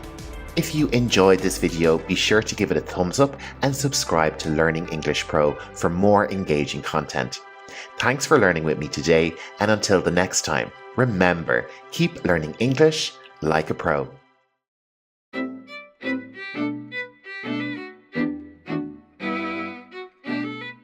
Hi everyone, and welcome back to Learning English Pro. Today we're diving into the fascinating world of geology, where we'll explore some essential terms that will help you grasp the basics of this earth science. And let's start with the basics. Geology is the study of the Earth's structure, composition, and processes that shape our planet. Rocks are solid, naturally occurring substances made up of minerals, and they are the building blocks of the Earth's crust. A mineral is a naturally occurring inorganic substance with a specific chemical composition and crystal structure. Now let's talk about the lithosphere. The lithosphere is the rigid outermost layer of the Earth. It consists of the crust and the uppermost part of the mantle, and it encompasses the Earth's solid rocky surface and extends to an average depth of about 100 kilometers or 62 miles beneath the continents and about 50 kilometers beneath the ocean floors. The lithosphere is divided into several large and small tectonic plates, but we'll get into that later in the video. But right now I want to talk about the 3 different categories of rocks that are studied in geology. First up, we have sedimentary rocks. These are a fundamental type of rock that form at or near the Earth's surface through accumulation, compaction, and cementation of various sediments, including particles such as sand, mud, organic material, and even the remnants of plants and animals. These rocks often occur in distinct layers or strata and are rich in information about Earth's history, as they contain fossils providing insights into past environments and life forms. For different types of sedimentary rocks and other rocks we're going to cover in this video, you should check out my video on rocks, where you'll discover lots of additional useful vocabulary. Let's move on to igneous rocks. These are another fundamental type of rock that form from the cooling and solidification of molten magma or lava. They can be categorized into 2 main types: intrusive or plutonic, which forms below the Earth's surface and has coarse grained textures. The other type of igneous rock is extrusive or volcanic. These rocks form on the surface and have fine-grained textures due to rapid cooling. Igneous rocks vary in composition, from felsic to mafic, influencing their colour and mineral content. Our next category of rock is metamorphic. Metamorphic rocks are a significant category of rocks that form from pre-existing rocks, either igneous, sedimentary, or other metamorphic rocks, and this happens through intense heat, pressure, and chemical changes within the Earth's crust. These transformative processes cause the original rock to recrystallize, resulting in new textures and mineral compositions. Metamorphic rocks often exhibit foliation, which is the alignment of minerals in parallel layers, giving them a banded appearance. Examples of metamorphic rock include marble and slate. Let's move on to a really important term in geology: erosion. Erosion is the process of wearing away and transporting rocks and soil by natural forces like wind, water, or ice. Another really important term, and something you may have heard me already mention in the video, is a fossil. A fossil is the preserved remains or traces of ancient organisms. Fossils can tell us a lot and can provide valuable insights into Earth's history. Another term I referenced earlier was plate tectonics. Plate tectonics is a foundational theory in the field of geology that explains the dynamic movement of the Earth's lithosphere, which consists of large, rigid plates that float on the semi-fluid asthenosphere beneath them. These plates are in constant motion, driven by the heat generated from the Earth's interior. Plate boundaries are where significant geological activity happens, leading to phenomena such as earthquakes, volcanic eruptions, and the creation of mountain ranges.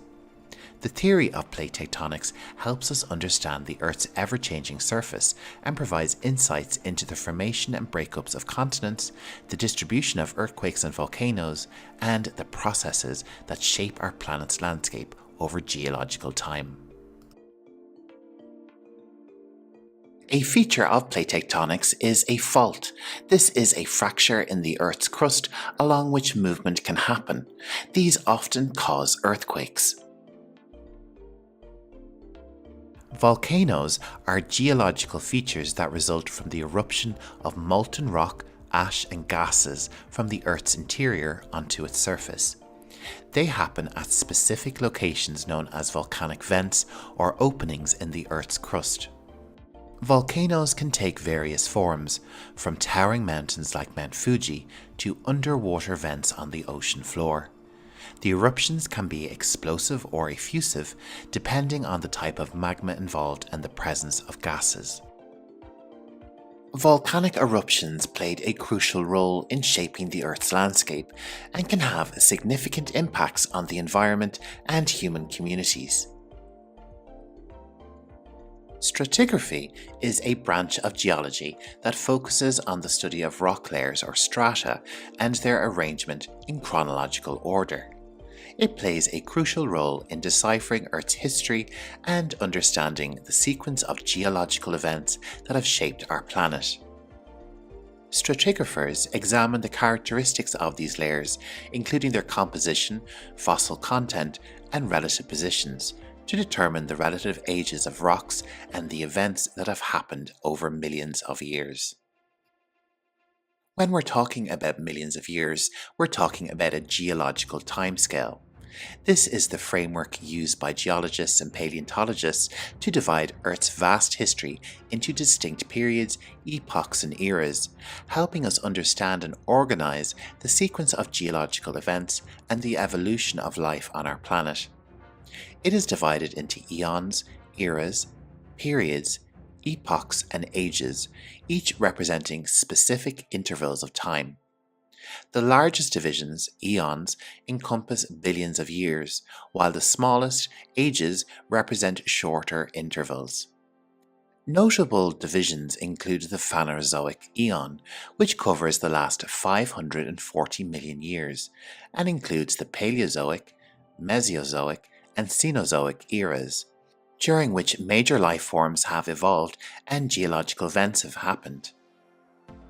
Our final term for our geology lesson is clastic sediment.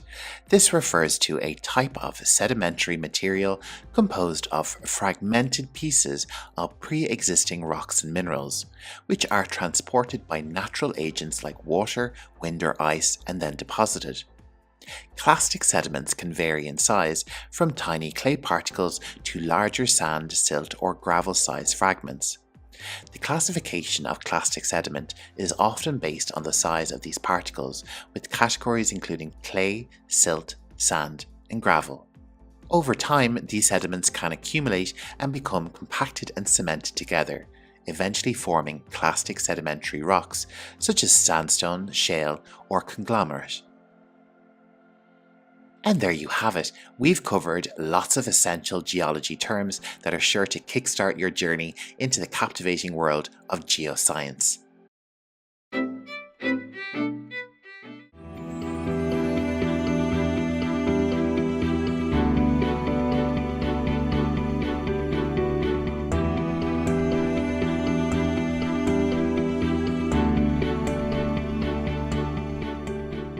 Hello and welcome back to Learning English Pro. I'm Ger, your online tutor and guide.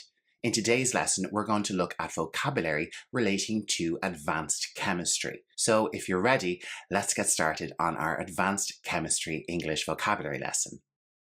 Our first term is chirality. This refers to the property of a symmetry in molecules, wherein a molecule's mirror image is not superimposable on itself. This characteristic is crucial in pharmaceuticals, as two chiral forms of a molecule might have distinct biological effects. Chirality. Let's move on to transition state. This represents the highest energy configuration in a chemical reaction, where old bonds are breaking and new ones are forming. This fleeting state influences the rate and mechanism of reactions. Transition state.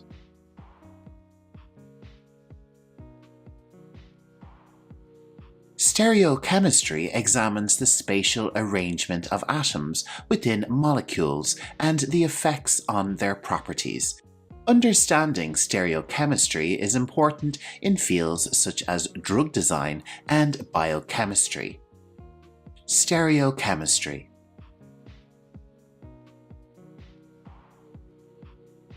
Nucleophilic substitution is a fundamental reaction in organic chemistry, involving the substitution of an atom or group within a molecule by a nucleophile. This process plays a significant role in the synthesis of various organic compounds. Nucleophilic substitution. Let's move on to catalytic converter. This is an emissions control device in vehicles that transform toxic gases into less harmful substances. This technological marvel relies on catalysts to facilitate chemical reactions, reducing environmental impact. Catalytic converter. Fermentation is a biochemical process wherein microorganisms like yeast or bacteria break down complex organic compounds, often yielding alcohol or organic acids. This process is extensively used in food production, biofuel generation, and lots more. Fermentation. Heterogeneous catalysts are in a different phase from the reactants. They play a vital role in various industrial processes, facilitating reactions without being consumed themselves. Heterogeneous catalyst. A photochemical reaction happens when a chemical reaction is triggered or influenced by light. These reactions are fundamental in fields like photography, environmental science, and organic synthesis. Photochemical reaction. Quantum mechanics is the branch of physics that describes the behavior of matter and energy on atomic and subatomic scales. Understanding quantum mechanics is important in comprehending the behavior of particles in chemical reactions. Quantum mechanics. Electrochemistry studies the relationship between electricity and chemical reactions. It plays a vital role in various applications, including batteries, corrosion prevention, and electroplating. Electrochemistry.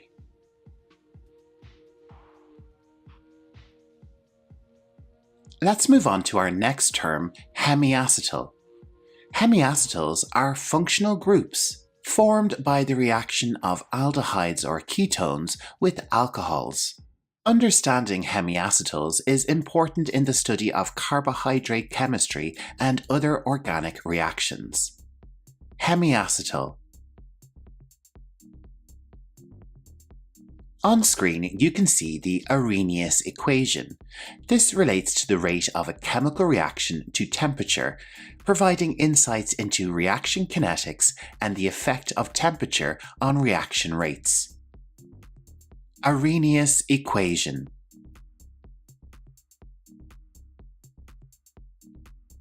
Fluorescence is the emission of light observed when a substance absorbs photons and then re-emits them. This phenomenon is crucial in various analytical techniques and molecular imaging. Fluorescence. Enthalpy is a thermodynamic property that represents the total heat content of a system. It is often used to understand and calculate heat changes in chemical reactions. Enthalpy.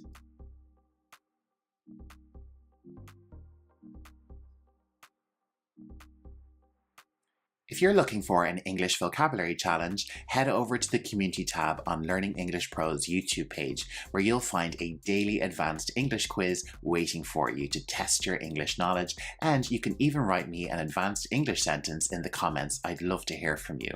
On the Community tab, you'll find lots of additional learning content too, so head over there now and test your English mettle. Our next term is magnetic susceptibility. This measures the degree to which a material can be magnetized in an applied magnetic field. This property is significant in the study of magnetic materials. Magnetic susceptibility. Let's move on to our next term, which is nuclear magnetic resonance, or NMR. NMR spectroscopy is a powerful analytical technique that exploits the magnetic properties of certain atomic nuclei. It is widely used in organic chemistry for structure determination. Nuclear magnetic resonance.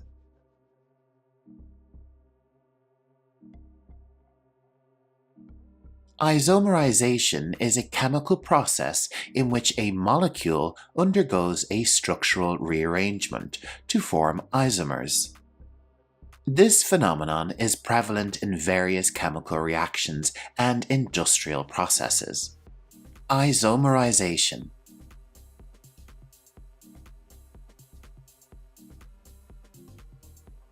Our next term is adsorption. This is the adhesion of atoms, ions, or molecules to a surface. This process is fundamental in catalyst, gas purification, and other applications. Adsorption. Supramolecular chemistry explores the non-covalent interactions between molecules to form larger, more complex structures. This field is essential in the design of functional materials. Supramolecular chemistry.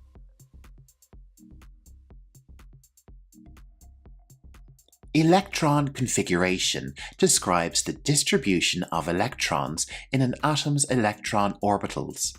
It is crucial in understanding the chemical behavior and property of elements. Electron configuration. And electron configuration wraps up our vocabulary lesson on advanced chemistry. I hope you enjoyed it, and if you did, make sure to hit the like button and subscribe to my channel, Learning English Pro.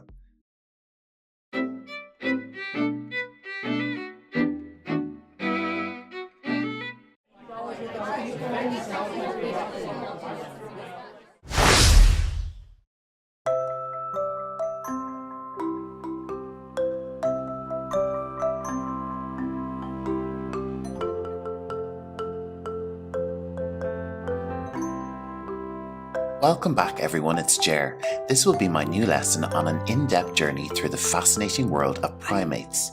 In this video, we'll explore 15 types of primates, uncovering terms relating to their origins, history, dietary habits, and intriguing behaviours. Our journey begins with lemurs, and these charming primates can only be found in the wild in Madagascar. Lemurs have been around for approximately 60 million years, making them one of the most ancient primate lineages. They primarily dine on fruits, leaves, and insects. Some lemurs are known for their peculiar habit of sunbathing in the morning to warm up. These primates are crucial to the biodiversity of Madagascar's ecosystems, playing a vital role in seed dispersal and pollination. Sadly, many lemur species are endangered due to habitat loss and other threats. Next up, we have the tarsier, hailing from Southeast Asia. These primates have been around for about 45 million years, and their diet mainly consists of insects, making them agile hunters. Tarsiers are unique for their constant owl-like gaze and the ability to rotate their heads nearly 180 degrees. Unlike many primates, tarsiers are solitary animals and have minimal social interactions. They establish their territories and communicate through high-pitched calls, which are almost ultrasonic and inaudible to human ears. Capuchin monkeys inhabit Central and South America. They've been thriving there for approximately 45 million years. These intelligent primates feed on fruits, nuts, and small animals. One of the most striking features of capuchins is their distinctive appearance, with tufts of hair on their heads that resemble the hoods worn by capuchin friars, which is how they got their name. Capuchin monkeys have earned a reputation for their remarkable problem-solving skills. They are known to use tools in the wild, a behaviour rarely observed in non-human animals. These clever primates use rocks and sticks to extract tasty morsels from hard-to-reach places, showcasing their adaptability and ingenuity. Gibbons, known for their enchanting songs, reside in Southeast Asia.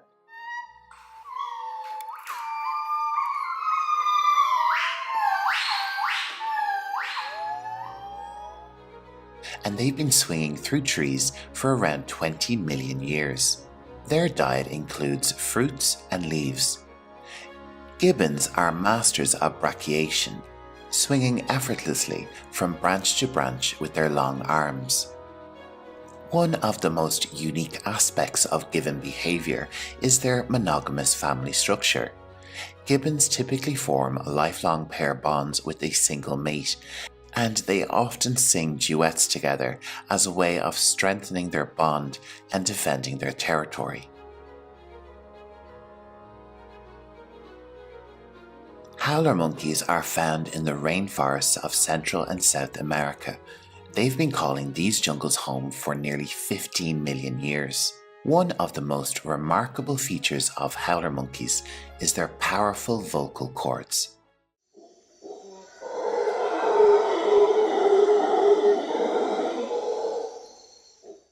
They produce some of the loudest sounds in the animal kingdom, and their deep guttural howls can be heard for miles.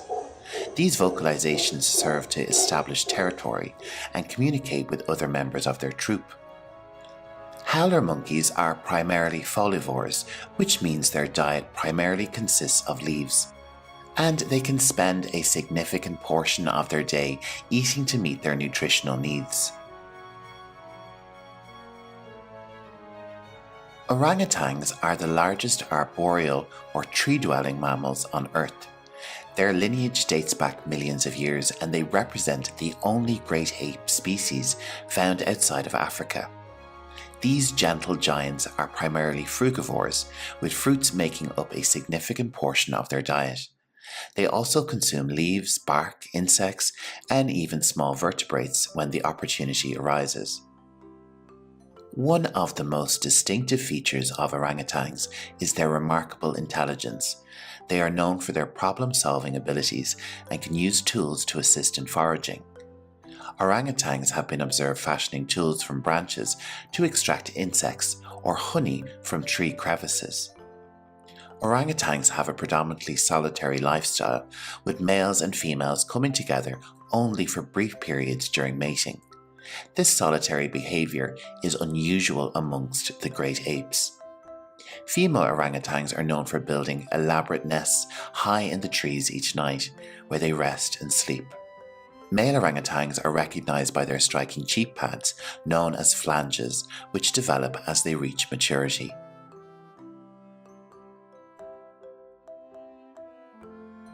Gorillas belong to the same family as humans, and we share a common ancestor. They are the largest living primates, with adult males known as silverbacks due to the silver hairs on their back weighing up to 400 pounds or more. Despite their size and strength, gorillas are known for their peaceful and non-aggressive nature. These herbivorous primates primarily feed on plants including leaves, stems, fruits, and flowers. Their massive jaws and large, powerful teeth help them process tough vegetation. Gorillas spend a significant portion of their day foraging and eating to meet their dietary needs. Gorillas live in close-knit family groups, led by a dominant silverback male. These family units include females, their offspring, and sometimes subordinate males. The silverback is responsible for protecting the group and mediating disputes. One of the most endearing aspects of gorilla behavior is their strong social bonds. They engage in grooming rituals which serve to reinforce these bonds and maintain group cohesion. Our journey now takes us deep into the dense forest of the Democratic Republic of Congo, where we encounter the captivating bonobos. The bonobos share a common ancestor with chimpanzees, which we'll cover in a little while, and humans, and they have been evolving for approximately 2 million years. They live in close-knit communities, and conflicts are often resolved through bonding and sexual interactions rather than aggression. This makes them unique amongst the great apes. Bonobos are omnivores, with their diet consisting of a wide range of foods including fruits, leaves, stems, and the occasional insect or small animal. They are known for their remarkable foraging abilities, using tools like sticks to extract termites or ants from tree bark. Bonobos have a reputation for their frequent and diverse sexual behaviors, which play a significant role in their social dynamics. They use sexual interactions as a way to diffuse tension, establish social bonds, and reinforce cooperation within their groups. Rhesus macaques are native to a wide range of environments across Asia, from forests to urban areas, and one of the most remarkable features about them is their adaptability to various habitats. They are equally at home in dense forests, grasslands, and even urban areas. This adaptability has allowed them to thrive in a changing world. These primates are highly social and live in complex societies with strict dominance hierarchies. They form tight-knit troops led by a dominant male, and their social interactions involve grooming, vocalizations, and intricate communication. Spider monkeys are native to the lush forests of Central and South America. They have been swinging through the trees for around 25 million years, making them one of the oldest New World monkey lineages. One of the most distinctive features of spider monkeys is their remarkably long and slender limbs, which make them agile acrobats in the treetops. Their prehensile tails, which can be used like an extra hand, are capable of gripping branches with incredible strength. These primates live in social groups which can vary in size from a few individuals to over 30 members. Troop dynamics are complex, and they often have a dominant female who plays a significant role in leading and making group decisions. Colobus monkeys are native to various regions of Africa, including the forests of East and Central Africa, and they've been thriving there for millions of years, adapting to their forested habitats. One of their most distinctive features is their striking black and white fur, which sets them apart from many other primate species. Their name, colobus, is derived from the Greek word for mutilated, referring to their apparent lack of thumbs. These primates have a predominantly arboreal lifestyle, spending most of their time in treetops. They typically live in small family groups led by a dominant male. Group members engage in grooming rituals which serve to strengthen social bonds and maintain group cohesion. Our journey takes us to the lush rainforests and savannas of Africa, where we encounter our closest living relatives, the highly intelligent and social chimpanzees. They are known for their problem-solving abilities and use of tools such as sticks and leaves for various purposes. Chimpanzees have been observed crafting tools to extract termites from mounds or crack open nuts. They are omnivores with a diverse diet that includes fruit, leaves, stems, insects, and occasionally small mammals. They have a remarkable ability to form and maintain strong emotional bonds within their groups. They engage in grooming rituals, which help strengthen social bonds and reduce tensions within the community. Unfortunately, chimpanzees face significant threats from habitat loss, poaching, and diseases like Ebola. Conservation efforts are essential to protect these highly intelligent and socially complex primates. Across various habitats in Africa and parts of Arabia, we encounter the resilient and adaptable baboons. One of the most distinctive features of baboons is their dog-like snouts and robust bodies. They vary in size depending on the species, with males being larger than females. They are opportunistic feeders, and their diet can vary depending on what's available in their habitat. They are highly social, and troop sizes can range from a few individuals to over 100 members. Baboons are highly adaptable and have successfully adjusted to living in proximity to human settlements. However, this proximity has also made them susceptible to conflict with humans, leading to challenges for their conservation. Now let's shift our focus to Neanderthals. These fascinating hominins lived in Eurasia alongside early humans for hundreds of thousands of years. They had a varied diet, including meat from hunting large game, as well as plants and possibly seafood. They were skilled tool makers and adapted to challenging environments. They are part of a shared human history and have left a lasting impact on our understanding of human evolution. Our species, Homo sapiens or humans, have been evolving for hundreds of thousands of years. We originated in Africa and gradually spread across the globe. Humans are incredibly adaptable omnivores, with diets ranging from region to region and era to era. We have the unique ability to cook and process food, which has played a crucial role in our development and success as a species. Thank you for joining me on this in-depth exploration of the primate world.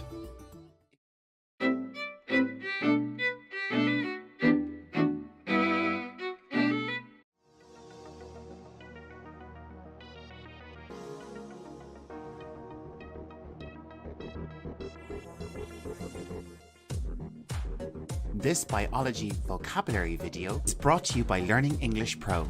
I'm Jer and I'll be narrating your lesson today.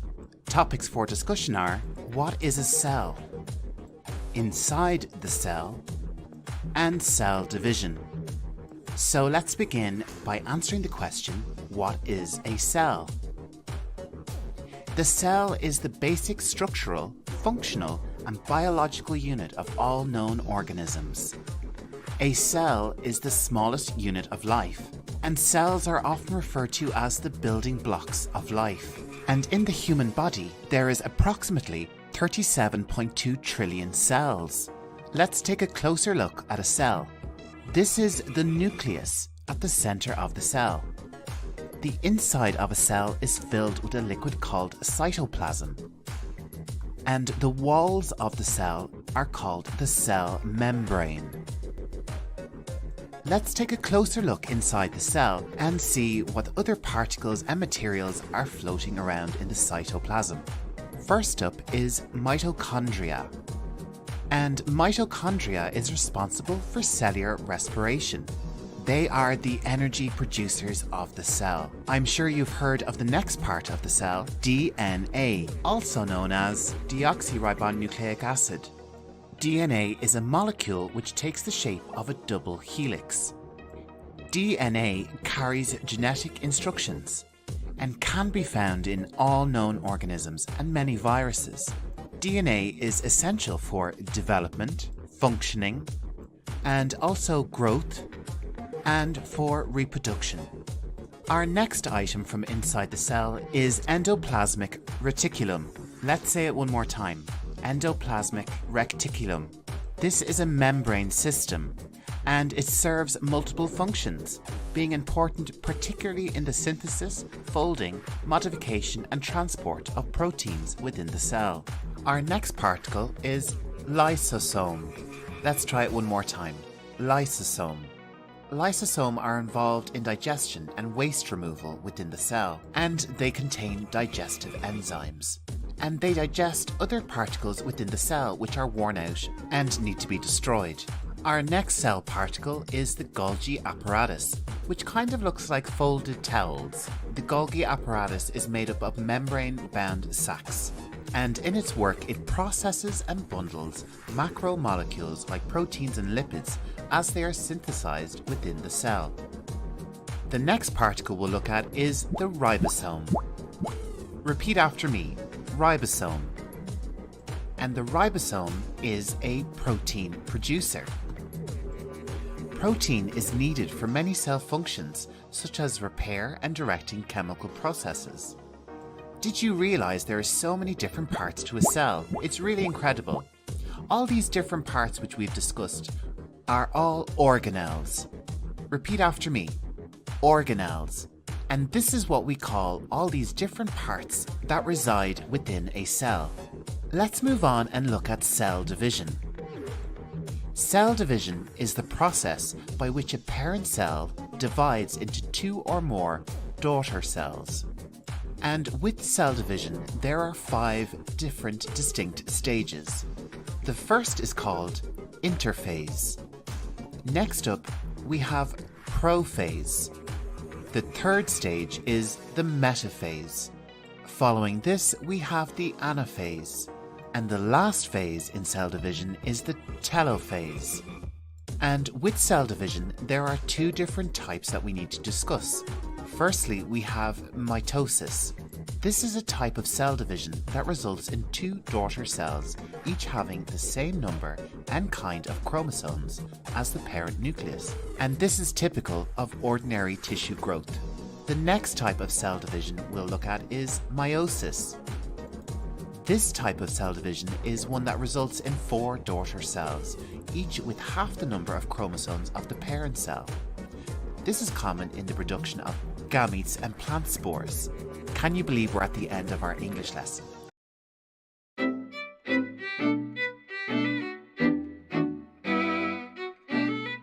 Hello dear viewers, welcome back to Learning English Pro. Today we're embarking on an expedition into the captivating realm of advanced geography terms. So if you're ready, let's jump right into our lesson. And our first term is continental drift. This term encapsulates the theory that Earth's continents were once a supercontinent and have gradually drifted apart over millions of years due to the movement of tectonic plates. Alfred Wegener's pioneering work laid the foundation for our understanding of this transformative process. Plate tectonics take us deeper into Earth's geological mechanisms. This theory explains the movement of Earth's lithospheric plates, which float on the semi-fluid asthenosphere beneath. The collision, separation and sliding of these plates shape the planet's topography, causing earthquakes, volcanoes and mountain ranges. Next, we navigate the complex terrain of geopolitics. This term unveils the interplay between geographical space, political power and international relations. Geopolitics examines how geographical factors influence diplomacy, conflicts, and global strategies. Term number 4 leads us to the frozen landscapes of the permafrost. This term refers to permanently frozen ground found in cold regions like Siberia. Permafrost not only shapes the terrain, but also preserves ancient organisms and influences climate change feedback loops. Transitioning to oceanic vistas, we encounter archipelago. An archipelago is a group of islands clustered closely together in a body of water. These formations often result from tectonic or volcanic activity and have significant cultural, ecological, and geological importance. The term isthmus beckons us to narrow land bridges connecting two larger land masses. These geographical features can profoundly impact trade routes, transportation, and cultural exchange. Our journey takes a scenic turn with fjord. These steep-sided narrow inlets are formed by glacial erosion and subsequent sea level rise. Fjords, often surrounded by dramatic landscapes, are found in countries like Norway and New Zealand. Venturing into ecosystems, we encounter the term biome. A biome is a distinct ecological region characterized by specific plant and animal communities, shaped by climate, geography, and evolutionary history. Rainforests, deserts, and tundras are examples of different biomes. Our exploration of ecosystems continues with delta. A delta forms at the mouth of a river where sediment carried by the river is deposited as it enters a standing body of water, creating intricate wetland systems that provide crucial habitats to animals. Let's shift our focus to urban geography, and we delve into gentrification. This term describes the transformation of urban neighborhoods as wealthier residents move in, leading to changes in demographics, housing, and local culture. Our next term is continental shelf. This underwater extension of a continent is relatively shallow and rich in marine resources. It's a prime location for activities such as fishing, oil drilling, and mineral extraction. Our journey takes us underground with karst landscape. This unique terrain is shaped by the dissolution of soluble rocks like limestone and features sinkholes, caves, and underground rivers, creating stunning geological formations. In my homeland of Ireland, we have one of Europe's finest examples of a karst landscape, the Burren, which is located in Connemara. In the arid embrace of deserts, an oasis emerges as a haven of life. Fed by springs or wells, an oasis supports vegetation and human settlement, providing a critical respite in harsh conditions. Concluding our expedition, we ponder latitude. These horizontal imaginary lines circle the Earth and measure the distance north or south of the equator. latitude greatly influences climate patterns, determining temperature and sunlight intensity.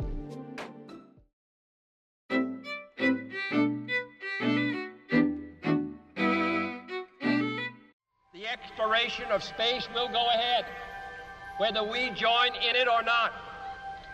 And it is one of the great adventures of all time.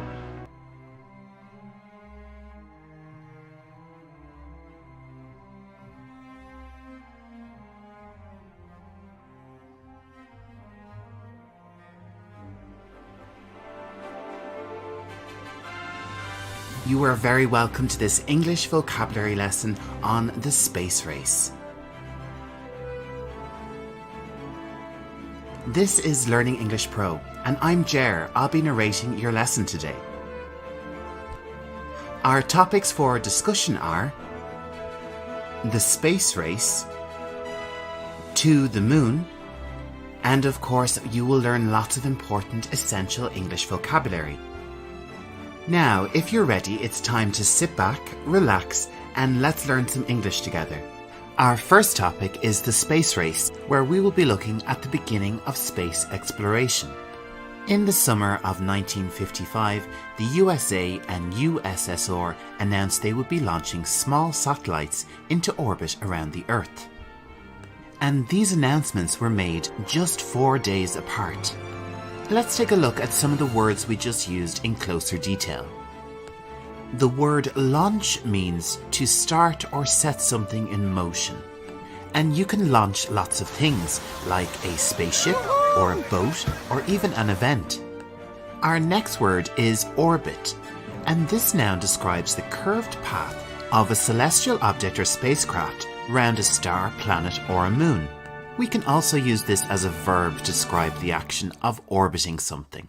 The moon orbits the Earth.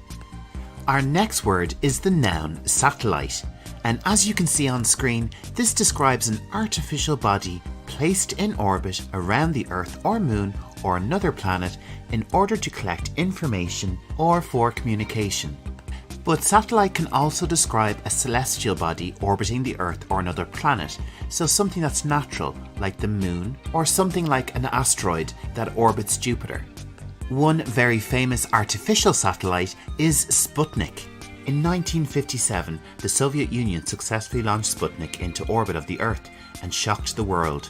Their success leads to a competitive scientific relationship with the USA for supremacy in space exploration. The relationship was already strained due to a continuing state of political conflict, military tension, proxy wars, and economic competition. The USA suffered a major international humiliation when Project Vanguard exploded at its launch in December 1957. However, they did eventually have success when they launched the 4-stage rocket Juno 1 in January 1958. And on this rocket was the satellite Explorer 1, which they successfully put into orbit. However, the Americans were not happy about being behind Russia in space exploration. So in July 1958, President Eisenhower formed NASA. NASA is an acronym of the National Aeronautics and Space Administration. However, they were still falling behind Russia because in September 1959, after several failed attempts, the Soviet Union launched Luna 2, a space probe which successfully impacted the moon. A space probe is an unmanned exploratory spacecraft designed to transmit information about its environment. The Soviet Union had success again when they launched Yuri Gagarin into Earth orbit in April 1962. He became a national hero and an international celebrity.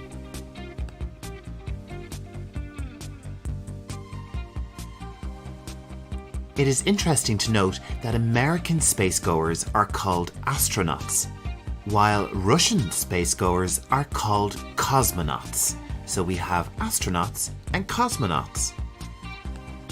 After some political upheaval and a pause in missions to develop the Soyuz spacecraft, the USSR fell behind in the race for the moon. while NASA created 3 spaceflight programs to develop their capabilities in space with the aim of going to the moon. These projects were Project Mercury, 1958 to 1963, Project Gemini, 1961 to 1966, and Project Apollo, 1969 to 1972. NASA wanted to improve their capabilities and to ensure their technology and astronauts could survive in space for extended periods of time. Let's have a look at the ways they did this. They practiced spacewalking. Spacewalk as a noun describes a period of physical activity engaged in by an astronaut in space outside a spacecraft. An example in a sentence would be, "The spacewalk will happen tomorrow." As a verb, spacewalk means to undertake a spacewalk. An example in a sentence is, "I will spacewalk tomorrow for the first time." NASA also developed the Saturn V rocket. This is the most powerful, tallest and heaviest rocket ever built by man. NASA also wanted to test their ability to dock 2 spacecraft together in space. The verb to dock of a spacecraft means to join with a space station or another spacecraft in space. I hope you are enjoying learning lots of new vocabulary. Don't forget to check out our YouTube channel where we have lots of vocabulary videos on a wide range of topics. Let's move on to our next topic, to the moon. This is the Apollo 11 crew. Neil Armstrong, Michael Collins, and Buzz Aldrin. This would be the crew who would go to the moon. But what does crew mean? The word crew describes a group of people who work together and operate a ship, an aircraft, or a spaceship. And on July 16, 1969, NASA launched the Saturn V rocket with the crew of 3 men and directed it to the moon. It took just over 3 days for the Apollo 11 crew to reach the moon. Around the world, people gathered to watch the landing on the television. 600 million people watched live. When the spacecraft reached the orbit of the moon, Neil Armstrong and Buzz Aldrin climbed inside the small lunar module.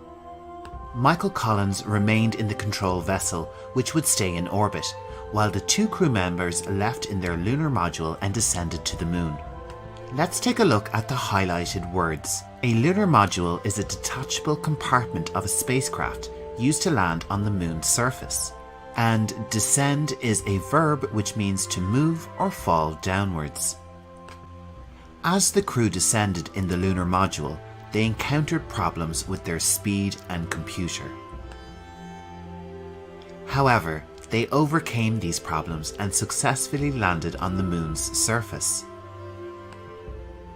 The world waited for Neil Armstrong to become the first man to step onto the moon and make history. It's one small step for man, one giant leap for mankind. Oh, that looks beautiful, Daniel. Armstrong and Aldrin explored the moon's surface, collecting samples and taking measurements. And after 21 hours, Armstrong and Aldrin departed the moon's surface and returned to meet Collins in the control ship. The Apollo 11 crew returned to Earth safely on July 24, 1969. They were heroes, and the success of the Apollo missions gave the USA dominance in space for decades. And that's the end of our lesson. Thank you so much for watching.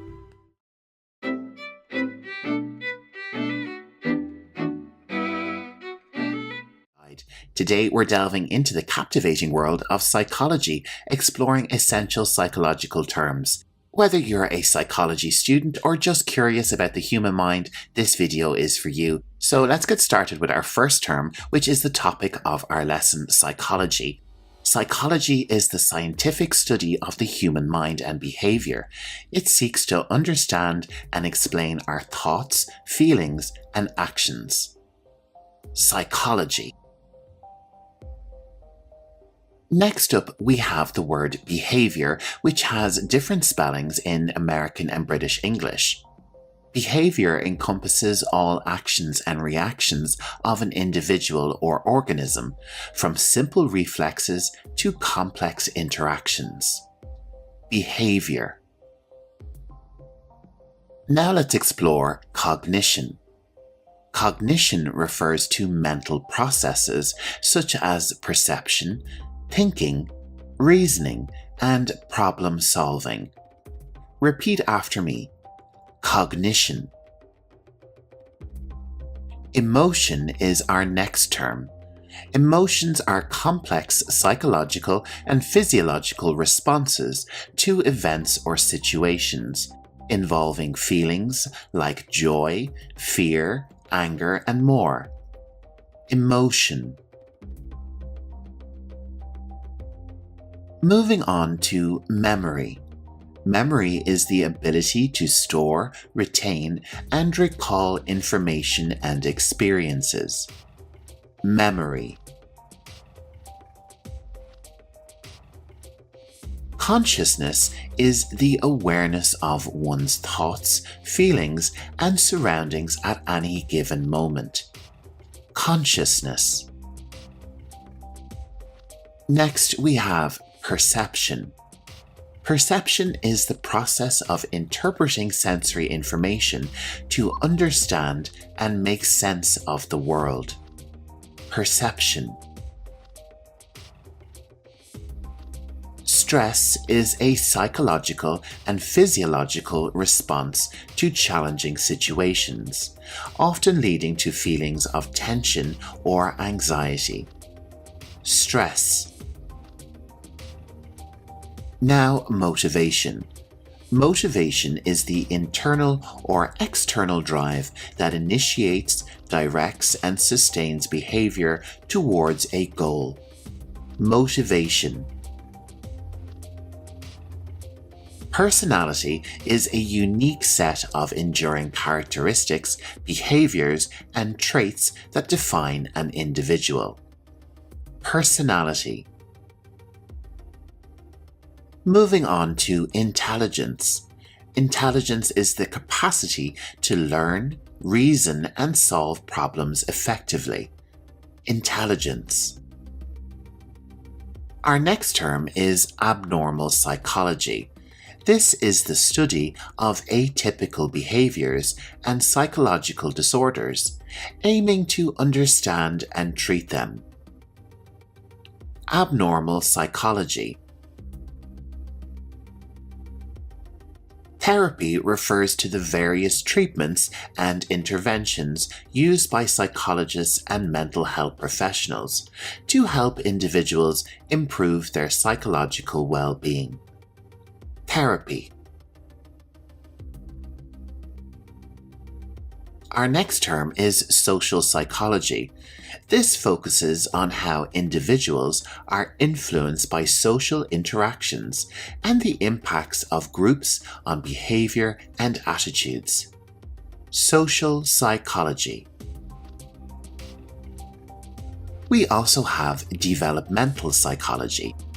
This type of psychology examines the psychological growth and changes that happen from infancy to old age. Developmental psychology. The word I've already mentioned is anxiety. Anxiety is a state of uneasiness or worry, often accompanied by physical symptoms such as increased heart rate and restlessness. Repeat after me. Anxiety.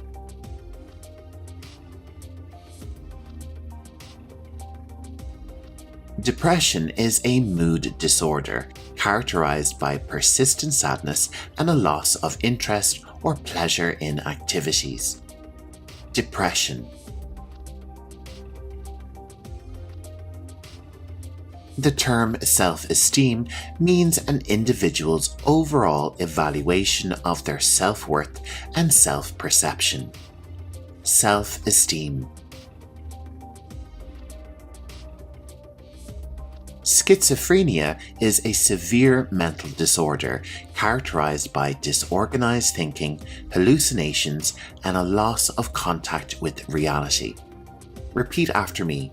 Schizophrenia. Psychotherapy is a form of treatment involving psychological techniques and talking to a trained therapist to address emotional and mental health issues. Psychotherapy. Understanding these psychological terms is a window into the fascinating world of psychology.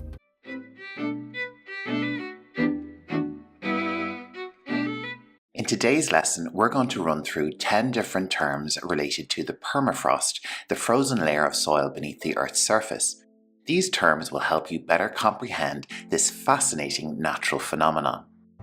So if you're ready, let's jump right in. Let's start with permafrost.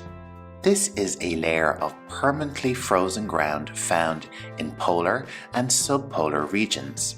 This frozen soil generally maintains temperatures below freezing for at least 2 consecutive years. The tundra is a vast treeless biome where permafrost is prevalent, characterized by cold climates, low vegetation, and short growing seasons. When we talk about the active layer, we're talking about the uppermost portion of the permafrost that thaws and refreezes seasonally.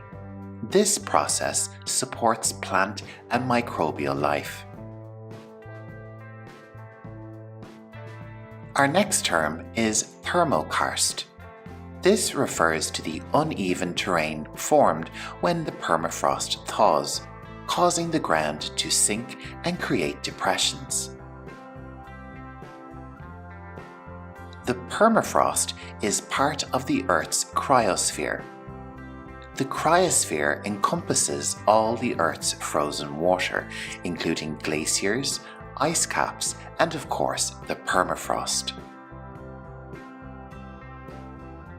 Periglacial environments are areas near the edges of glaciers and permafrost regions, and these environments feature unique landforms shaped by freeze-thaw processes. One of these processes is frost heave. Frost heave is the upward movement of soil or rocks created by the expansion of freezing water in the ground. Let's move on to our next term, albedo. Albedo is the reflexivity of a surface. High albedo surfaces, like snow and ice, reflect more sunlight, contributing to cooler temperatures.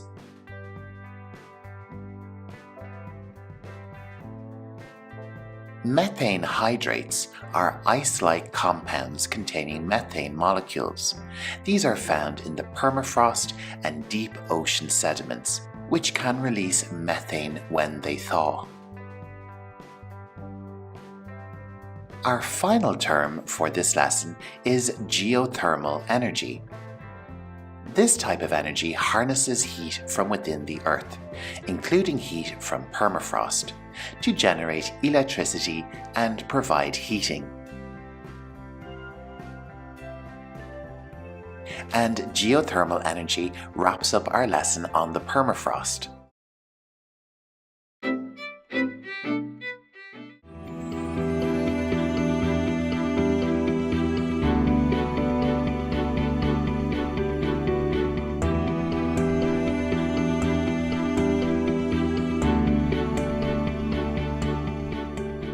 Hi everyone, in today's lesson we will be covering dinosaurs and related English vocabulary.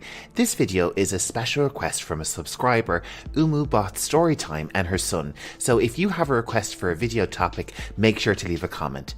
Let's jump straight into our lesson with our first word, reptile. All dinosaurs are reptiles.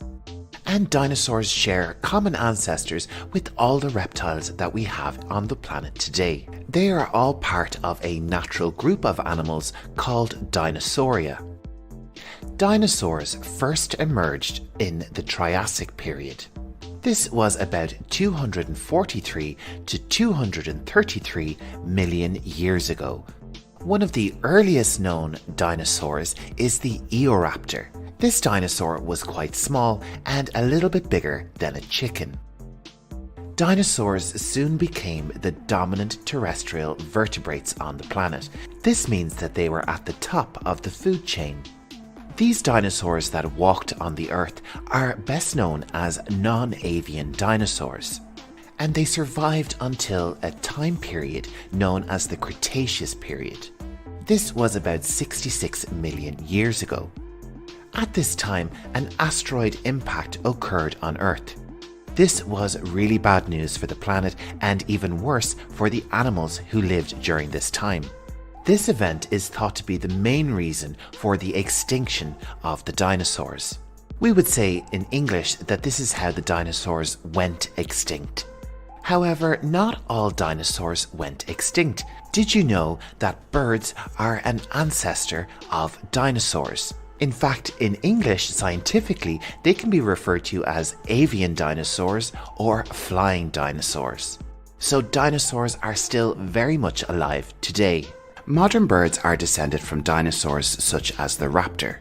In the time of the dinosaurs, flying beasts were known as pterosaurs.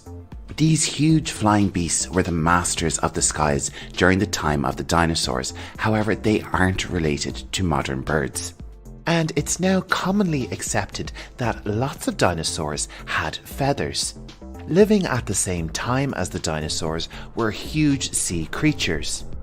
Although they share many similarities with dinosaurs, they are actually classed as nothosaurs.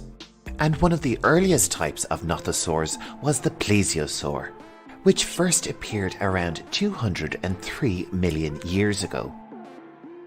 All this fascinating data and information on dinosaurs is collected by a person called a paleontologist. They study ancient life, from dinosaurs to plants to fungi and even ancient microbes. And with dinosaurs, they have discovered almost 1,000 different species. When they work outside, the location of their work is called a dig site. This is where they perform an excavation. This is where they find the remains of dinosaurs, which are known as fossils. Fossils are the preserved remains of ancient organisms. And paleontologists have found thousands of fossilized remains of dinosaurs.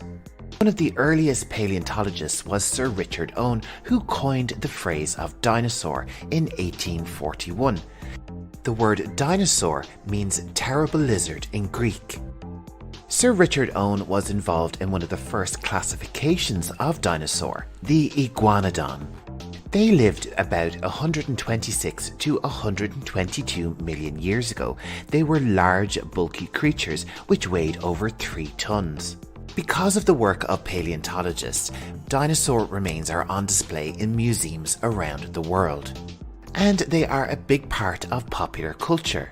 There doesn't seem to be a year that goes by without some type of dinosaur appearing in a Hollywood movie. Most famous of all is the Jurassic Park movie franchise. And it's possible to go to a theme park and ride the Jurassic Park roller coaster. Probably the most famous dinosaur that everyone knows is Tyrannosaurus rex, or T-Rex for short. Tyrannosaurus rex lived throughout what is now known as Western North America. Fossils found of the T-Rex are dated from between 68 to 66 million years ago. Another well-known dinosaur is the Velociraptor, and on screen I'm going to show you how scientists think it might have looked with feathers. The difference in how they are presented to us is quite interesting. The velociraptor is also shown in lots of movies, but again, it's more likely that you're going to see it without its feathers. Like many dinosaurs, the velociraptor was a carnivore, an animal which only eats meat. But there were dinosaurs who only ate plant life. They are called herbivores. And what about those animals who eat both meat and plant life? We know them as an omnivore. Deinocheirus was a dinosaur which lived about 70 million years ago, and it was an omnivore. It hunted prey and ate plant life. If you're new to my channel, Learning English Pro, you're very welcome. I hope you're enjoying the lesson. My name is Jer and I'm narrating your lesson today. Make sure to subscribe to get all my videos. Our next group of dinosaurs is called the sauropods, and they are the largest living creatures ever to have walked the earth. In popular culture, there are three well-known species, including Brontosaurus, which means a thunder lizard in Greek. There is also Brachiosaurus, which was estimated to be about 21 meters high. Another sauropod is Diplodocus, which lived about 154 million years ago.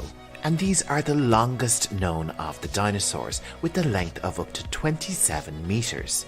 Our next dinosaur is the largest of all known terrestrial carnivores, Spinosaurus. They lived in the Cretaceous period, and they were longer and heavier than the famous Tyrannosaurus rex. Another well-known dinosaur in popular culture is Stegosaurus, which means roof lizard. They were categorized by their distinctive kite-like upright plates along their backs and spikes on their tails. These large herbivore creatures lived about 155 to 145 million years ago. We also have Triceratops. Triceratops were one of the last living known dinosaurs, and their name in Greek means three-horned face. And Triceratops brings us to the end of this English lesson on dinosaurs.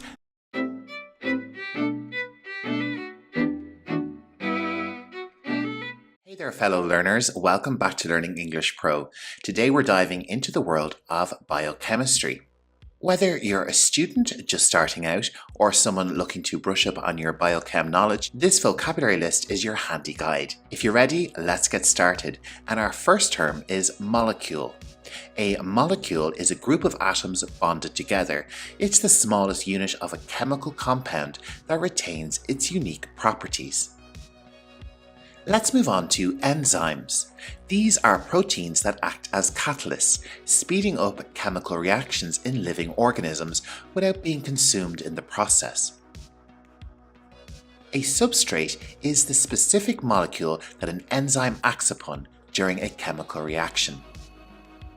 DNA, or deoxyribonucleic acid, is a complex molecule that contains genetic information and serves as the blueprint for building and maintaining living organisms. Let's move on to our fifth term, RNA. This stands for ribonucleic acid. RNA plays a crucial role in protein synthesis by carrying genetic information from DNA to ribosomes. Amino acids are the building blocks of proteins. There are 20 different types of amino acids that can be combined in various sequences to create a wide range of proteins. Let's move on to our next term, which is metabolism.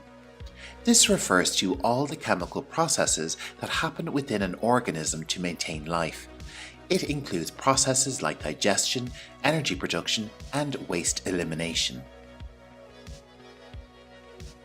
A catalyst is a substance that speeds up a chemical reaction without undergoing any permanent changes itself. Let's move on to pH. This term stands for potential for hydrogen, and it is a measure of the acidity or alkalinity of a solution. It's important in biochemistry because it affects the shape and function of molecules. Number 10 in our biochemistry word list is lipid. Lipids are molecules that include fats, oils, and phospholipids. They play a key role in energy storage, insulation, and forming cell membranes. Our next term is really important: protein. Proteins are complex molecules made up of amino acids. They have diverse functions, including structural support, enzymatic reactions, and immune response. A nucleotide is the basic building blocks of nucleic acids like DNA and RNA. It consists of a nitrogenous base, a sugar, and a phosphate group. Carbohydrates are molecules made up of carbon, hydrogen, and oxygen. They serve as a primary energy source for living organisms. ATP, or adenosine triphosphate, is a molecule that stores and transfers energy within cells. It's often referred to as the energy currency of cells. Our final term is metabolic pathway. This is a series of interconnected chemical reactions that happen within a cell. These pathways are essential for various cellular processes. And there you have it, a snapshot of key biochemistry terms that'll have you speaking the language of life itself.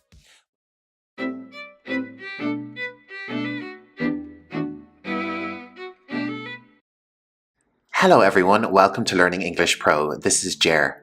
Today we're diving deep into the fascinating world of sea creatures, from the smallest clams to the mighty octopus. Let's get started on our underwater adventure. Our first animal is clams. Clams are small mollusks with two hinged shells. They come in various sizes and are found in both freshwater and marine environments. There are over 15,000 species of clam, and some clam can live for decades, and their age can be determined by counting the rings on their shells. Clams are part of a diverse family of creatures known as mollusks. These invertebrate animals are characterized by soft, unsegmented bodies, often protected by shells. Oysters are another type of mollusk. These shellfish have rough, irregular shaped shells. They are commonly found along coastlines worldwide. Each oyster can filter up to 50 gallons of water a day, helping improve water quality in their habitat. Oysters live in salty or brackish coastal waters, clustering on any hard submerged surface. They fuse together as they grow, forming rock-like reefs that provide habitat for other marine animals and plants. Another species of mollusk is mussels. Mussels are found in clusters with dark, elongated shells. They are known for their ability to attach themselves to rocks or other surfaces using strong threads called byssal threads. These threads also serve as anchors during rough tides. Shrimp are a small crustacean shellfish with curved bodies and large antennae. Many shrimp species are known for their impressive migratory journeys, traveling long distances between freshwater and saltwater habitats. Lobsters are large crustaceans known for their spiny shells. They are found in the cold waters of the Atlantic Ocean, and they're known for their solitary behavior, with each lobster defending its own territory. Contrary to popular belief, lobsters are not immortal. Lobsters have an extraordinary lifespan due to an enzyme called telomerase in many of their cells. Lobsters grow by molting, which requires considerable energy, and the larger the shell, the more energy is required. Eventually, the lobster will die from exhaustion during a molt. Both shrimp and lobsters are types of crustaceans. Crustaceans are a diverse group of arthropods primarily found in aquatic environments. They are recognized by their hard exoskeletons and jointed appendages. Crabs are the tenacious crustaceans of the sea. They are renowned for their powerful claws and impressive adaptations. These creatures wield their claws not only for defense but also for hunting and manipulating objects. Crabs possess a remarkable ability to crush the shells of their prey with their robust pincers, making them formidable predators in the underwater world.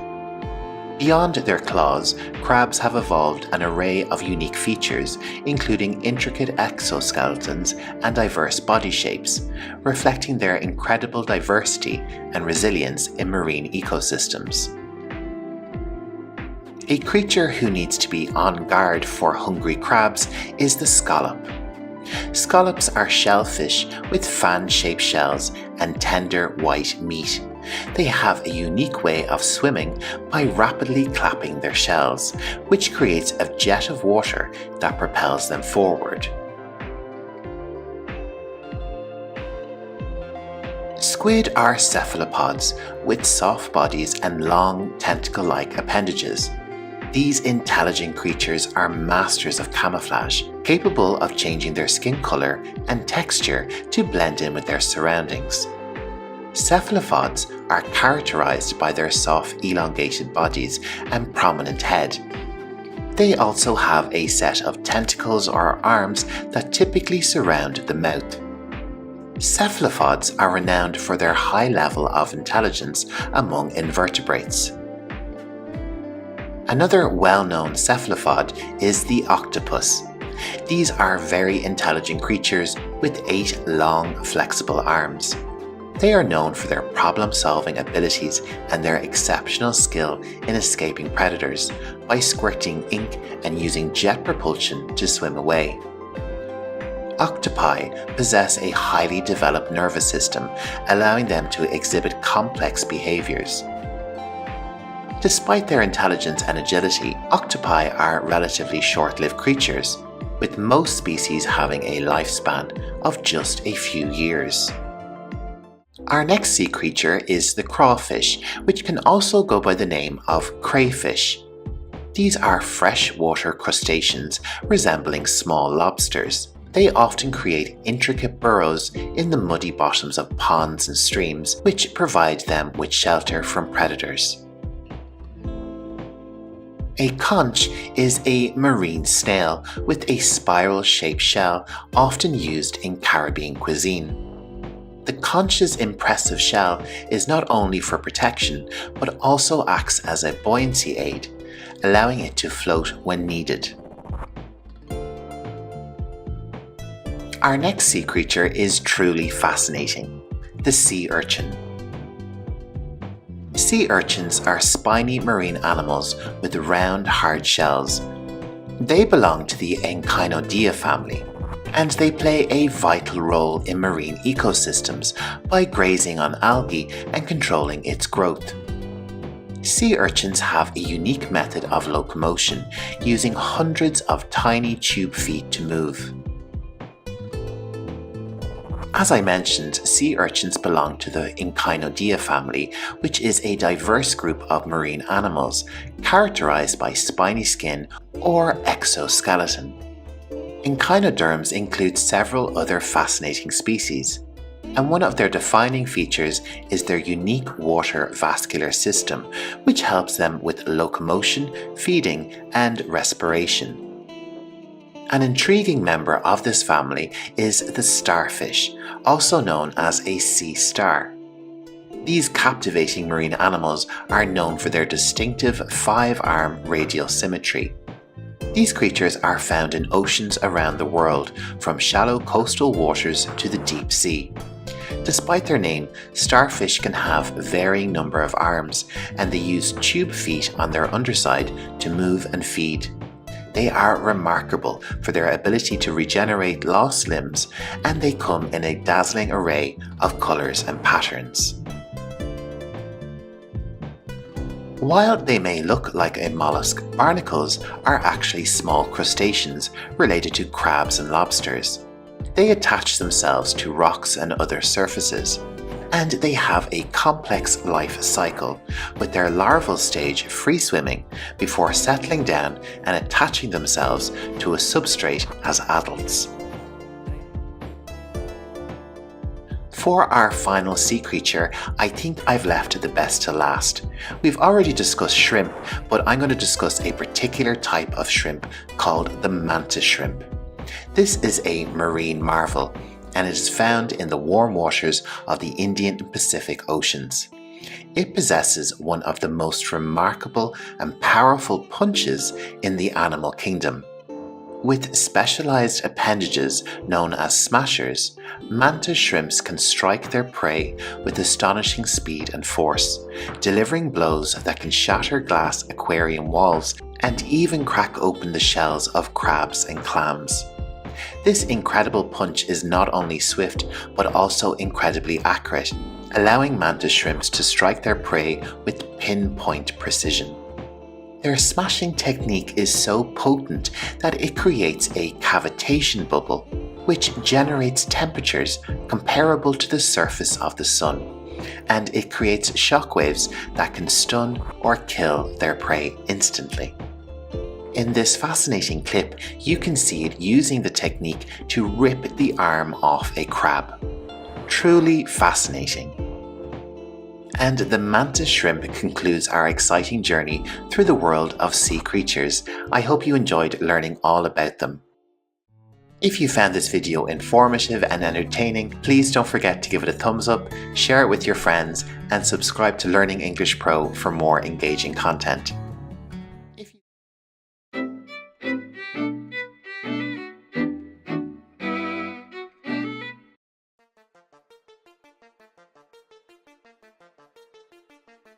What is the latest mission to Mars? What will it do when it gets there? And what can we hope to learn from its exploration of an ancient lake? We are taking a deep dive into NASA's latest mission to Mars, and for all my English learners, all highlighted words will be included in a detailed glossary at the end of the video. Today we are discussing Mars 2020, which is the Mars rover mission by NASA that includes the Perseverance rover and Ingenuity drone. The mission began when the spacecraft launched from Earth on the 30th of July 2020. It follows many other missions to the Red Planet, but it is the first mission in decades, with its main mission being to search for life. The spacecraft took just 6.5 months to reach Martian atmosphere, and it did that on February the 18th, 2021. Here, with animation footage exclusively from NASA, you can see the landing sequence, which uses equipment called an EDLS, which stands for Entry, Descent and Landing System. And this part of the system is called the Sky Crane. Let's watch the final moments as the rover touches down on the surface of the planet.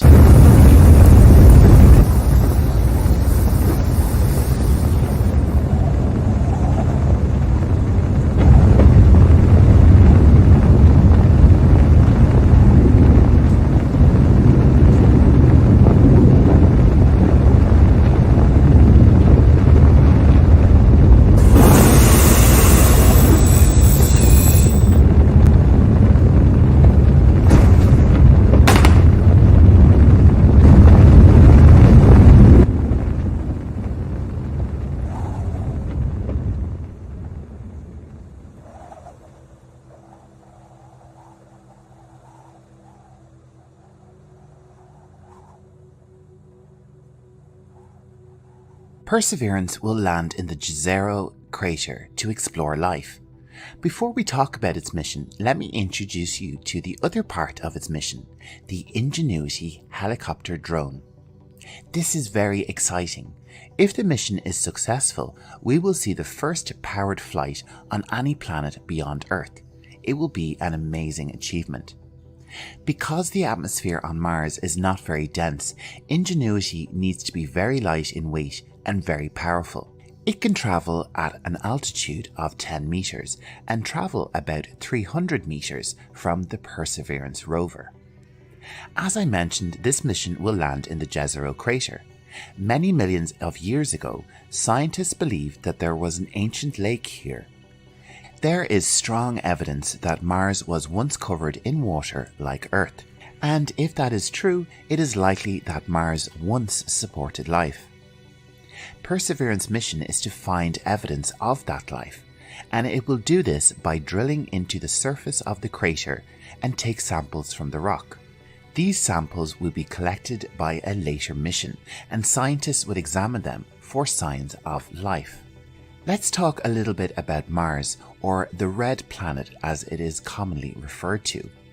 I am a bit of an astronomy nerd, so I thought I would bring you some of my favourite facts about the planet. Did you know that Mars is home to the biggest volcano in the solar system?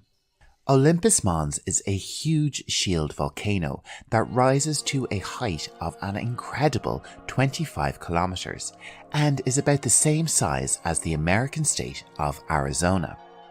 And our last stop on Mars today is the Valles Marineris, or Mariner Valley. This is a vast canyon system that runs along the Martian equator. It is 4,000 kilometers long and reaches depths of up to 7 kilometers. It is about the same width as the United States. That is very big. Mars is definitely full of some impressive geography. Now it's time to go to our English glossary, where we will take a look at the highlighted words I mentioned throughout the video. So grab a pen and paper because we'll be going through definitions and sentence examples so you can use some of this vocabulary straight away. The first word in our glossary is rover. And this noun means in this context a vehicle for driving over rough terrain, especially one driven by remote control over extraterrestrial terrain. Let's take a look at our sentence example. The lunar rover helped the astronauts explore the moon. Let's move on to the next word in our glossary, and that word is Martian. This word is an adjective, and it means anything relating to the planet Mars or its supposed inhabitants. Our sentence example is, the aliens in the movie were Martian. Coming up next, we have a phrasal verb, touchdown. And this means the act of an aircraft or spacecraft landing at its destination. Our example sentence is, my plane touches down at 6 p.m. Our next word in our glossary is crater, and this noun means a large bowl-shaped cavity in the ground or on a celestial object, typically one caused by an explosion or the impact of a meteorite. Our example sentence is, the meteorite left a huge crater. Next up in our glossary we have an adjective, dense, and this word means a substance which is closely compacted. The material is too dense to work with.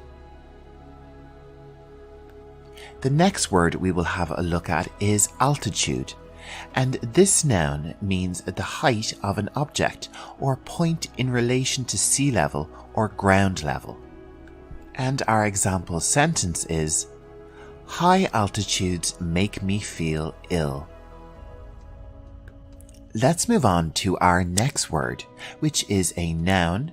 It is evidence.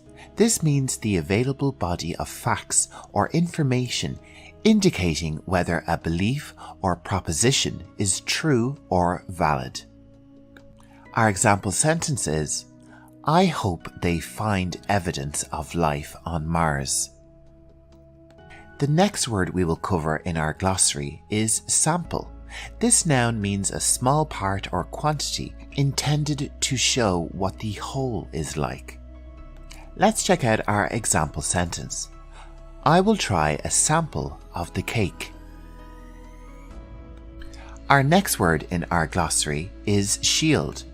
This noun means a broad piece of metal or another suitable material, held by straps or handle attached on one side, used as a protection against blows or missiles. Our next example sentence is, the volcano is shaped like a shield. And our final word for our lesson is canyon. And this noun means a deep gorge, typically one with a river flowing through it, as found in North America. And our final example sentence is, I have been to the Grand Canyon many times. And that brings us to the end of our lesson. Thank you so much for watching. I really appreciate it. And I hope you enjoyed our little trip to Mars and all the new words in our glossary that you learned today. If you're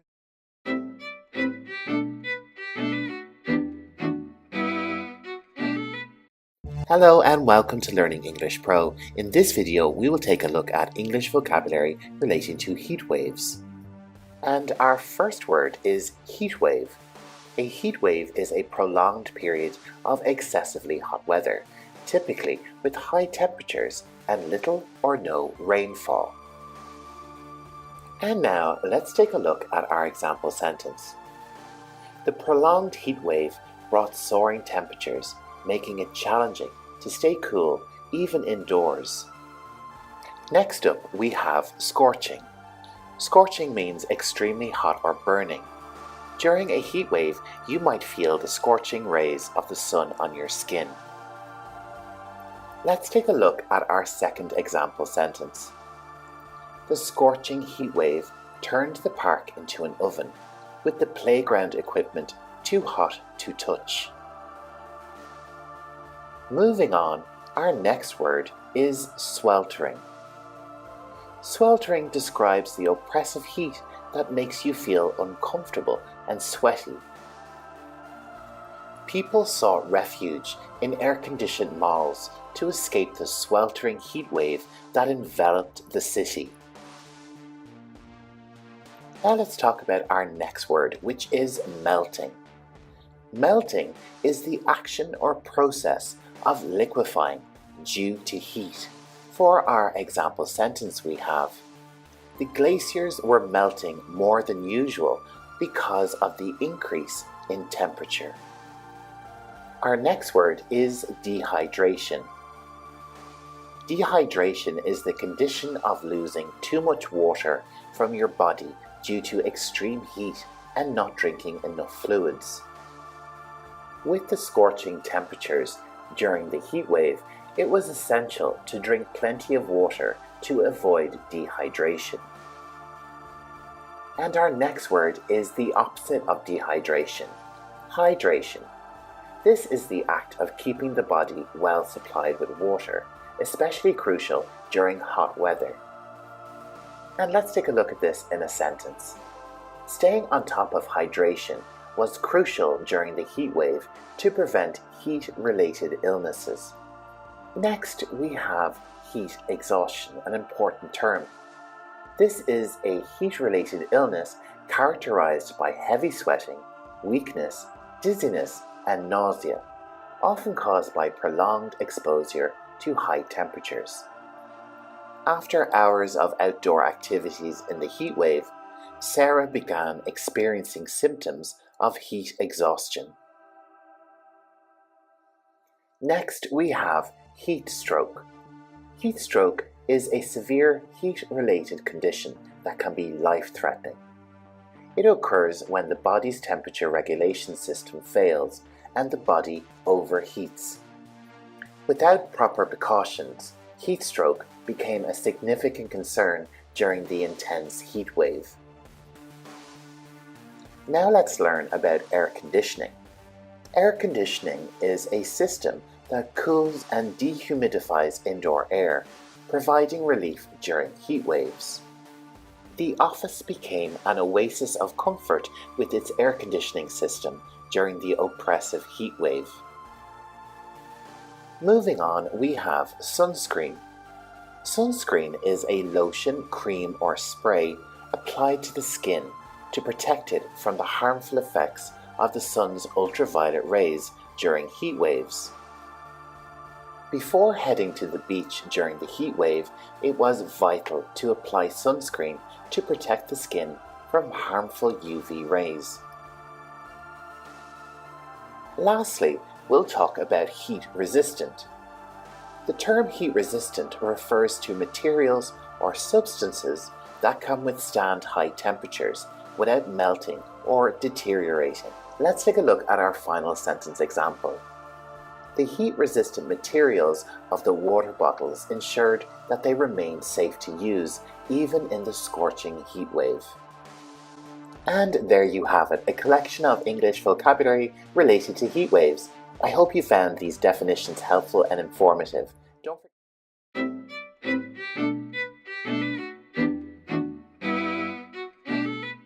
Welcome back to Learning English Pro. Today we'll be diving into the world of droughts and expanding our English vocabulary with a comprehensive word list. First up, let's take a look at the definition of the word drought. It is a prolonged period of abnormally low rainfall or an extended shortage of water, leading to dry conditions in a specific region. Our example sentence is, the drought lasted for several months and made life difficult for the local people. Let's move on to our next word, which is arid. This means having little or no rain, to be extremely dry or barren. Let's use it in a sentence. The arid desert landscape made it challenging for any vegetation to thrive. Let's move on to dehydration. This is the process of losing water or moisture, leading to a state of extreme dryness. We could say, staying hydrated is crucial in hot climates to avoid dehydration during prolonged periods of drought. Let's talk about parched. Parched means extremely dry, often to the point of cracking or splitting. After hours under the scorching sun, the hiker's lips were parched and he yearned for a sip of water. Our next term is water scarcity. This is a condition where the demand for water exceeds the available supply, leading to a shortage of water resources. Our example sentence is, the prolonged drought in the region resulted in water scarcity, affecting agriculture and daily life. Let's move on to reservoir.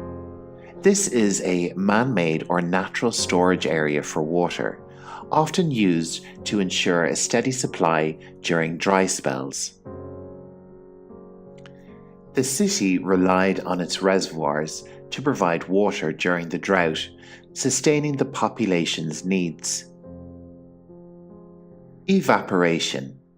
This is the process of liquid turning into vapor due to exposure to heat or sunlight.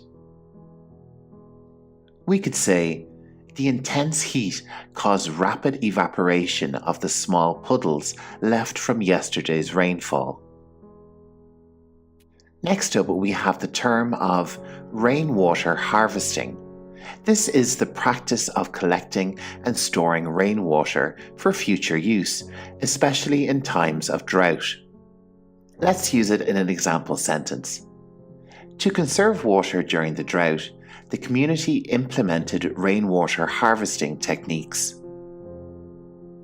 Desertification is the process by which fertile land becomes desert, typically due to human activities or climate change. Unsustainable farming practices accelerated desertification in the region, leading to more frequent droughts.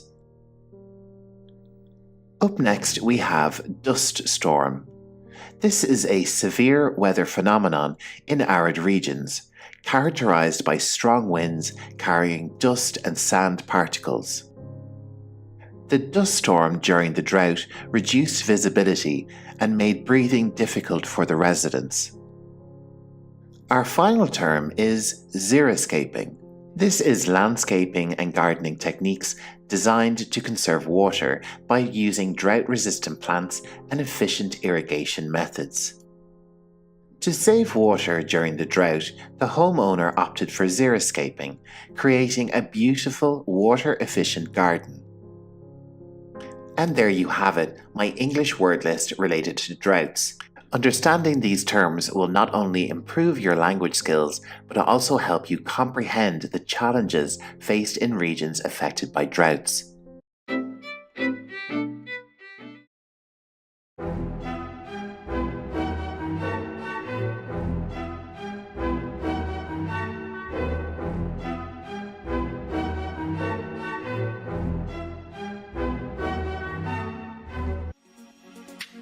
In today's lesson, we're going to take a look at some medicine English vocabulary. This will involve looking at the different types and forms of medicine, along with the associated symptoms. Let's take a look at our lesson plan. You'll learn lots of important vocabulary, along with perfect pronunciation, and lots of context and information, so you'll really get to know the vocabulary very well. I don't know about you, but I'm ready to start this lesson, so grab a pen and paper, sit back, relax, and let's learn some English on medicine together.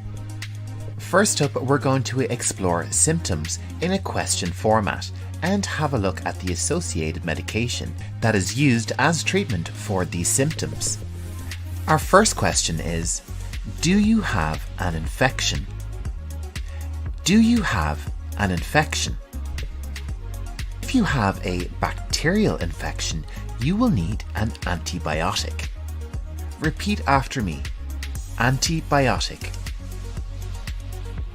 Another type of infection that is common is a viral infection, an infection by a virus.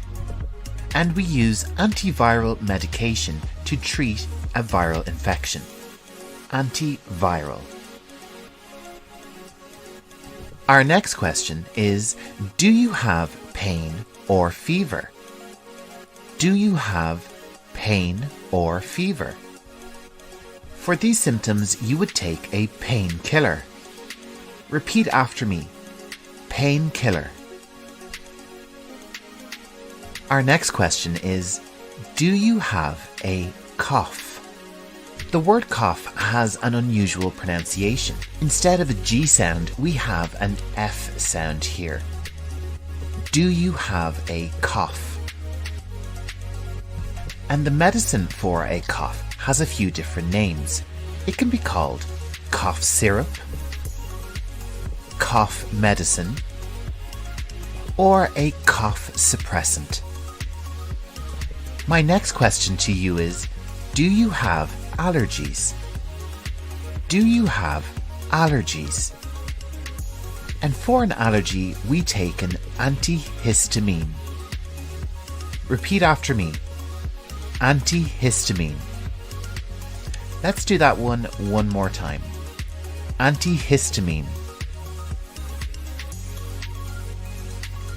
Our next question is, do you have asthma? Do you have asthma? The type of medicine used for asthma is a steroid. Repeat after me. Steroid. Let's move on to our next question. Do you have a blocked nose? Or we could say, do you have a stuffy nose? If you have this condition, you will need a decongestant. Repeat after me. Decongestant. And a medicine which is in the news a lot lately is related to the coronavirus. And the medicine that is being discussed is a vaccine. Repeat after me. Vaccine. Let's hope that the new vaccine is successful in the battle against coronavirus. Okay, let's get back to our lesson and let's move on to the next segment, which is different forms of medicine. We will discuss the different ways in which medicine is delivered to the human body. Medicine is often given in liquid form, and sometimes it is given in a syrup. This is a thick liquid medicine that you drink, and it can be sweet. This type of thick liquid medicine is common for symptoms in children, coughs and colds, or for adults with stomach problems. Sometimes liquid medicine needs to be given directly into the body, like into the bloodstream or into muscle. This medicine is usually given through an injection with a syringe. Liquids can also be given directly into the body by intravenous therapy. This is regularly used in hospitals to deliver medicine to patients, and the device used is simply called an IV. Medicine can also be given in tablet or pill form, Lots of different types of medication can be given in this form, and this medicine is usually round or oval shaped. Another type of tablet you may see is a soluble tablet. These tablets can be dissolved in water. The resulting mixture is then drank to cure symptoms. These types of tablets are typically used for painkillers and antacids. The next form of medication we will look at is a capsule. A capsule is a shell which contains medicine. Some people will also call these tablets or pills, and the capsule dissolves and is digested when swallowed. The next type of medicine we will look at is a lozenge. A lozenge is a small candy-like medicine that dissolves in your mouth. Lozenges are usually used to help symptoms in the mouth or throat. Our next type of medicine can be called a cream, lotion, or ointment. And this is a thick liquid medicine that is applied to the skin. Our next type of medicine is drops. This type of liquid medicine is usually used for symptoms for the eyes or the ears. The next form of medicine we will have a look at is spray. This type of liquid medicine is usually applied up the nose or onto the skin, depending on the symptoms. The final form of medicine we will have a look at is inhaler. An inhaler is used to deliver vapor medicine to the lungs. It is commonly used by people who suffer from asthma. Up next, we are going to take a look at the difference between these two terms, over-the-counter and prescription drugs. First up, let's take a look at over-the-counter and what that means. Medicine which is over-the-counter can be purchased without consent from a doctor. Depending on the country, this type of medicine can be purchased in drugstores, pharmacies, or even supermarkets. Whereas with prescription drugs, this type of medicine can be purchased only with consent from the doctor and purchased at a registered pharmacy or chemist. The consent is usually given as a paper document simply called a prescription. And that brings us to the end of our lesson. If you're worried about any of the symptoms that we discussed in today's lesson, make sure to talk to your local doctor.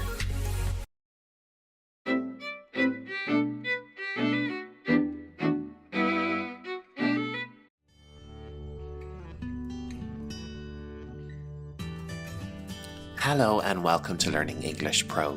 In today's lesson, we will explore essential medical examination terminology. Understanding these words is crucial for effective communication in healthcare settings. If you're ready, let's get started. Our first term is physical examination. This is a thorough assessment of a patient's body to evaluate their overall health. Physical examinations involve checking vital signs, palpating for abnormalities, and visually inspecting the body. Blood pressure measurement is the measurement of the force of blood against the walls of the arteries. Blood pressure is typically recorded as systolic or diastolic pressure in millimeters of mercury. An X-ray is a diagnostic imaging technique that uses electromagnetic radiation to create images of the internal structures of the body. X-rays are commonly used to visualize bones and detect abnormalities in the lungs and other organs. Ultrasound is a non-invasive imaging technique that uses high-frequency sound waves to create real-time images of internal organs. Ultrasounds are often used during pregnancy to monitor fetal development and for abdominal and pelvic examinations. MRI, or magnetic resonance imaging, is a medical imaging technique that uses strong magnetic fields and radio waves to generate detailed images of the body's internal structures. MRIs provide high-resolution images of soft tissues like the brain, spinal cord, and joints. An ECG, or electrocardiogram, is a test that records the electrical activity of the heart over time. These are crucial tests in diagnosing heart conditions by displaying the heart's rhythm and identifying irregularities.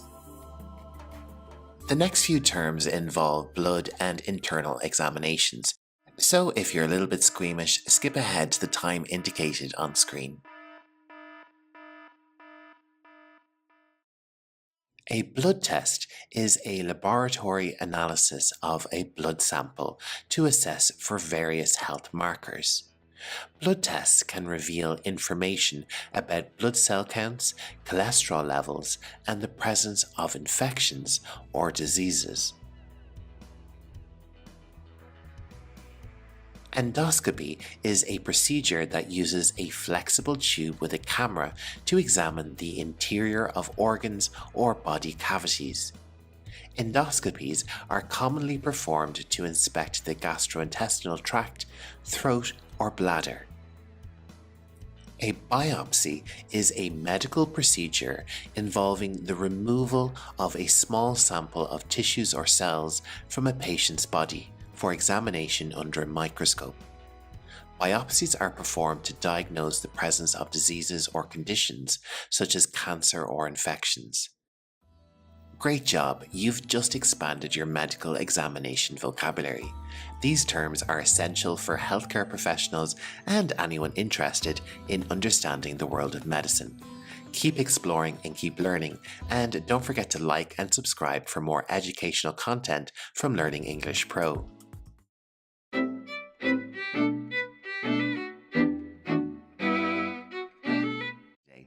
And in this lesson, we'll be delving into the world of the pharmaceutical industry. If you're new to this field, you're in the right place. We'll be exploring 15 essential terms with more detailed definitions to get you started. And as usual, all these terms are in the video description waiting for you to revise after the lesson. So if you're ready, let's jump right in. The pharmaceutical industry is a vast sector responsible for researching, developing, manufacturing, and distributing medications that improve human health and well-being. We also have the term pharma, which is a commonly used abbreviation of the word pharmaceutical.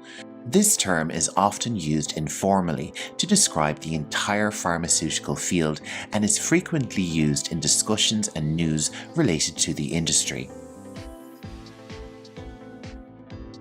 Let's take a closer look at this word medication. A medication is a substance used for medical treatment, such as pills, capsules, or syrups. Medications can treat a wide range of conditions, from pain relief to chronic diseases.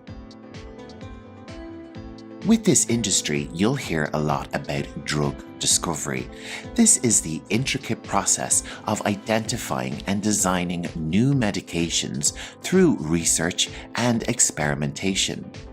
This includes the initial identification of potential compounds to extensive laboratory testing.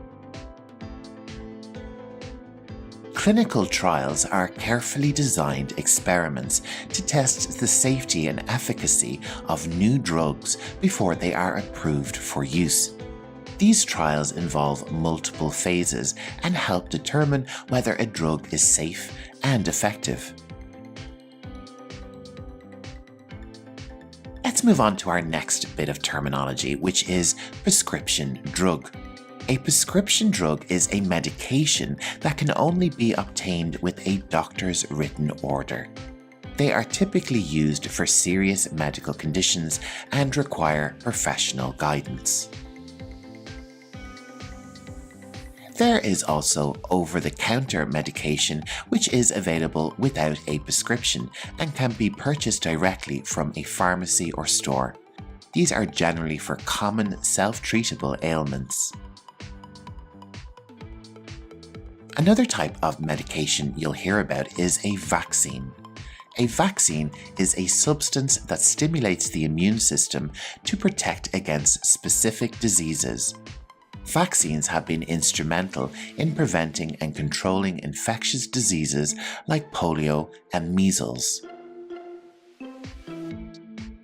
Drug regulatory authorities are responsible for ensuring the safety and effectiveness of drugs. They review and approve medications before they reach the market. And on screen for you, you can see a selection of these authorities from different English-speaking countries. Probably the most widely known of these would be the FDA in the United States. A pharmaceutical company is an organization that researches, develops, and manufactures medications. These companies range from small research-focused firms to large global corporations. A generic drug is a medication that is equivalent to a brand name drug, but is usually more affordable. They contain the same active ingredients and meet the same quality standards. The term biotechnology involves using living organisms and biological systems to develop new drugs and treatments. This field has led to the creation of therapies like biologic drugs. Clinical data refers to information gathered during clinical trials, helping to assess a drug's effectiveness. It includes data on patient demographics, safety, efficacy, and adverse reactions. Adverse reactions are more commonly known as side effects. These are unintended and often unwanted effects of a medication, which may happen in addition to its intended effects. Understanding potential side effects is crucial for safe medication use. A placebo is a substance with no therapeutic effect. It is used in clinical trials as a control to compare with the effects of the drug being tested. Placebos help researchers assess the true impact of a medication. Pharmacovigilance is the science and activities related to the detection, assessment, understanding, and prevention of adverse effects or any other drug-related issues. It plays a key role in ensuring medication safety even after a drug is on the market. And there you have it, our pharmaceutical industry word list for beginners with expanded definitions. I hope these terms and their detailed explanations help you start your journey in this fascinating field.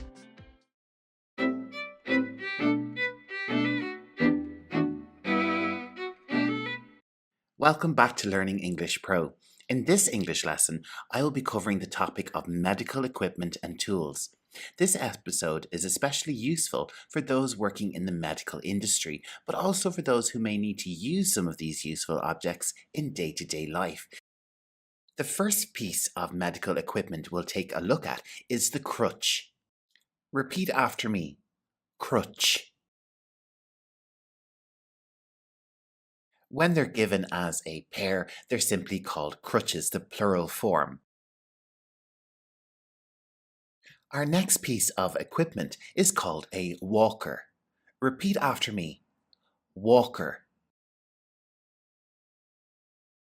This is typically given to older people who may have mobility issues. And we also have the wheelchair. Repeat after me. Wheelchair. Next up, we have plaster cast. Plaster cast. This can also be referred to as plaster of Paris. Plaster of Paris. More advanced versions of a plaster cast would be called a synthetic cast. synthetic cast. We also have the splint. Repeat after me. Splint. A splint involves a rigid material supporting and immobilizing a broken bone when it has been set. Common types of splint are the leg splint and finger splint. Similar to a splint, we have a support. Something like a wrist support can help with a fracture or a broken bone when it is healing. For a broken or injured foot, a support boot is often used. This can also be referred to as a brace boot. And next up, we have a brace itself, which is like a bigger version of a splint. Brace. A common version of the brace is the leg brace, but there's also lots more, such as the neck brace as shown on screen, but you can also see sometimes a back brace or even a body brace. A similar device which is used for a broken arm is called a sling. Repeat after me. Sling. Let's move on to our next piece of equipment, which is bandage. Repeat after me. Bandage. There are lots of different types of bandage. This one is called a compression bandage, or sometimes it's called an elastic bandage. Next up, we have dressing. Repeat after me. Dressing. This is a sterile bandage which is applied directly onto a wound.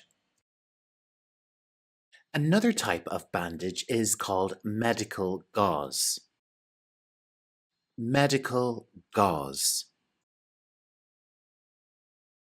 This is the thin, transparent fabric which is often used along with bandages. We also have adhesive tape and cotton wool. These can be found in lots of other settings than a medical practice. Adhesive tape and cotton wool. A common type of bandage found in the home is referred to as a Band-Aid in American English, that's a trademark by the way, and as a plaster in UK English. A more general term for it would be an adhesive bandage. Lots of these types of bandages and gauzes can be found in a first aid kit. This can be a piece of medical equipment that can be found in lots of different workplaces and is useful in case of an emergency or an accident. This small medical tool is known as a swab. Repeat after me. Swab. And this is a stethoscope. Let's try it one more time. Stethoscope. For measuring a patient's temperature, we use a thermometer. Thermometer. Another test we can do for a patient is a blood test. Blood test. This is done with a syringe. Repeat after me. Syringe. It is tempting to say syringe, but it's syringe. And this part of the syringe is known as the needle. Needle. Something which is commonly found in lots of different medical settings is a vial. Repeat after me. Vial. And similar to a vial, we have a test tube. Test tube. Moving along, our next piece of equipment is called a blood pressure cuff. Blood pressure cuff. Our next piece of equipment can be known as telemetry pads or ECG electrodes. These are used to monitor important functions in a patient's body. If you've ever broken a bone, you will have had an X-ray. X-ray. This device is placed on the finger and used to measure the amount of oxygen in the blood. It's called a pulse oximeter. Pulse oximeter. To find out how heavy someone is, you would need a weighing scales. Weighing scales. Our next device is used to look at the ear and eardrum. The otoscope. Repeat after me. Otoscope. Let's move along to some more smaller tools, like the tweezers. Repeat after me.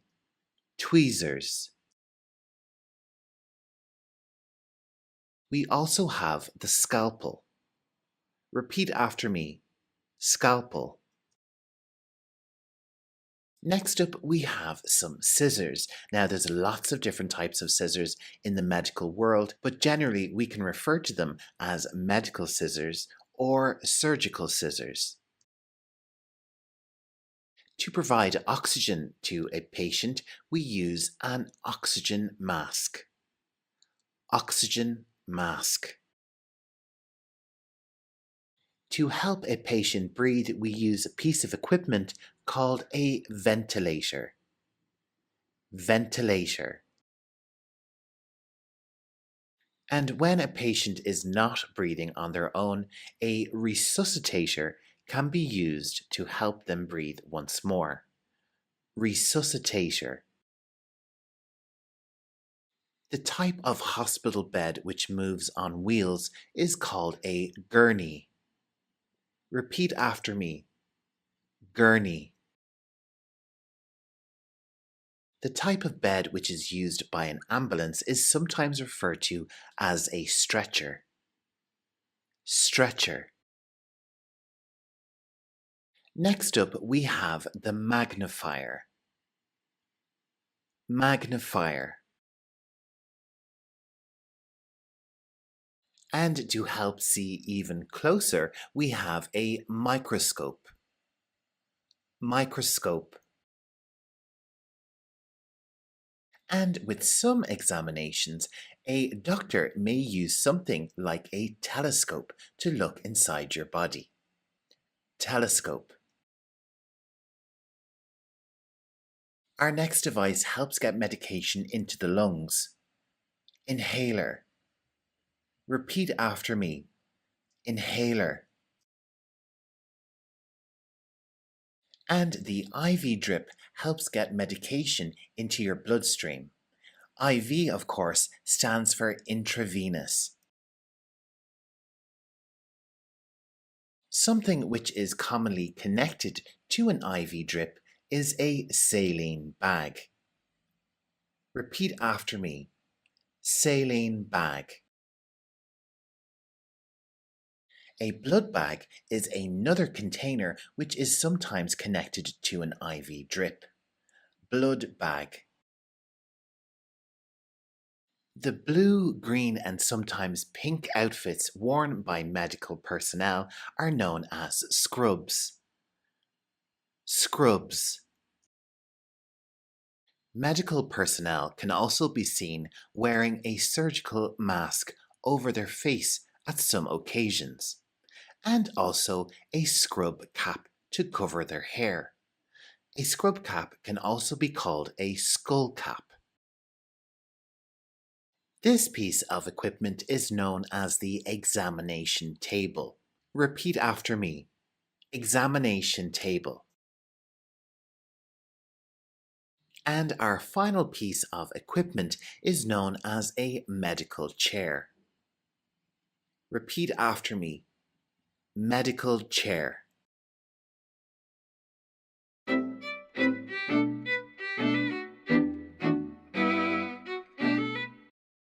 Today we're delving into crucial English vocabulary relating to medical surgery. This video is really useful for healthcare professionals and for those going for surgery. As this video covers medical surgery, there will be some images and videos of actual surgery, so bear that in mind as you're watching the lesson. So with all of that business out of the way, let's get to it. Our first word is surgeon. A surgeon is a highly skilled medical professional specializing in performing surgical procedures. Surgeons undergo extensive training to acquire the expertise needed to operate on patients, addressing various medical conditions. They play a pivotal role in healthcare, working with precision and care to ensure the best possible outcomes for their patients.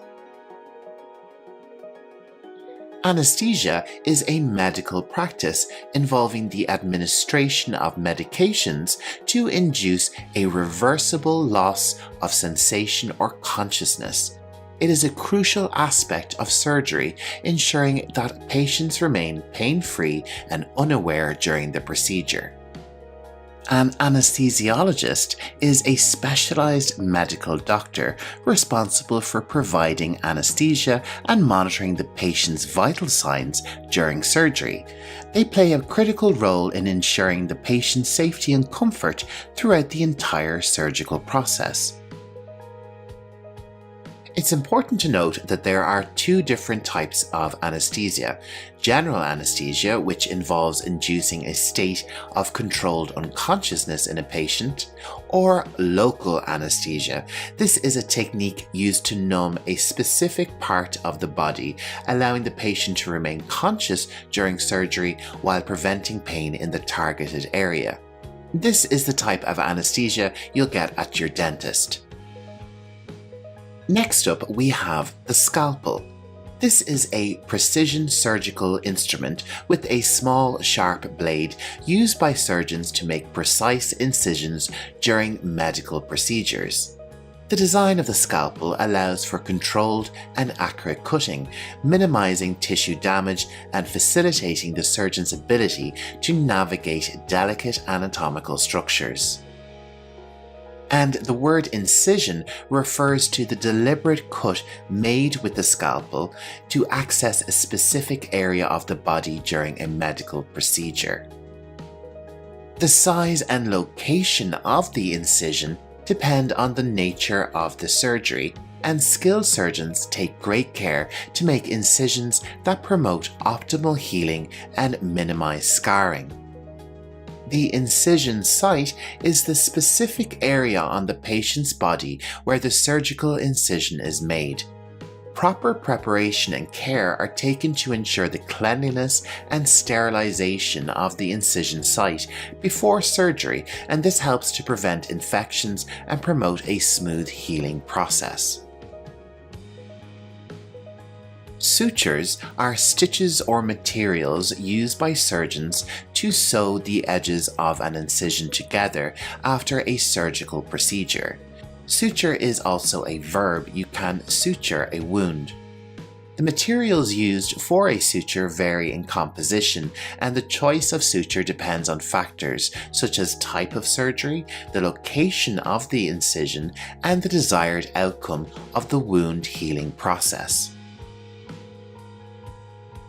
Preoperative is a term that refers to the period before surgery, when medical professionals conduct assessments, prepare the patient, and provide necessary information about the upcoming procedure.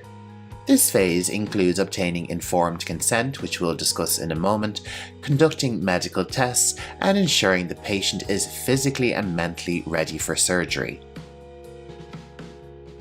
Post-operative encompasses the period after surgery, focusing on the patient's recovery and the monitoring of any potential complications. Medical professionals closely observe patients in the post-operative phase, providing necessary care, pain management, and guidance on post-surgical activities to promote a smooth and successful recovery.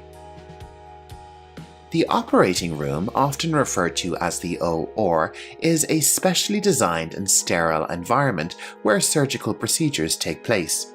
Equipped with advanced medical technology, the operating room provides surgeons with the necessary tools and resources to perform surgeries safely and efficiently. On the other hand, we have the recovery room. This is the designated space where patients awaken from the effects of anesthesia after surgery. In this area, medical professionals closely monitor patients as they regain consciousness, ensuring a smooth transition from the surgical environment and addressing any immediate post-operative needs.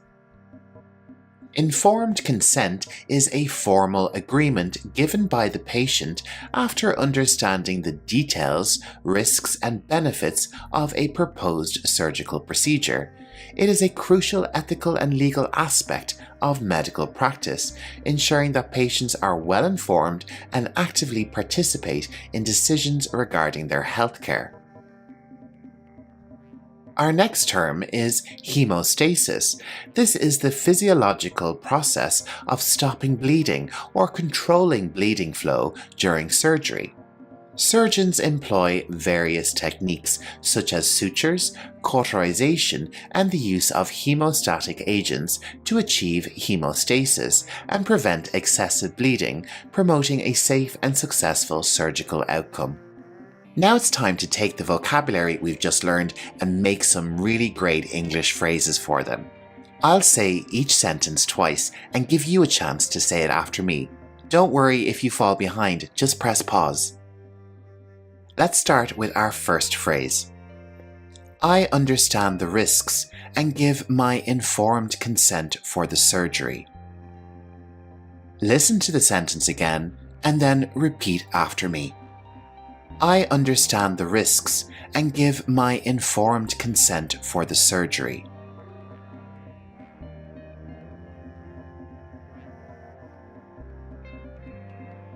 Okay, let's move on to our next sentence. The anesthesiologist will discuss the type of anesthesia you'll receive. The anesthesiologist will discuss the type of anesthesia you'll receive.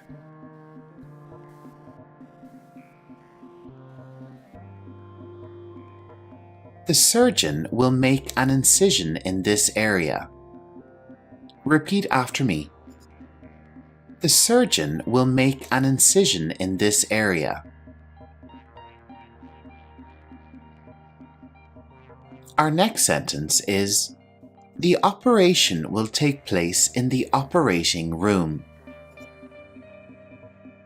The operation will take place in the operating room.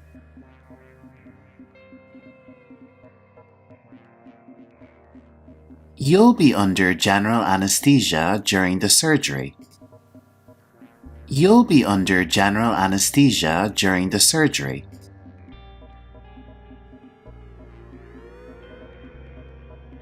Please prepare the patient for surgery in the preoperative area. Please prepare the patient for surgery in the preoperative area.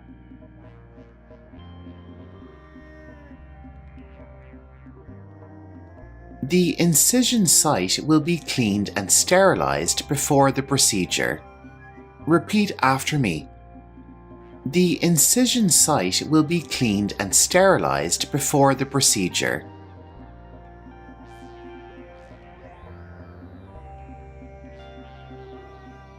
The nurse will assist in suturing the wound post-surgery. The nurse will assist in suturing the wound post-surgery.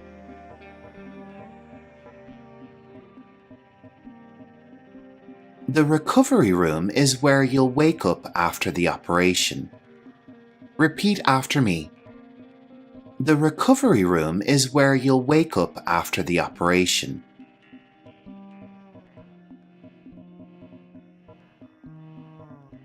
The surgeon will ensure proper hemostasis to control bleeding during the procedure. The surgeon will ensure proper hemostasis to control bleeding during the procedure. And that wraps up our English vocabulary lesson on surgery.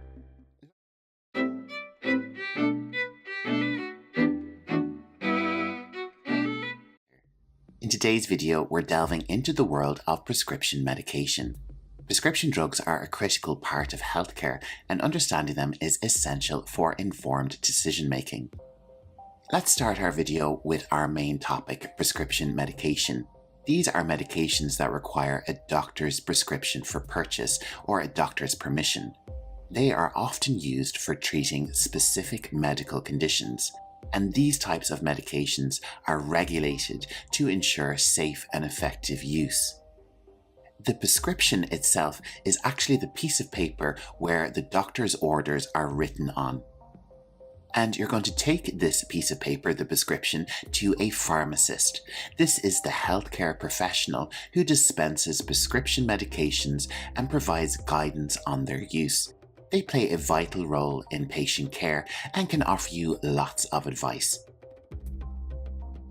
When you get a prescription, you will also get information and instructions relating to dosage. Dosage refers to the amount and frequency of a medication prescribed by a healthcare provider, so how much you can take and when you can take it. It's crucial to follow the recommended dosage for safe and effective treatment. Side effects are unintended effects of medication, which may happen in addition to its intended effects. So this means that you might feel a bit sick from taking medication. Understanding potential side effects is important for patient safety, and as a patient, if you suffer from any side effects while taking medication, it's important to contact your doctor or your pharmacist. When it comes to picking the type of medication, there are two types. The first we'll look at is generic medication. This is an affordable equivalent to a brand name drug containing the same ingredients. It provides cost-effective options for patients. Now, this term which I've just mentioned, brand name medication, means the original version of a drug developed by a pharmaceutical company. It's often more expensive than generic alternatives. If you are unable for some reason to get prescription medication, you might be able to use over-the-counter medication. This is available without a prescription and can be purchased directly from a pharmacy or a store like a supermarket sometimes. These are typically used for common self-treatable illnesses and ailments. If you're enjoying learning about some medical English, you're in luck because on my channel I have lots and lots of medical English vocabularies waiting for you on a huge range of topics, so make sure to click the link on screen now to bring you to that playlist, or check out the list of videos in the video description below. Our next term is drug interactions. These happen when one medication affects the action of another, so these can happen to people who have to take lots of different types of medications. Understanding potential interactions is really crucial to avoid adverse effects. Adverse reactions or adverse effects are unexpected and harmful effects caused by medication. They're like really extreme side effects. They can range from mild to severe and require immediate medical attention. A prescription refill allows patients to obtain additional doses of their prescribed medication. It's essential to follow refill instructions and schedules. Depending on the country, you can sometimes ring your pharmacist for a prescription refill, or you may need to contact your doctor. Next up, we're going to have a look at two different organizations, the FDA in the United States and the MHRA in the United Kingdom. These are drug regulatory authorities responsible for ensuring the safety and effectiveness of prescription drugs. The medication label provides important information about a prescription drug. This can include dosing instructions, side effects, and usage precautions.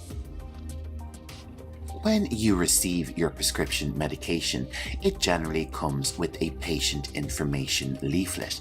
This document offers comprehensive information about the drug, its effects and safety guidelines.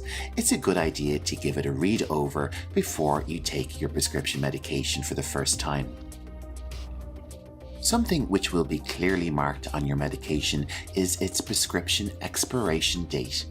This indicates when a prescription medication should no longer be used. It's important to adhere to this date for safety. An important thing to remember for anyone taking prescription medication is medication adherence. This is the practice of taking prescription drugs as directed by a healthcare provider, like a doctor, nurse, or pharmacist, and this helps you to achieve the intended therapeutic effect. Understanding these terms is essential for making informed healthcare decisions when it comes to prescription medication.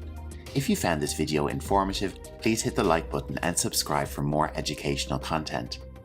To watch my video on the pharmaceutical industry, click here.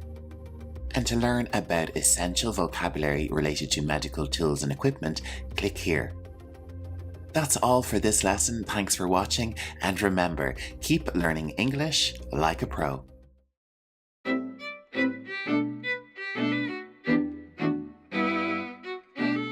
Today, we're delving into the diverse world of medical procedures, exploring various types of surgeries. Now, a word of warning. In this lesson, you will see scenes of surgeries and human anatomy. Some scenes are not for the squeamish, so please bear that in mind as we embark on our lesson. So let's get started, and this promises to be quite a difficult lesson for English pronunciation, so we're going to take some of the words quite slowly. Laparoscopy is our first type of surgery. This is a minimally invasive surgical procedure that involves making small incisions in the abdomen to insert a camera and specialized tools. This technique allows surgeons to view and operate on internal organs with less trauma and a faster recovery time compared to traditional open surgery. So let's try this word one more time. Laparoscopy. A cholecystectomy is the surgical removal of the gallbladder, commonly performed to treat gallstones or other gallbladder-related conditions. The procedure can be done through traditional open surgery or with laparoscopy. Let's check our pronunciation one more time. Cholecystectomy.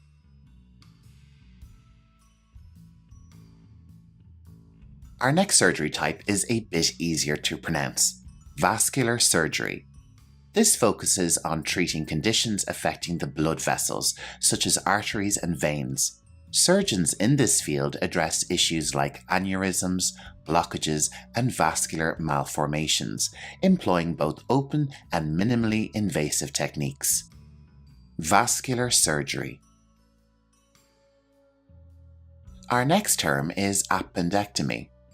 This is the surgical removal of the appendix, often necessary when it becomes inflamed or infected, a condition known as appendicitis. This procedure is typically performed urgently to prevent complications. Repeat after me. Appendectomy. A hysterectomy involves the surgical removal of the uterus and sometimes the cervix. This procedure is performed for various reasons, including treating conditions such as uterine cancer, fibroids, or severe endometriosis. Hysterectomy. If you are a healthcare professional learning English or have an interest in the topic, you should check out my Medical English playlist. The link for that is on screen and in the video description. In this playlist, you'll find all my most popular medical English lessons. Check it out after this lesson and really start learning English like a pro. Let's get back to our lesson, and our next surgery type is endoscopy. Endoscopy is a diagnostic or therapeutic procedure that uses a flexible tube with a light and camera to visualize the interior of organs or cavities. It is valuable for detecting abnormalities and performing minimally invasive interventions. Endoscopy. A hysteroscopy is a procedure that involves the insertion of a thin, lighted tube into the uterus to examine and treat conditions affecting the uterine lining, such as abnormal bleeding or polyps. Repeat after me. Hysteroscopy. Our next surgery type is gastric bypass surgery. This is a weight loss procedure that involves rerouting the digestive system to create a smaller stomach pouch. This restricts the amount of food intake and promotes weight loss, often recommended for individuals with severe obesity. Gastric bypass surgery. Cataract surgery is a common procedure to remove a cloudy lens from the eye and replace it with an artificial lens. This surgery improves vision and is often performed as an outpatient procedure. Cataract surgery. Let's move on to coronary artery bypass surgery. This is a cardiac procedure that addresses blocked or narrowed coronary arteries. Surgeons use grafts to create new pathways for blood flow, restoring blood supply to the heart muscle. Coronary artery bypass surgery. A hip replacement involves replacing a damaged or diseased hip joint with an artificial implant. This surgical intervention is common for individuals experiencing hip arthritis or severe joint damage. Hip replacement.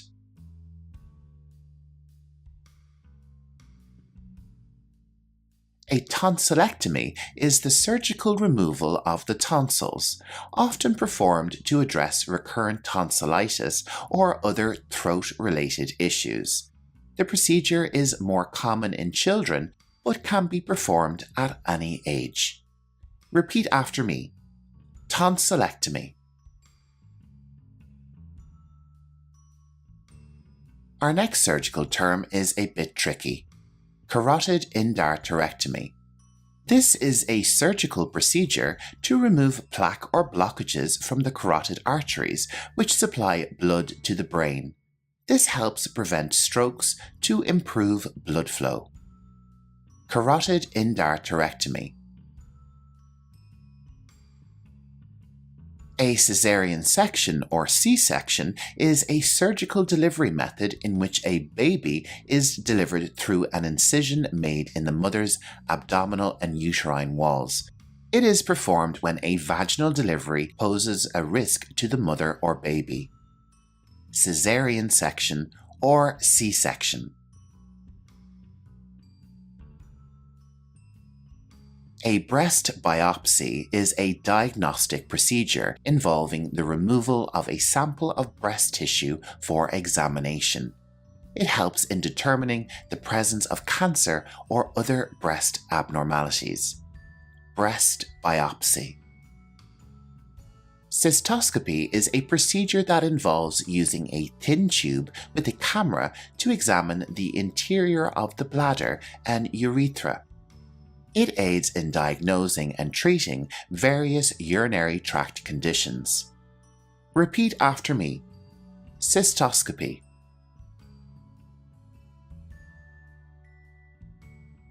Bronchoscopy is a diagnostic procedure that allows the visualization of the airways and lungs using a thin, flexible tube with a light and camera.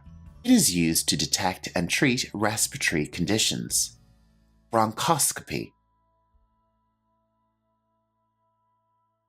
Our next surgical term is probably the longest word I've ever encountered doing Learning English Pro videos. But if you break it down bit by bit, it's actually quite easy to say. Let's try it slowly first. Esophago-gastro-duodenoscopy. Let's do it one more time. Esophago-gastro-duodenoscopy. It can also be shortened to EGD, which is probably a better way to go about it. EGD is a procedure that involves the insertion of a flexible tube into the esophagus, stomach, and duodenum. It is commonly used to diagnose and treat conditions affecting the upper gastrointestinal tract. So let's try that big long word one more time. Esophagogastroduodenoscopy.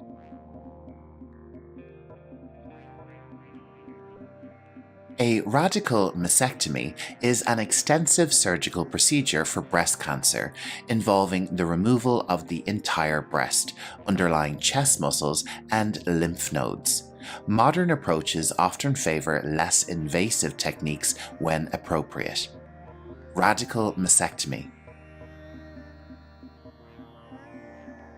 A vasectomy is a surgical procedure for male sterilization, involving the cutting or sealing of the tubes that carry sperm from the testicles.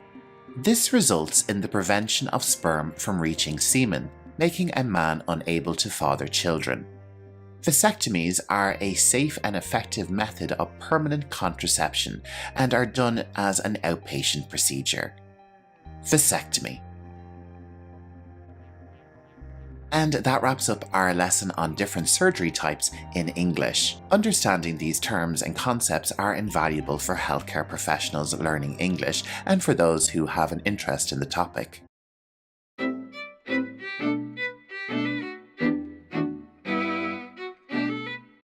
Today we're delving into the dynamic field of emergency medicine. Whether you're a healthcare professional, a student, or simply interested in expanding your English vocabulary, you're in for an informative ride. So if you're ready, let's begin our English lesson, and we're going to start with the topic of today's lesson, emergency medicine. This is a medical speciality focused on the prompt assessment, diagnosis, and treatment of acute illnesses and injuries. Emergency physicians work in emergency departments to provide immediate care and stabilize patients in critical conditions. Our next term is triage. Repeat after me. Triage. Triage is the process of quickly assessing and prioritizing patients based on the severity of their condition. It ensures that those with the most urgent needs receive immediate attention. Triage. Trauma refers to physical injuries resulting from accidents, falls, or violence. Emergency medicine often deals with trauma cases that require rapid intervention. Repeat after me. Trauma. Resuscitation involves efforts to revive or restore normal bodily functions in a patient experiencing cardiac arrest, respiratory failure, or other life-threatening emergencies. Resuscitation. Related to the term resuscitation, we have defibrillation. This is the delivery of an electric shock to the heart to restore its normal rhythm. Automated external defibrillators, or AEDs, are commonly used in emergency situations. Defibrillation.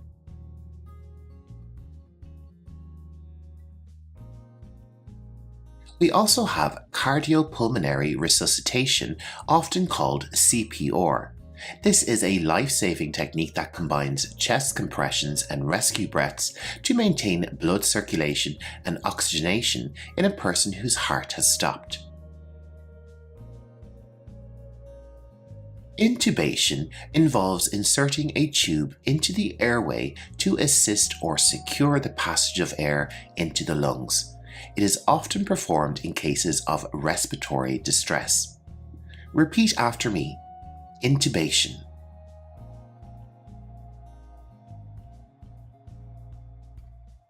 Our next term is epinephrine. Repeat after me. Epinephrine. This can also be known as adrenaline. It is a hormone and medication used in emergency situations to treat severe allergic reactions, also known as anaphylaxis, and cardiac arrest. Let's try it one more time. Epinephrine. Intravenous therapy, or IV therapy for short, involves giving fluids, medications, or blood products directly into a patient's veins, ensuring rapid absorption in emergency situations. So we have intravenous therapy, or the abbreviation is IV therapy.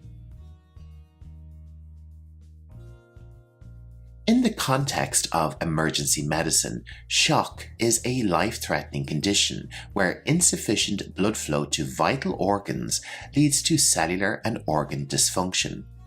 Prompt intervention is crucial to prevent further complications. Shock.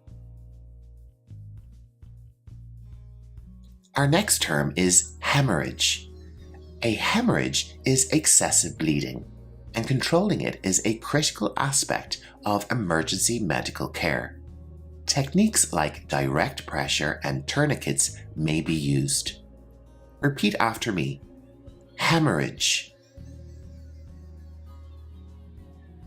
A fracture is a break or crack in a bone. Emergency medicine addresses fractures with assessments, immobilization, and referral to specialized care. Fracture.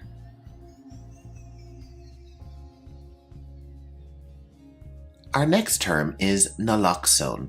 This is a medication used to rapidly reverse opioid overdose by binding to opioid receptors, restoring normal respiration.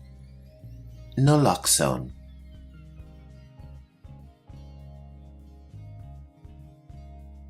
Let's move on to seizure. A seizure is a sudden, uncontrolled electrical disturbance in the brain. A seizure can sometimes be referred to as a fit. This condition is supported with emergency medicine with medications and supportive care. Seizure. Decontamination involves the removal or neutralization of harmful substances from a person. This is often necessary in cases of chemical exposure or contamination. Decontamination. Thank you.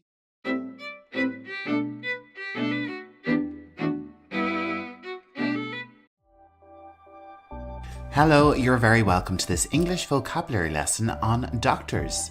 Let's dive right in and have a look at the lesson plan for today's video. So first up, what you need to know is that you'll be learning all about the different types of doctors and their names in English. And of course, this is Learning English Pro, so you'll be learning lots of essential vocabulary relating to each type of doctor. And with this key vocabulary comes essential context. Learn lots of history and important information about the different types of doctors you will learn in this lesson. So it promises to be a really exciting and interesting lesson for you today. So if you're ready, sit back, relax, and let's learn some English on doctors together. Our first type of doctor is a general practitioner. Now this is the British English, general practitioner. It can also be shortened to just GP. GP. Now, this might be more commonly known as a family doctor or your local doctor. In American English, it is commonly referred to as a medical doctor. And this role can also be referred to in American English as a physician.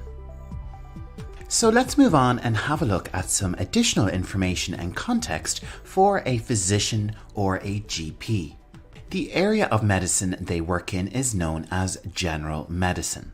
And did you know the earliest documentation for a formal hospital with physicians that treated patients comes from the 5th century BC in Sri Lanka? Hippocrates, who lived from 460 to 377 BC, is commonly called the father of medicine. He is thought to be one of the first physicians to treat disease as being a result of natural rather than supernatural causes. And because of him, we have the Hippocratic Oath, which is an oath of ethics historically taken by physicians. In its original form, it requires a new physician to swear to uphold specific ethical standards. Okay, it's time to move on to our next type of doctor, which is a pediatrician. Repeat after me. Pediatrician.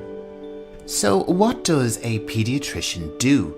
A pediatrician is a medical doctor who manages overall health for children from birth until age 18. And the area of medicine is called pediatric medicine.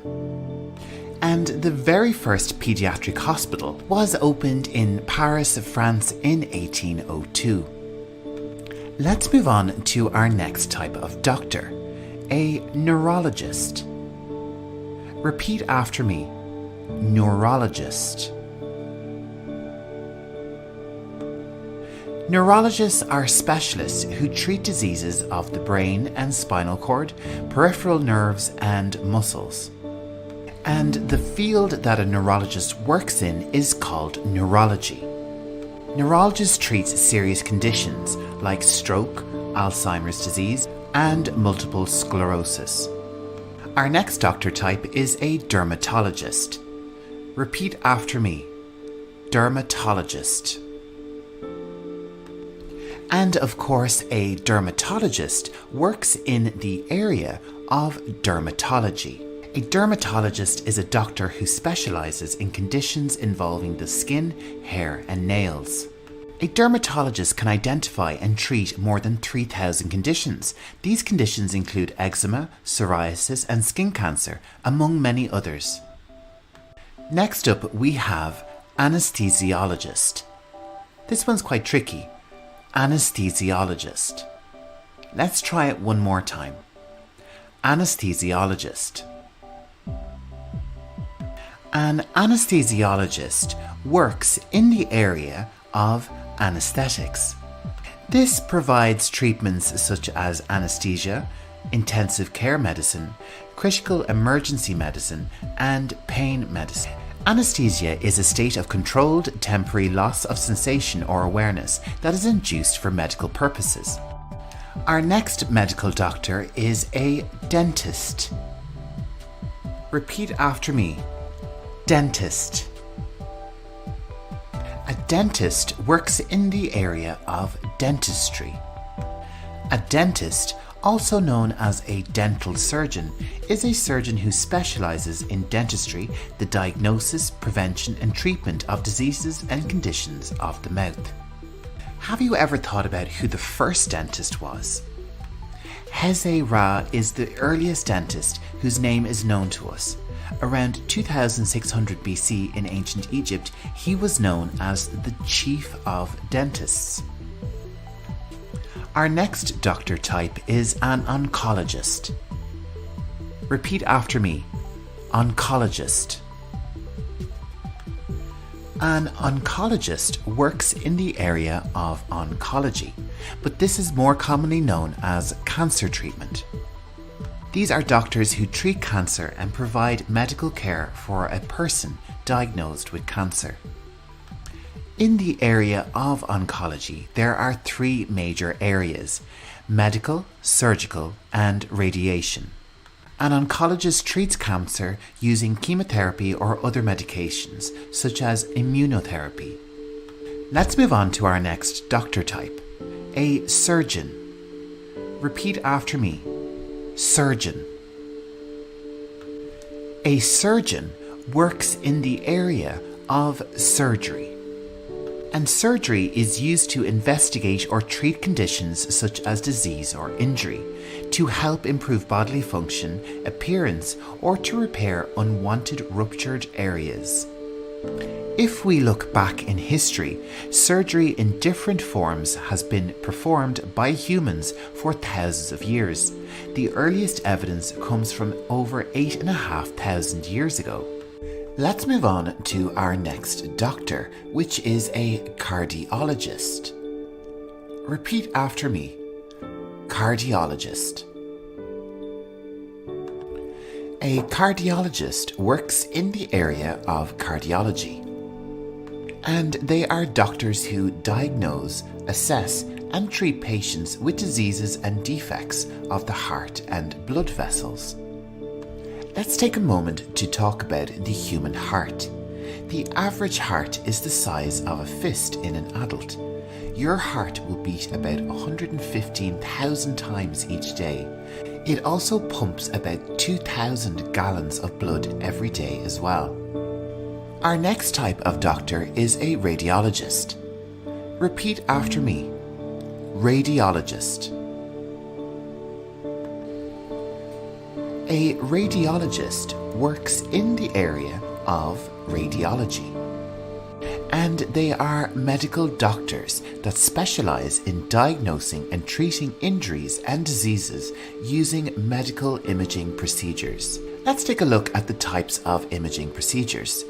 There are X-rays, computed tomography, which is also called a CT scan, magnetic resonance imaging, also called an MRI, positron emission tomography, PET, or an ultrasound. Let's move on to our final doctor of this lesson, a psychiatrist. Repeat after me. Psychiatrist.